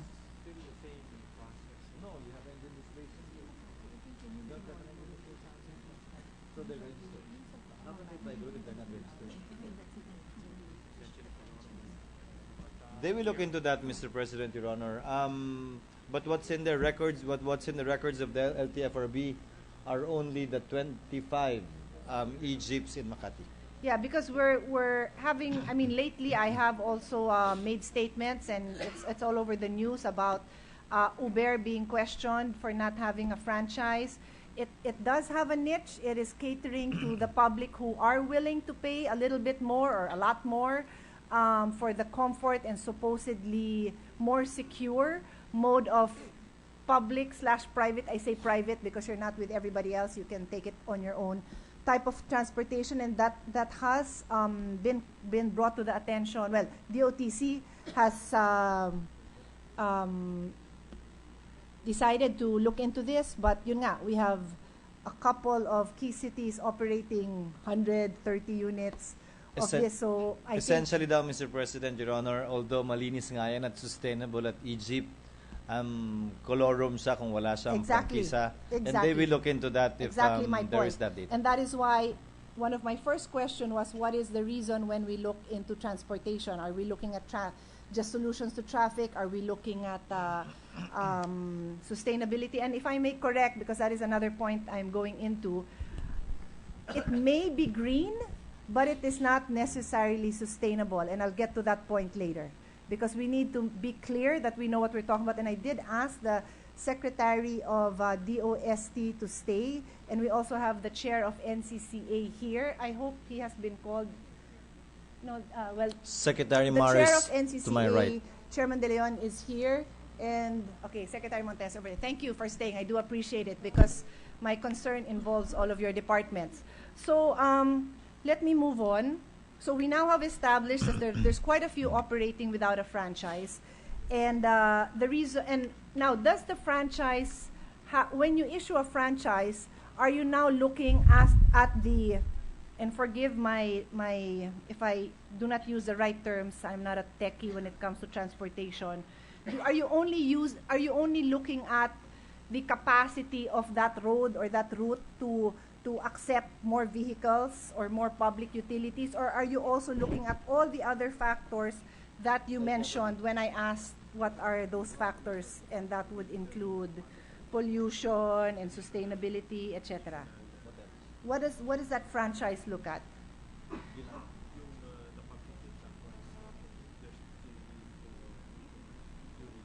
The route capacity, basically, Mr. President, Your Honor, which includes the capacity of the road to accept more vehicles, and the financial capacity of the operators, number of passengers, and the public need, Mr. President, Your Honor, So which would measure the right, understand. So demand of the it's passengers. basically addressing, finding the balance between the public need for public transportation and the demand for public transportation and the capability of the provider to meet that demand. and the capacity as well of our roads to Yeah. absorb. So when you talk about the capacity to absorb, then does that franchise group also now look into whether it will be a bus rapid transit that you will approve there, or a taxi, or a jeep, or does that go to the higher level? Does that go beyond franchising? Who calls those shots? That would now fall under the DOTC planning, Mr. President, which includes the LTFRB and not solely the LTFRB anymore. Okay, which is why I bring this to your attention, because when we talk now of these e-jeeps, and as we have now brought it to the attention of the LTFRB, I want to be sure that this is part of the planning department of DOTC, that indeed, as we like the green look of e-jeeps, it is consistent with all these other things that you talked about. What is the capacity of these e-jeeps? Meron sigurong maliit, merong malaki, merong mukhang tricycle, pero mukhang jeep. I don't know. So I'm just bringing this to the attention of DOTC, that we consider that, and I'd like to just get a response, but the Secretary is nodding, that this is a... The Secretary is nodding. We confirm that, Mr. President. So let me move on. So on that note, I said let's distinguish between green and sustainable. And when I speak of sustainable, it does not necessarily mean green. Let me use, before I go into the Egypt, let me use, by way of an example, shoes. I won't name the brand, but there are a couple of international shoes. Some come from US, some come from Brazil, and they're very cool and hip. They supposedly use recyclable, renewable fiber, blah, blah, blah, but they cost a fortune. And they do not create jobs, even though we have industries here. The city where my father, well, the town where my father came from, Pateros, has a dying shoe business. It's practically almost dead. Marikina is drowning. And so when we promote shoes and say this is green and sustainable, it is not sustainable from the Filipino point of view, because it requires transportation, it goes by plane, that's why it's not very cheap by the time it gets here, and it is a hip product that only the rich can wear, as opposed to shoes that came from Marikina. It travels a short way, provides livelihood. So I use that example now for the e-jeeps, no? Because the answer given to me is that those that grant the franchise do not look into anything beyond the capacity and the need, then I will raise this then to DOTC as a whole, who will now determine where sustainability comes in. Because as far as I know, these e-jeeps are locally produced. Until recently, when the e-jeeps operating in Quezon City were imported. And we have a picture of the President of the U.S. With this product because it is, I think, a U.S.-Canadian joint venture. So I raised this in terms of sustainability, and this is also where I had asked the chair of the NCCA to stay, because I earlier pointed out about the Philippine jeepney being such an icon, such a eye-catcher, such a portrayal of who we are. And here we have a U.S.-Canadian product that doesn't in any way incorporate Filipino art and is not sustainable in that, and I can mention we have PHUV. This is now the company that its predecessor was Grip, the one that produced the Jeep that I was sitting in, the first e-Jeep. And there's another group, Institute for Climate Change and Sustainability. It is a DOST, Mapua, PEZA joint project. And there's another one headed by Ramon Magsaysay awardee, Attorney Tony Oposa. So, my question is, and the reason I mentioned the e-Jeep plying the Quezon City route, so I was of the impression that they did have a franchise because from the press releases, it appears that they did. It says there that we are now plying the route off, so I thought that was public info, so may I ask why these are publicly pronounced, and even meetings with DOTC officials are made public, and yet no franchise, and yun nga, I wanted to inquire about the sustainability angle. They will look into it, Mr. President, Your Honor, but they confirmed a third time that they don't have a franchise or nobody else has a franchise other than those in Makati. So with respect to the one in Quezon City, which is the one that I have been hearing a lot about and reading a lot about, they have had meetings. I believe the name of the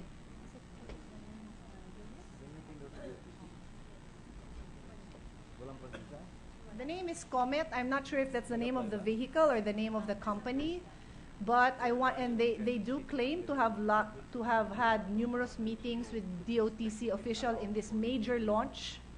But not to get passengers. No. For No, but that's the issue.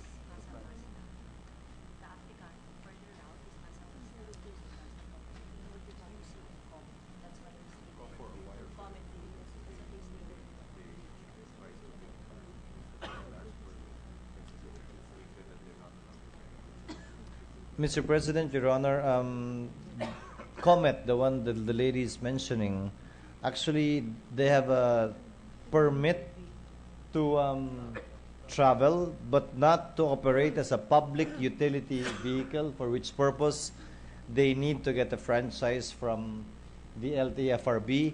And the one applying for such a permit, application ba lang?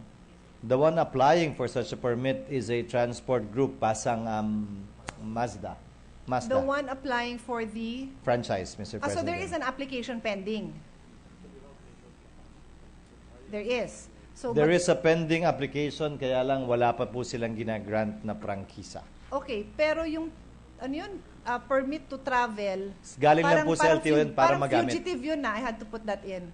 Permit to travel. Yun ba yun?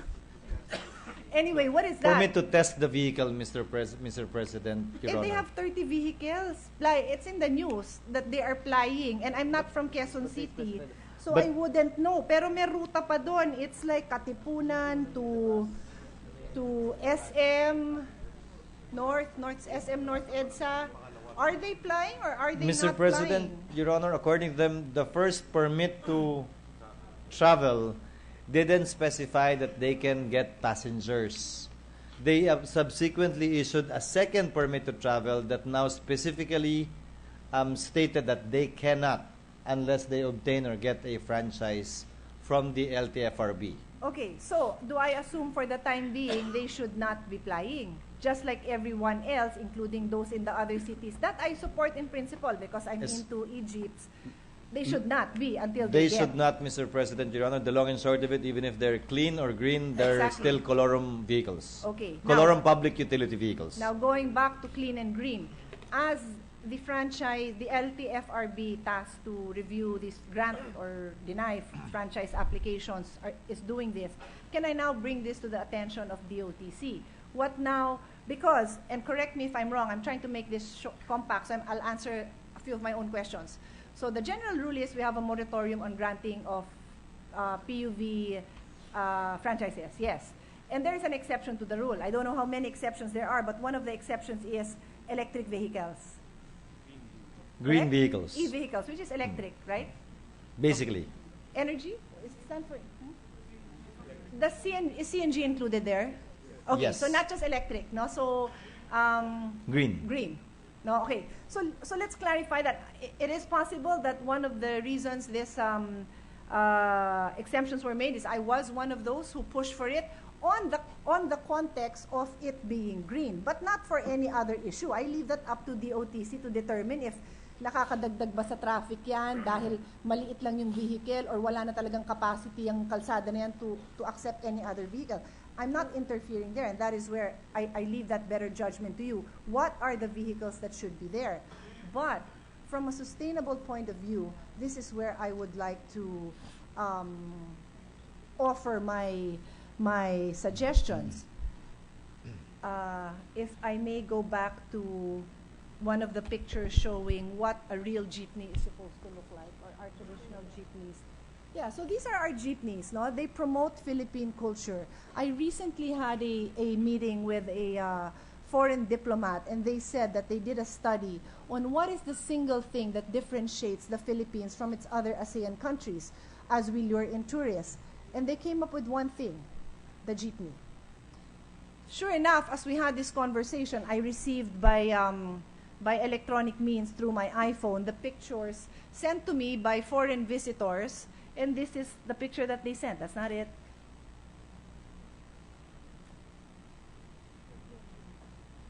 So these foreign visitors of mine sent me a picture of their Jeep on their laptop, and then there's another one, same thing. So my point is, and that is why I invited the chair of the NCCA, can we work together as a unit? I don't know if you even have a cluster that works together, that as you try to seek our transportation solutions, can we work at it from a tourism, a heritage, a cultural point of view, where we take these things into consideration. I'm talking now arts and heritage, but I'm also talking about sustainability, livelihood. I mentioned earlier the companies that have been pioneering e-jeepney manufacturing, and here we are. You have not granted a franchise, but it is all over the papers that they are plying the route. They have brought in 30 units, and they will bring in more. Why?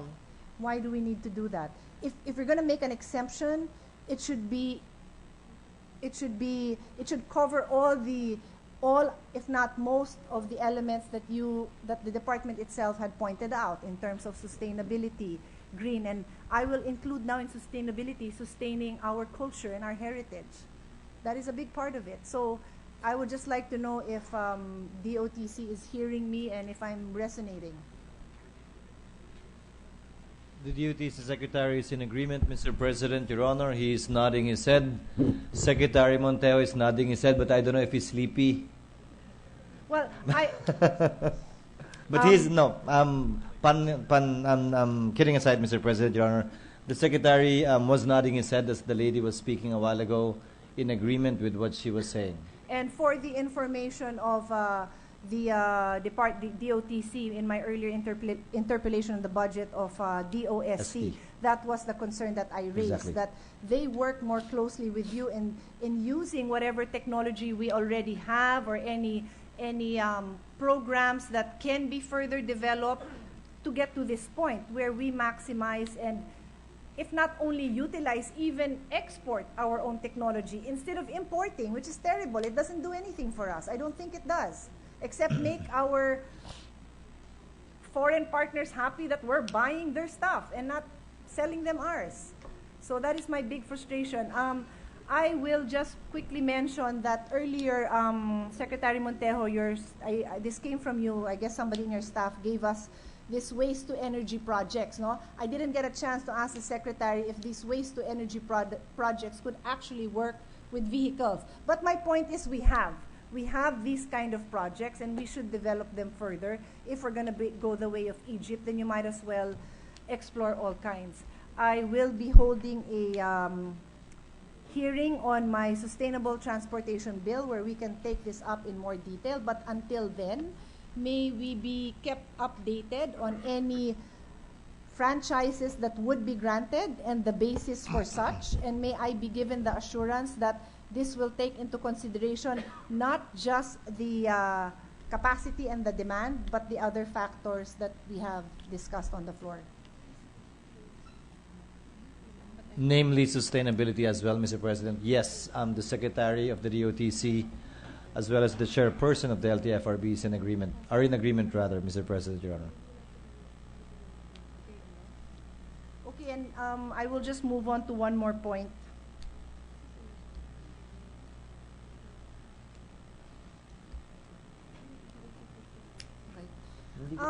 During the recent MRT issues that we read about in the papers, one of the solutions that was coming out of that was statements that the government will now be buying out the MRT for an amount of 53 billion pesos. This is news report, no? So is this amount actually in the 2015 budget? I do recall that Senator JV was asking something along this line, but I was preparing, so I didn't hear his answer. Mr. President, Your Honor, it was placed under the NEP and GAB as part of the unprogrammed fund. There is an AO or EO authorizing the Secretary of Finance to source this from borrowings. However, the Committee on Finance proposed for plenary consideration a reduction of that amount to only include now the payment of taxes due and owing on account of the BOT contract we have entered into. So what the committee is recommending is that we only pay the taxes due and owing and not buy out the MRT system? No, yes, Mr. President, Your Honor, that is correct. Based on the hearings conducted by your committee as well as by Senator Osmeña. So is the position of the committee this amount, 50 plus billion, 53.9, should be spent on some other system? Not necessarily. It's in the unprogrammed fund, Mr. President, Your Honor. So it can only be activated via an excess of our revenue targets or by borrowings. So it still is in the unprogrammed funds? Which one, Mr. President, Your This Honor? 53 billion, or you No. took it out? You took it out.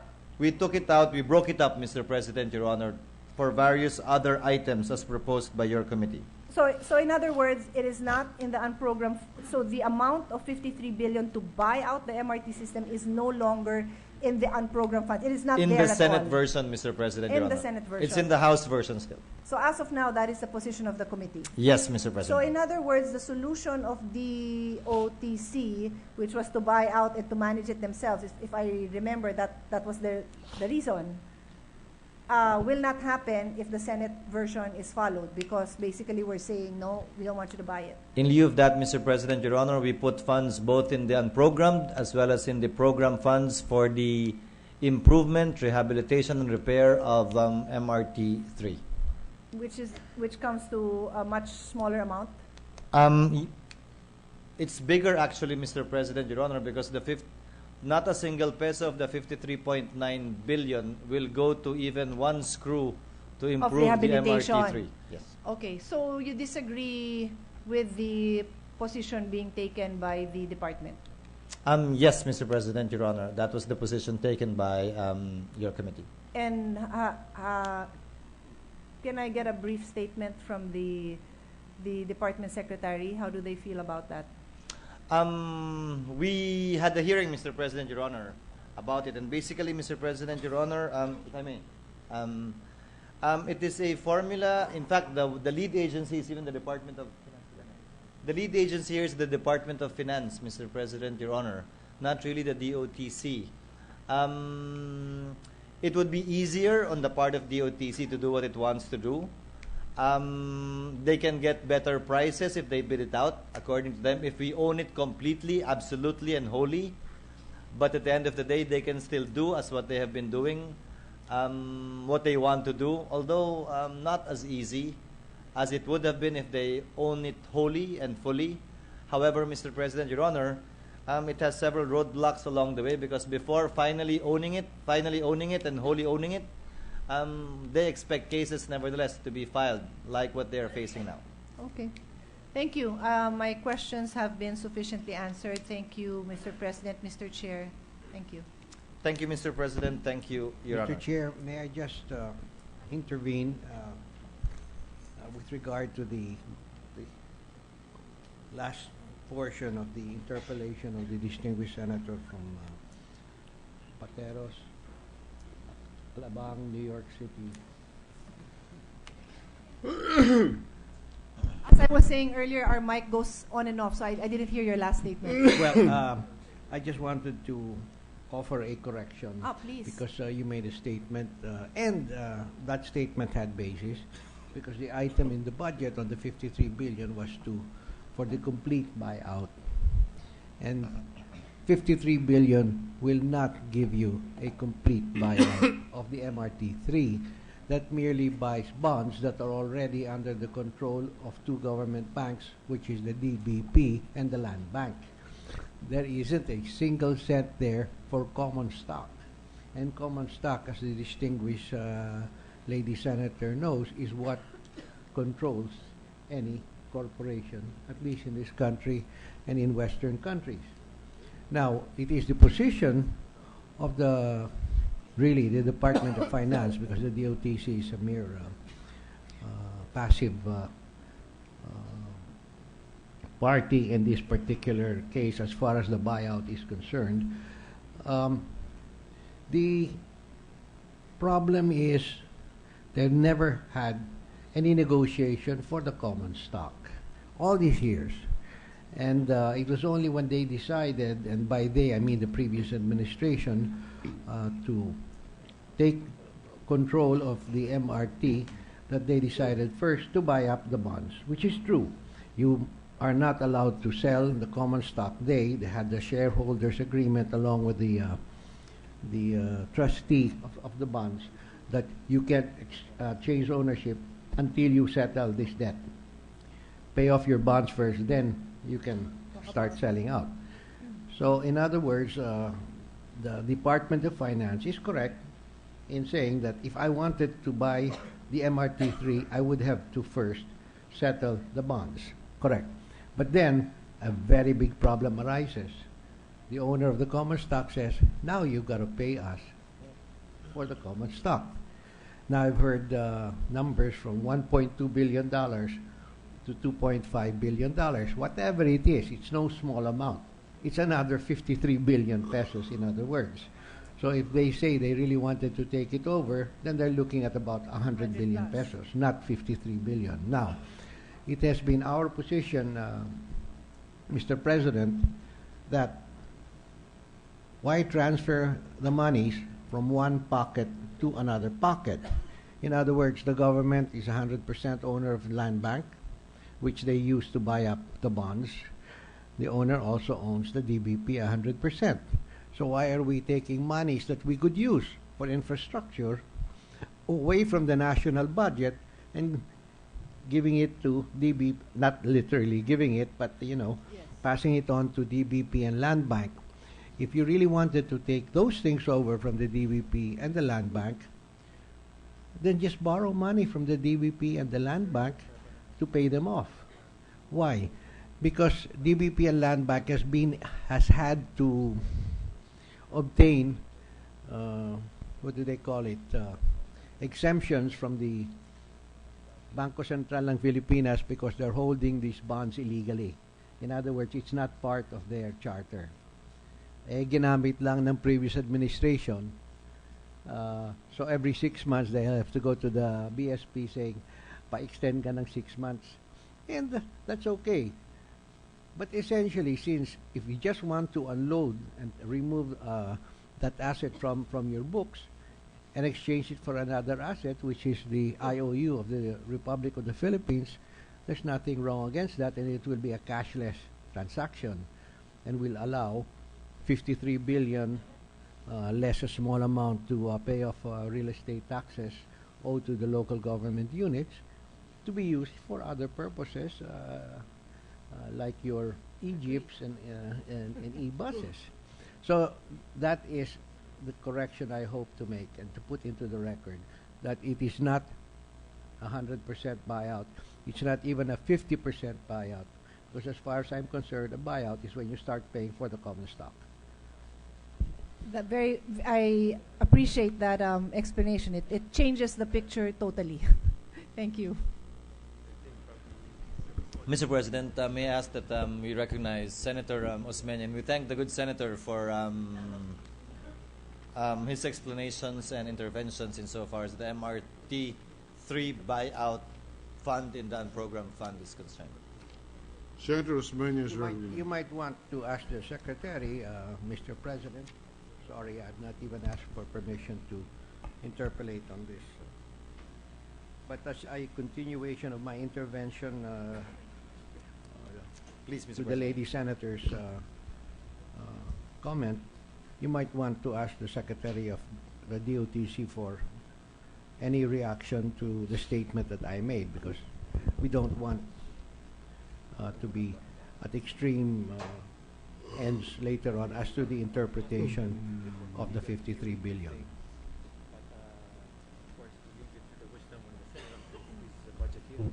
According to the Secretary, Mr. President, Your Honor, and as they stated also during our hearings, if you remember, also in our executive session, they have a different legal opinion on the matter insofar as owning it after buying what they would have wanted to buy in the 53.9 billion fund they were asking for in the unprogrammed fund, sans owning any single common share of stock. Would that be correct? Do they own a single share of common stock today?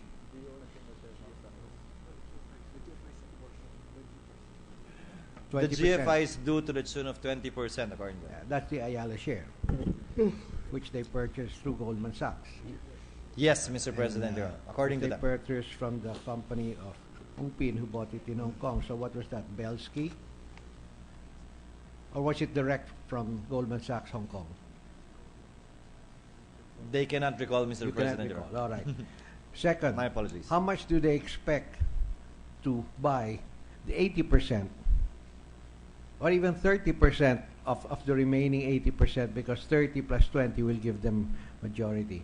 How much do they expect to spend for that? Free?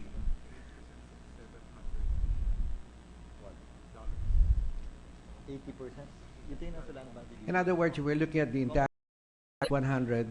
You have 20. In order to take majority control, you just need 31%. You need to accumulate 31% of the entire pie. Are you expecting that free of charge? They don't have a figure for that, Mr. President, Your Honor. No, my question is simple. Are you expecting that to be free?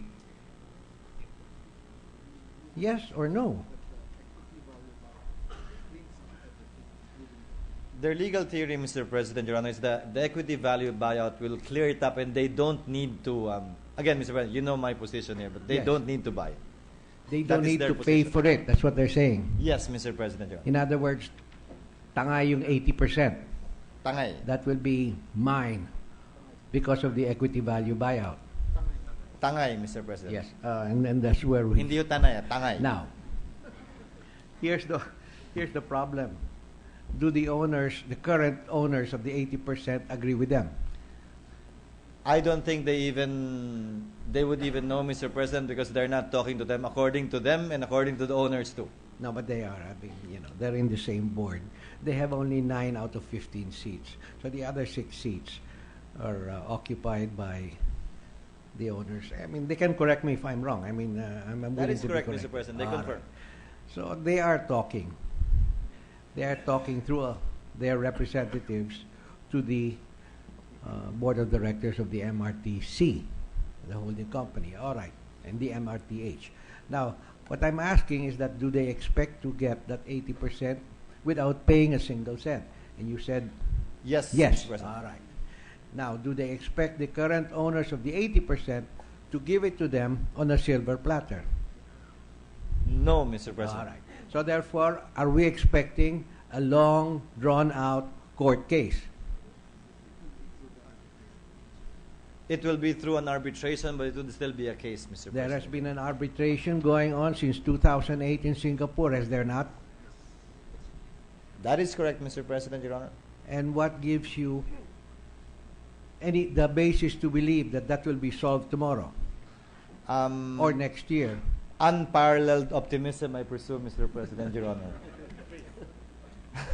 See, And that's faith in God too, Mr. President, according to That's them. what I'm saying. I'm looking at a long, drawn-out process. In the meantime, our poor riders in the MRT3 are going to continue to suffer because the two sides don't even want to talk to each other. No, one side wants to talk to them. They're the ones who don't want to talk to the current equity holders. Because if they did, I'll bring the owners of the 80% here to talk to them. They've started talking, Mr. President, but only since last week about this and other matters, according to the Secretary, Mr. President, Your Honor. All right, let's change the subject. Thank you, Mr. President. No, Thank you. let me ask, just on the upgrade of the MRT3, the cabs, I understand they bought or ordered 48 or 51 cabs 48. from Dalian. 48, Mr. President. Now, the 48 will then merely replace the existing cabs, which are old, worn out, and have to be scrapped. On top of the po ito, it will be added. So you're going to have about 96 cabs operating.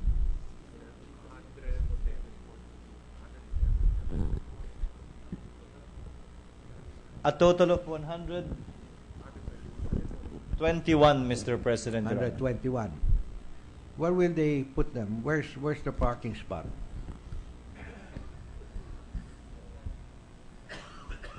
The current depot at Trinoma, Mr. President, Your Honor, The according current to the depot DOTC. at Trinoma can only take 60 or thereabouts. And it is not expandable. So I'm wondering if they already have a place. Kaya daw po, according to the... 120? According to OIC of MRT3. Kaya daw po, Mr. President, Your Honor. Ang 120 cabs? Yes, Your Honor. He is Okay. nodding his head, Mr. President. Your I Honor. will have that confirmed because I understand it's pretty limited and there's no more room for expansion. And I think the idea was to continue the MRT3 all the way up to Navotas, and they would have put the new extra parking space in Navotas. Pero Now, sagad na raw po yan, Mr. President. No? Pag kinonect yung line 1, hindi na po Line talaga one? daw. ano? Sagad na raw po yun. Any additional, they would have to build a new depot. Find another depot and build a new one. That's right. That's right. Now it can't be done anymore because they allowed line 1 to undertake the extension. And that's a different system. And it's got different electronics. It's got different... makes it impossible. But that's not their fault. That's the previous administration's fault. It would have been a natural for MRT3 to go through Trinoma all the way up to Monumento and To all the Monumento. way to Navotas. Same system. Same electronics. Ideally, Mr. President, Your Honor.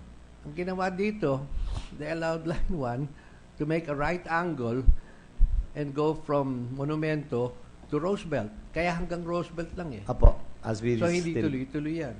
That is correct, Mr. President. We're very smart. How will we resolve that?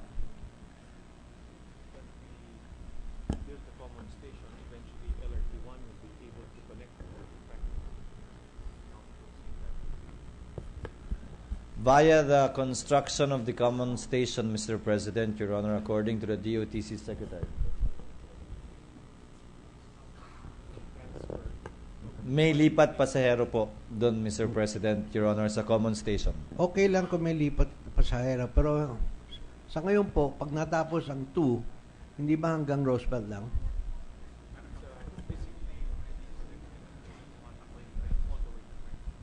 It's physically connected daw po up to Trinoma, Mr. President, Your Honor. Hindi lang tumatakbo yung tren hanggang Trinoma. Hanggang Roosevelt pa lang. The last station is Roosevelt. They're not utilizing yet the track up But to they will have to Trinoma. change trains if they want to go on to That is correct, Mr. Makati President. or Taft Avenue. To Pasay, connect to diba? MRT 3. Lipat rin daw po. That's the solution given the current situation that they're looking at. All right. Now, the port problem. Let me bring up the port problem because I'm still unsure as to what's happening there. That should never have happened, but it did. We are, throughput now is much better than even before.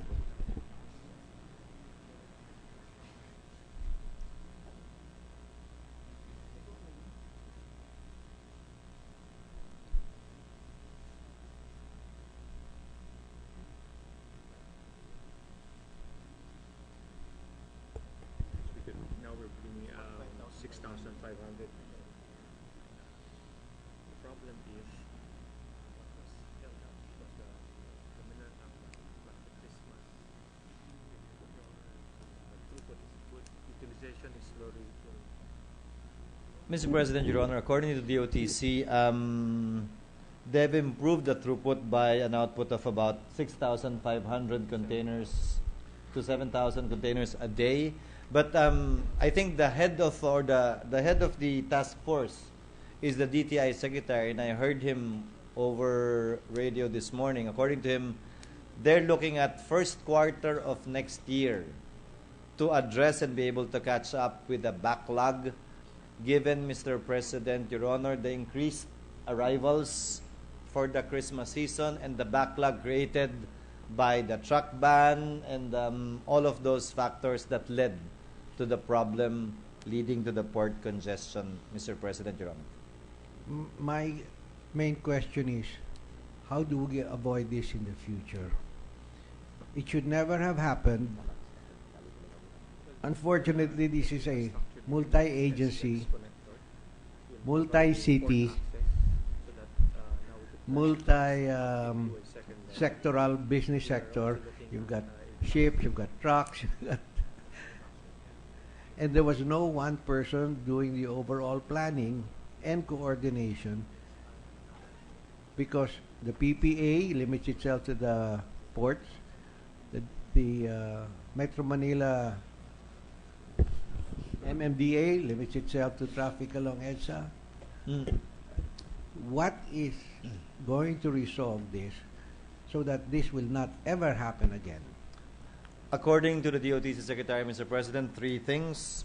The construction and completion of the SLEX NLEX connector that would have a That will alleviate. that would have a direct access to the port. Mhm. Number 2, the expansion of the Batangas and Subic ports to accommodate more traffic shipments. I mean, May I just interrupt? Batangas and Subic is only about 10 to 20% utilized. For goodness sake, what are you going to expand there? Hindi nga ginagamit eh. Because of the congestion. according to the DOTC Secretary, Mr. President, Batangas is already at 90-95% as we speak, given the congestion wherein they had to divert. Only now. Only now, Mr. Yes. President. But on a normal operating day, if this had not happened, and there would have no backlog built up, Single and digit. ships in paying demurrage, it was what 10 to 20%. Not even, Mr. President, single digit pa nga daw po minsan.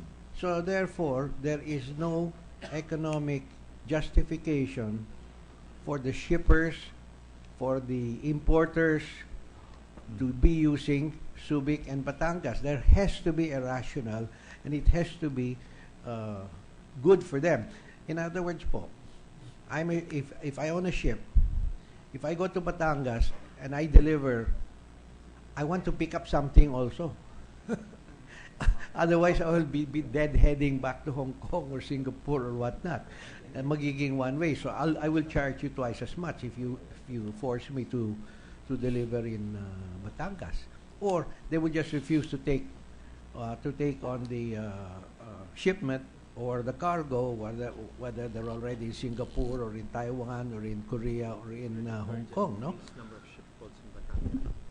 That's why this needs a super port, whatever we want to call it, authority that keeps on working on these things 360 days a year, 10 years every decade. Right now, I understand there's an ad hoc committee headed by Secretary Rene Almendras. But unfortunately, ad hoc, task force, whatever, that's not going to work. This is something that's going to happen again. It's a very complicated logistical problem, and it would need constant refinement, adjustments, advanced thinking. There's no such thing. There's no such thing right now, Mr. President, although I am in full agreement with you, and the DOTC Secretary likewise is in agreement with the good gentleman. Well, agreeing with us is not going to solve the problem anyway, so thank you for that. Let me move on to the next, our airport in Manila. This has been debated, discussed for a long time. 1989, I saw a JICA study already. Panahon pa ni Tito Cory yun, no? Ni President Corazon Aquino, and so on and so forth. And up to now, I don't know where the new international airport will be. There's still a debate on whether to put up a second runway alongside runway 0624 over at NAIA, or to take on the idea, the concept of Mr. Ramon Ang to reclaim or to build, reclaim, expand at Sangli. When are we going to get anything decided on? Mr. President, Your Honor, they have not yet decided on it's what I thought. On the runway, third runway could be either a third runway or a new terminal in the same area. They have not yet decided whether or not to construct that third runway, Mr. President, Your Honor. They have commissioned a JICA study that will be available by July next year. For the Sangli new gateway, Mr. President, or the new airport that you were mentioning a while ago. That's the direction they're heading towards. When will that absolute decision be made? So that when will you be holding a tender or a bidding for the development of Sangli? July FS will go up to the board once get that decision. They'll get the July the feasibility study from JICA by July, Mr. President, Your Honor. They will have to submit it to the NEDA board for final approval. That would be the green light for this project, So Mr. that brings President. us to 2020.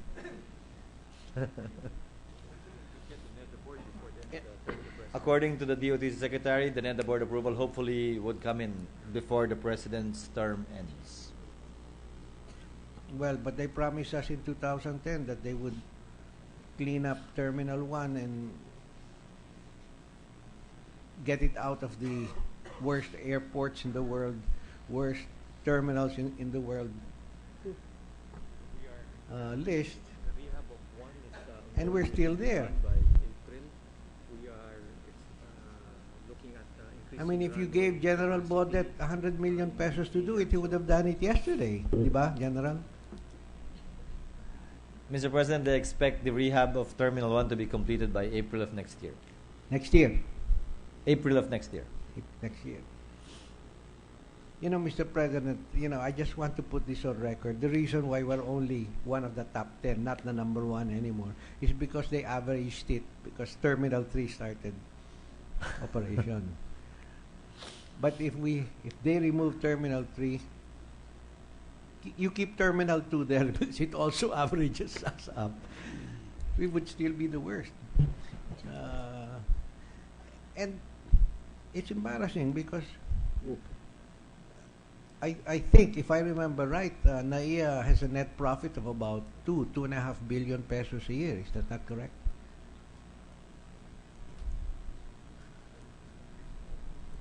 How much? Bodet is nodding his head, Mr. President. About 2 to 2.5, according to him. So it's not a matter of funds. Retain ba niyan o?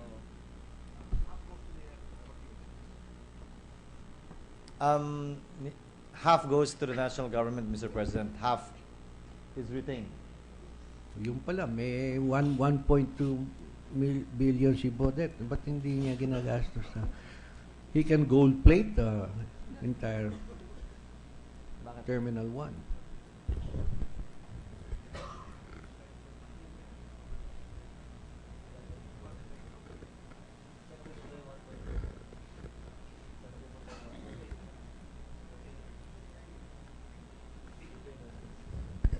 Mr. President, according to him, it's funded. These improvements and constructions are funded by the national government. Does not come from his fund, Mr. President, Your Honor.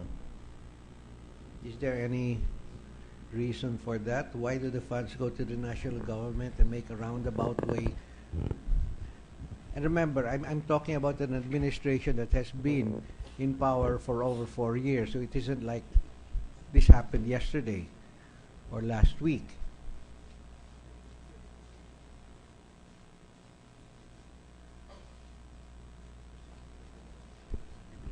By virtue of provision of law, Mr. President, Your Honor, half goes to the government by Opo, way pero of dividends. may one half pa sila, di ba? The one half is considered as retained. Ano, tinatago ng DOTC o ano? Or is it kept in the bank account of the Ninoy Aquino International Airport? Because media paid just compensation. So that's the back. It's considered as retained earnings according to Budet, Mr. President, Your Honor, and is Maintenance of NAIA for the entire complex. and part of it goes for the maintenance of NAIA, and part of it goes to For the just compensation loans so that they have taxes for the just compensation loans amounting to about 5 billion. amounting to about 5 billion contracted by them, Media, sir. By media with Land Bank and DBP. which are with Land Bank and DBP. Yeah, Mr. President, the 2.5 billion is net profit. That's not their gross. That is correct, Mr. President. So- Kaya nga 50% puno So ng so binibigay. he cannot say he still has to deduct operational expenses there or interest payments because that's his reported net profit. That's net of everything. That's even net of taxes, of income tax. According to him, Mr. President, Your Honor, the day-to-day maintenance of, they're not being given funds for the day-to-day maintenance of the airport. They source it from their income, Mr. President, Your Honor. I know that. But then you have gross income, you take away your salaries and wages, you take away your expenses under MOE, which is maintenance and other operating expenses. Then you take away your debt service, meaning interest payments, which is tax deductible. Then you come to your net profit before taxes. So he cannot say na, kasi ginagamit ko yan. Eh, di mo, paano mo gamitin yan? You were able to deduct it already before you reported your net profit figure. Now, you could use it for, say, CAPEX, capital expenditures, which had been previously approved. Yes, but you can't double deduct expenses.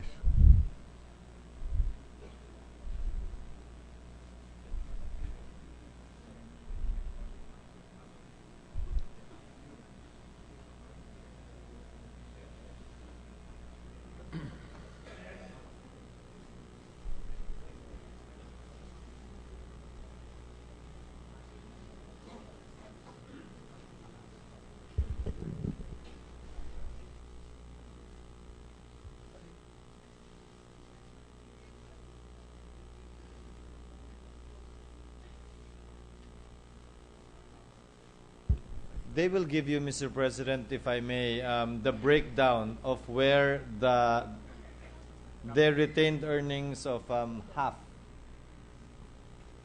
is going. Because quite frankly,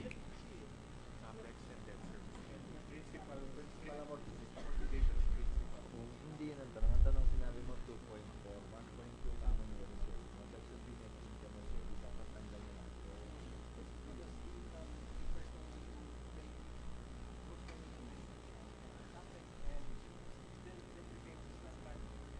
Hindi, may sinabi siyang maintenance. Hindi, kasama ba yun sa...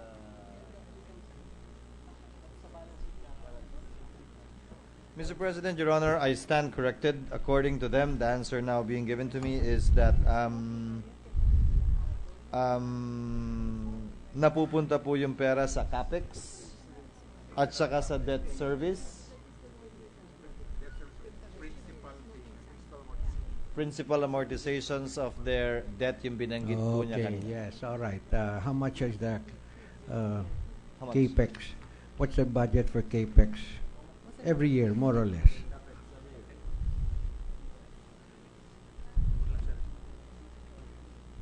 Dito mo palagay, tama? And how much is debt service? Jolly, dito nyo muna sa palagay. Dito ka na. Debt service namin is 1.2 billion.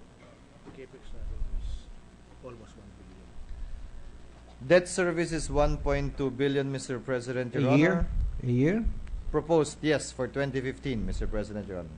Now, what was it for 2013? What was it for 2014? For What was it for 2014, it was 2012? 1.216 billion. I only have the data until 2014, Mr. At President. present interest rates, it seems that they owe something like 20 to 30 billion pesos. Interest lang yan? Principal to, Mr. President, Your Honor. Principal, okay. These are principal payments. And you have a principal payment of about 1.2 billion a year? For the I only have the figures for 2014, 2015, Mr. President, Your Honor.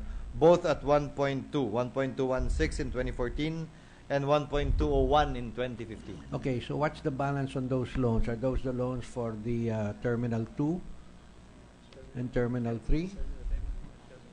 Terminal 2 and Terminal 3, Mr. President, Your Honor. Magkano ba yung balance? What's the balance? What's the principal amount? Balance on of the principal to be repaid, and what's the tenor?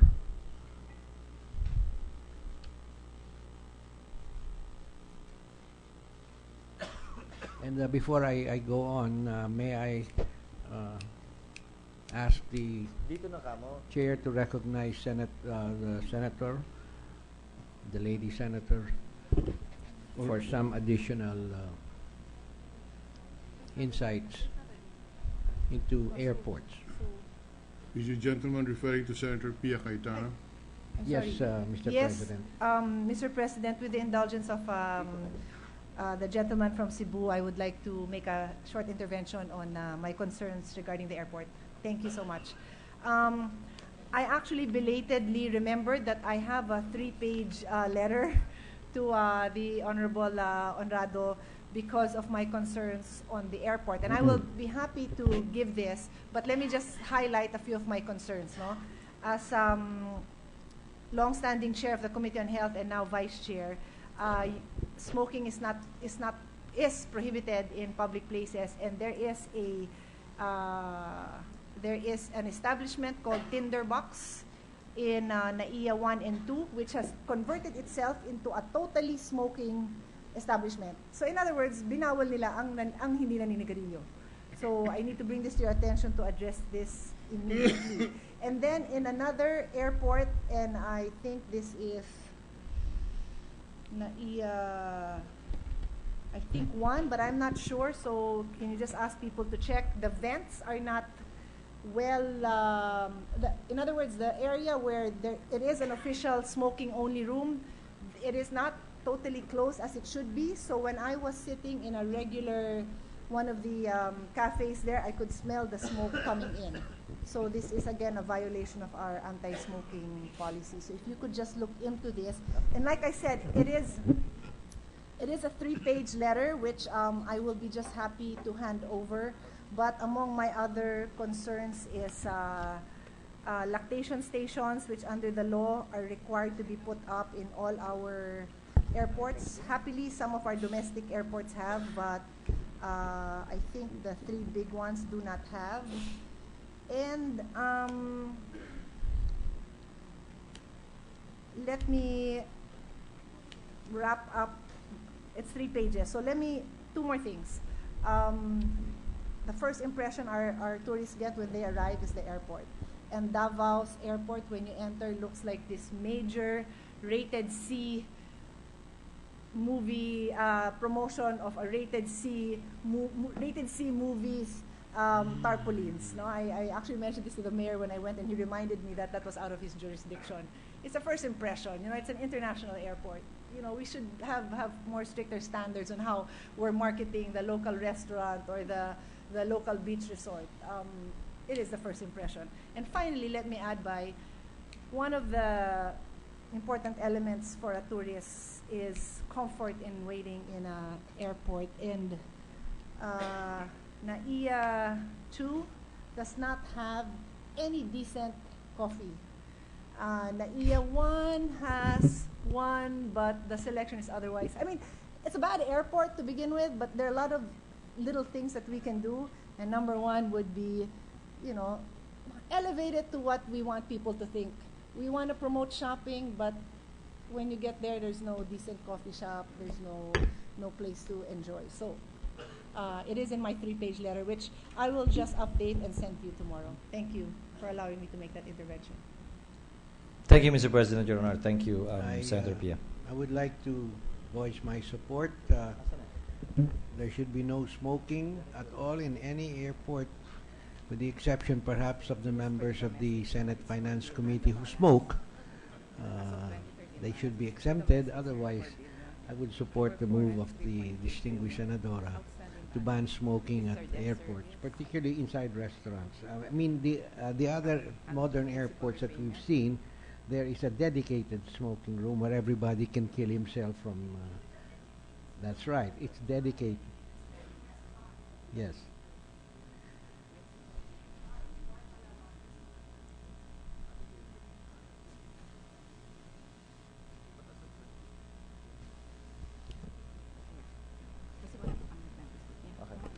Mr. President, we have the answer. Domestic loans payable, the outstanding balance as of 2013 is 4.149 billion. What's the tenor? What's the how many more years to 10 years to pay, and what's our annual constant on that? What's the annual payment? 10 years to pay. 10 years to pay from 2012, Mr. President, Your Honor. This must be new then, huh? Just compensation for Terminal 3. This is just compensation for Terminal 3, Mr. President, Your Honor. Okay, so utang ito sa Terminal 3, but Three. the utang natin sa Terminal 3 is much bigger than 4 billion, no? That's for the I think we owe something like 360 billion, 360 million dollars. This is just part of it, Mr. President, Your Honor. And This is where's one the in rest? escrow. How is that booked? The rest?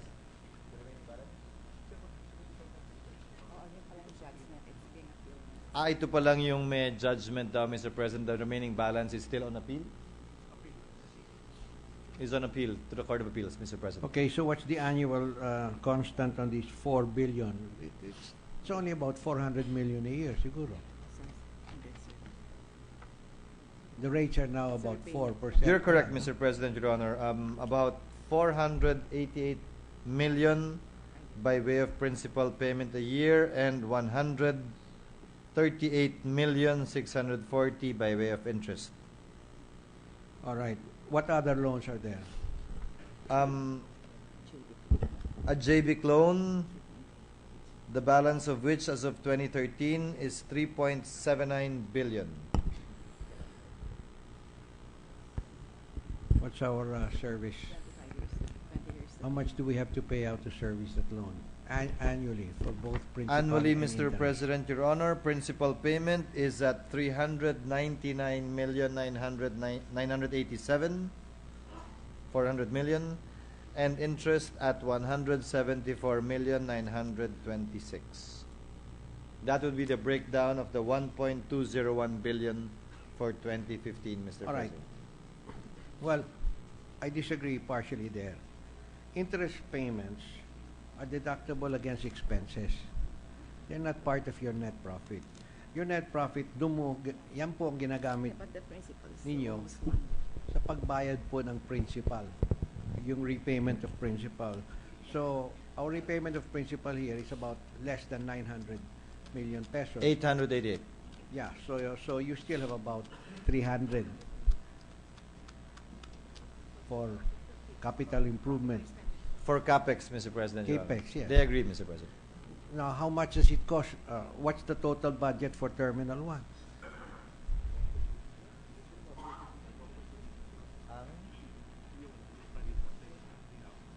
1.2 billion daw po yung project cost ng rehab ng Terminal 1. Okay, so they probably borrowed the money also. NG funded, Mr. President, Your Honor. So direct, Funded by the national government. So it will appear in the DOTC budget Yes, Mr. President. separately from the budget of the. So you still have 300 million. What are you doing with that? You upgrade facilities there like radar, lightning detectors, resurfacing.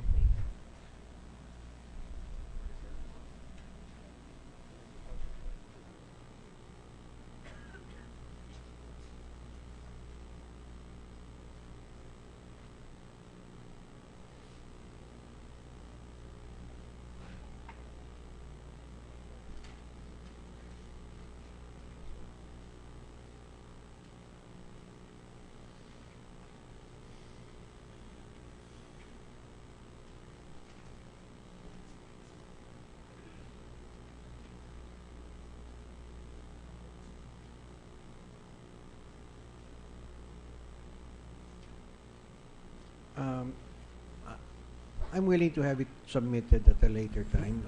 Thank you, Mr. But President, I would Your Honor. appreciate a breakdown of how they are utilizing the 300 million. I'm curious, Mr. Chairman, because I received recently last week a complaint that a small item such as a lightning detector is kulang daw sa airport. Now this slows down the turnaround time also, no, because pag medyo umulan tumatakbo na sila sa loob because we have the old style of warning daw. We will give the gentleman the breakdown. I have the breakdown here of their capex amounting to, for 2015, 917 million, Mr. President, Your Honor. The biggest ticket item would be the replacement of 10 units passenger boarding bridges with new power feeder line cable and conduit at 350 million. I'm just wondering, Mr. President, just from because the Manila International Airport, the Ninoy Aquino International Airport, is one of the most vital pieces of infrastructure. If I say pieces, I'm not belittling it.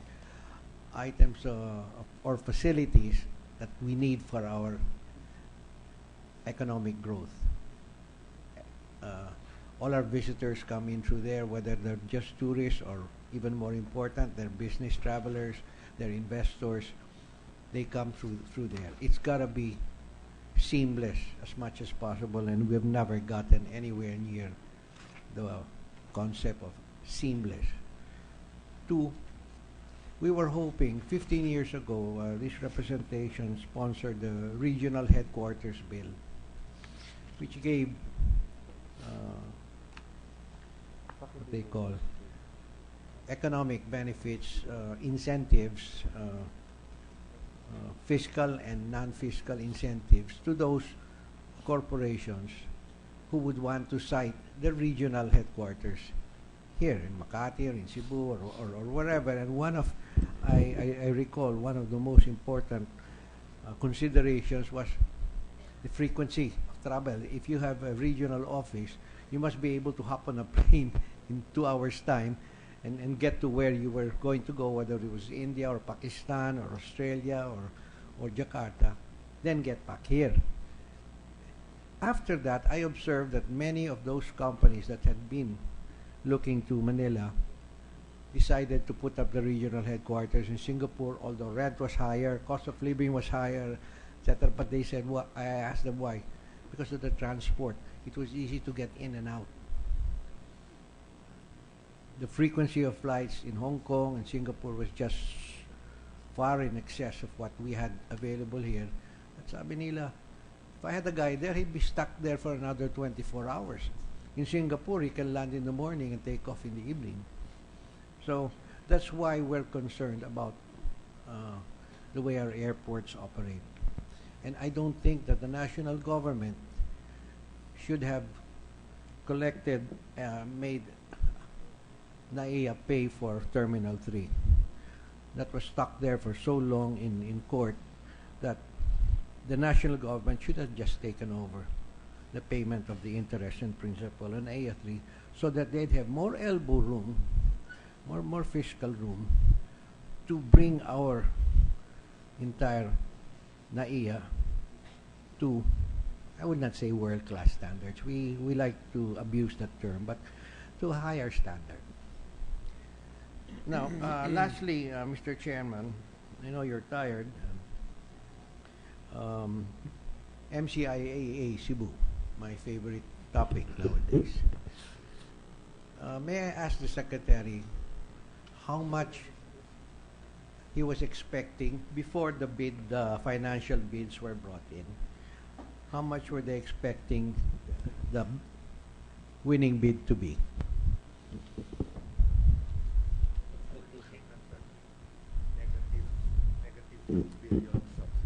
When they were starting out, Mr. President, they were looking at a subsidy of 2 billion. They were. So therefore, the 14.4 billion was a fantastic, A huge bonus, Mr. overwhelming, President. Your Honor. manna from heaven bonus Yes, Mr. to the President. national government. All right. Now, we are aware that of the 200 pesos for domestic passengers, terminal fee being collected, and when I say 200, I'm talking in round numbers. The 200 pesos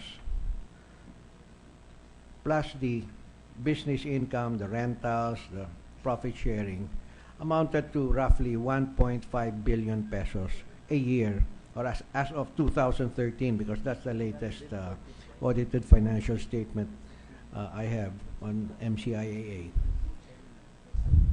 Of that 200 pesos, 188 pesos has already been credited to the account of the proponent, which is Megawai GMR, per the terms of reference. In other words, out of 200, ang naiwan sa Cebu, mga 12 pesos na lang. More or less. Tama ho yan? Yes, Mr. President. I'm sorry. I would like to apologize. I was getting the figures from them.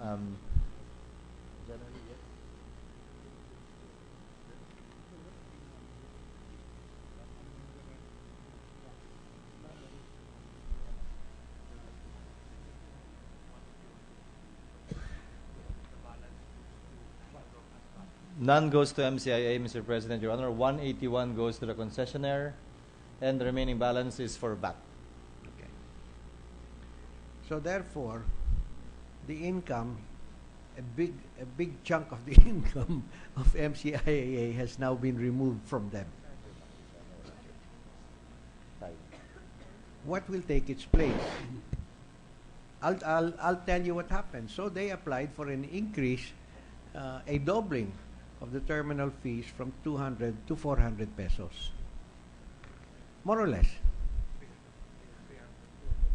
Then when a howl was created, they backtracked and they lowered it first to what? 10 pesos muna? 20, Mr. President. 20. As they say in the Bronx, big deal. But anyway, so now they're getting 30 pesos more or less, or maximum 40 pesos per passenger.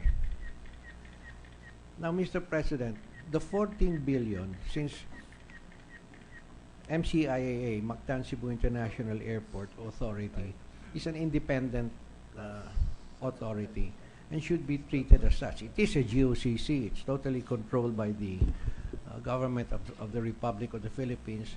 But like the NAIA, as an operating entity, it must be given enough leeway, enough elbow room, enough fiscal space, not only to be able to operate on a day-to-day or month-to-month basis, but to be able to project and pay for their needs far into the future, because an airport really requires longer timelines, like 10 years, 20 years, 30 years. You don't build airports overnight, which is why we've got a problem now with NAIA, because we don't tend to think that long. And airports require that. Mr. President, Your Honor, I am informed along these lines. Way before realizing this 14.5 billion premium, a board resolution was passed saying that 8.5 billion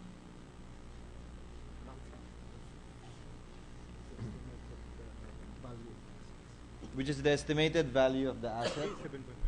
7.5, Mr. President, Your Honor. The board resolution says that if there is a premium, and if it exceeds 7.5, 7.5 should stay with NCIA. Whatever is the excess should be divided between 75 in favor of NCIA. Mr. President, they passed a board resolution saying that, and that is where they are right now, saying that anything in excess of 7.5 billion, no, they will keep 7.5 billion. Who's they? MCIAA. If they obtain a premium and it reaches above 7.5%, they will get the 7.5 billion rather, and the remaining balance will be divided between MCIAA and DOTC at the rate of 75-25 in favor of MCIAA. I was trying to compute that a while ago, Mr. President. Wait a minute. I don't understand the first part. If you'll forgive me, Mr. President. Who's they? MCIAA, Mr. President. MCIAA is able to reach. Kung yung premium po na babayaran ng concessionaire. By premium, you mean what the concessionaire pays upfront? Mr. President. Okay. Of 7.5 billion. Sa kanila po mapupunta yon, yung 7.5 billion. They will be able to retain the first 7.5 billion and share 75-25 on anything in excess. In excess of the 7.5 billion, Mr. President. That's the current board resolution that they have. Yes, but that's a board resolution. That's Yes. not a national policy yet. It's not yet, Mr. President. Alright. Your Honor. Now, the money is currently with them, and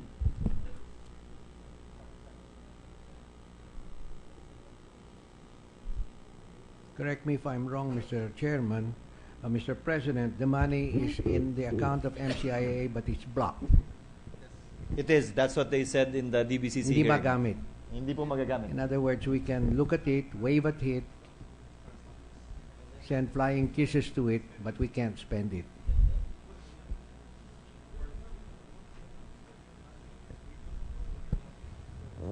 According to them, Mr. President, it's blocked until construction begins. After that, Then we have not decided what to do with the money.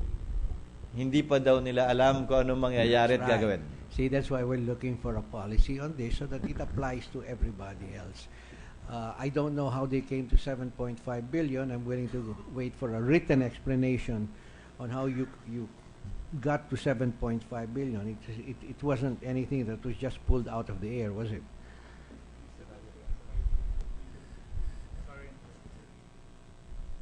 It's the current estimated value of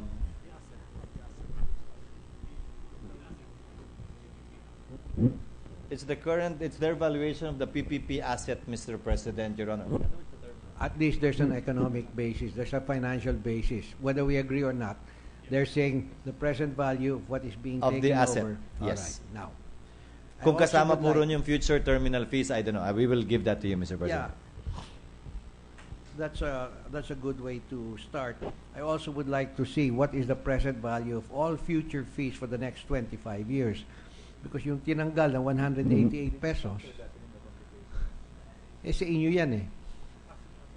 Hindi daw po kasama yun sa, I stand corrected, Mr. President, hindi daw po kasama yun sa computation ng 7.5, yung present value ng future earnings by way of terminal fees, Mr. All President. right. So, Mr. President, in order to be fair to everybody, because the national government, the BBP specifically, the other day when we were taking this up during the debate on when we were considering the budget of the DBM, the PPP and the DOF and the Department of Finance, the PPP indicated already to us that they want that Secretary Abad wanted to put up a contingent liability fund, which I had agreed with him last year pa. Said, sige, gawin mo yan.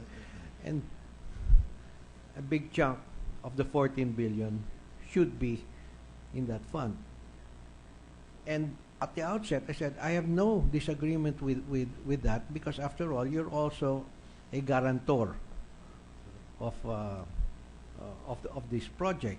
But as the years go past, that liability will become less and less because magmamature na at binabayaran na yung mga utang ng siguro 10 years bayad na yung utang ng GMR.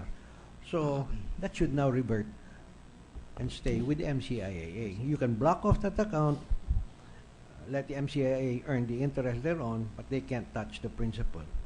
Anyway, everything's under the control of the national government. The Secretary of Finance sits on the board, Secretary of DOTC, the Secretary of Tourism. I think the CAAP also sits on the MCIAA board. So they're in absolute control. Every member of the agency, every member of the board is appointed by the President with the exception of the Governor of Cebu.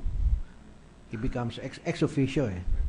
Ex officio. Remember, this was Lito Osmeña's baby, so he was governor then, so he blessed himself. But in any case, we did agree with you, Mr. Chairman, to put together a technical working group to discuss what would be fair and not fair, and not only and I assured them I would not only be talking from the point of view of Cebu and Mactan Cebu International Airport, but for all such similar situations that might happen. Like for example, LRTA is an independent authority also, no? Ano kung kukunin mo lahat ng premium na mapabayaran nila? Ano mangyayari sa authority? We want that to continue to be a very viable economic enterprise and a profit center. So after we finish the debates, we'll have a technical working group with representatives from the Department of Finance, the DBM, the PPP, the DOTC, and then the Senate. And we invite as observers Mactan Cebu International Airport, the LRTA, so that we can come to a policy that will be an intelligent policy, not a straitjacket, but a policy flexible enough to meet future needs of our various facilities like the airports. Would you confirm that? We confirm that, Mr. Chairman, Your Honor. We are trying to give you the complete list of the participants to that technical working group meeting, after which we will hopefully be able to set a date. That depends on your time schedule, Mr. President. Our common time schedule, Mr. President, Your Honor. We will find a common date. Well, I'm not working as hard on this as you are, not even 1/100th. So, well, after next we leave week, it up Mr. to you. President, I will have less work, but we'll try to do it next week, Mr. President, Your Honor. All right. So that whatever inputs we can input perhaps in this budget already, if we can do that. Now, the airlines asked me just to raise a question, and since I also happen to be the acting chair of the Committee on Public Services, they were asking, is it possible to bring up from 40 to 50 or 50 to 60 the number of events per hour in the current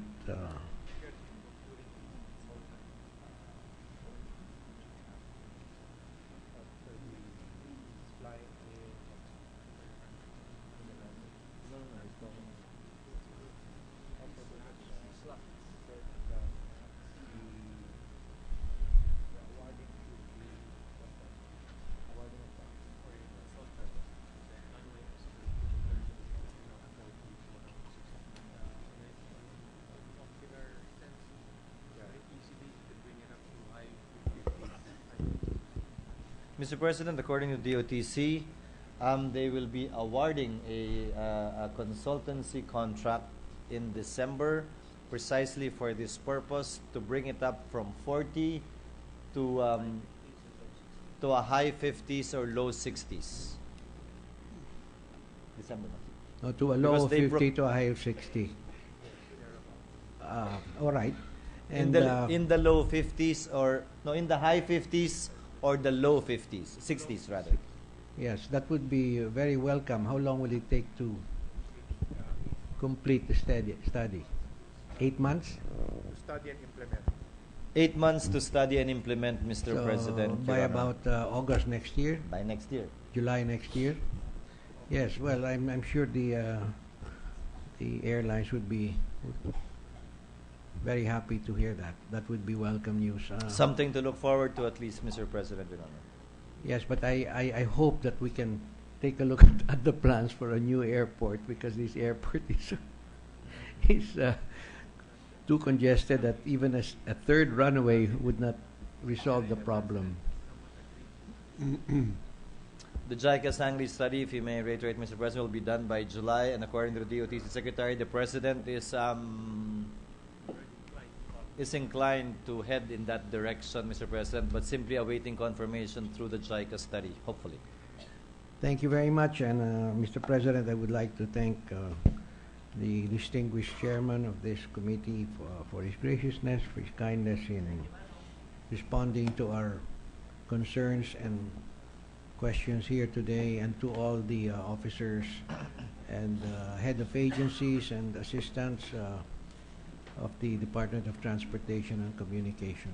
Thank you very much, Mr. President.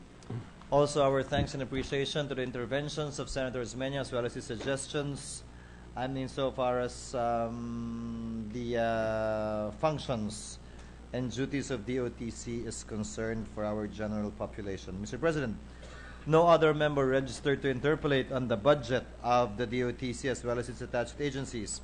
May I therefore move that we close the period of interpolation and debate, and to consider the same as submitted.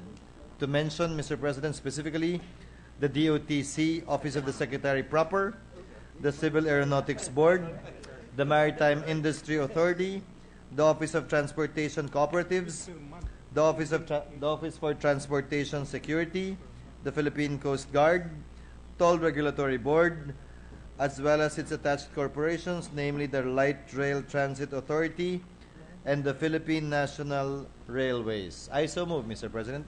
Any objection?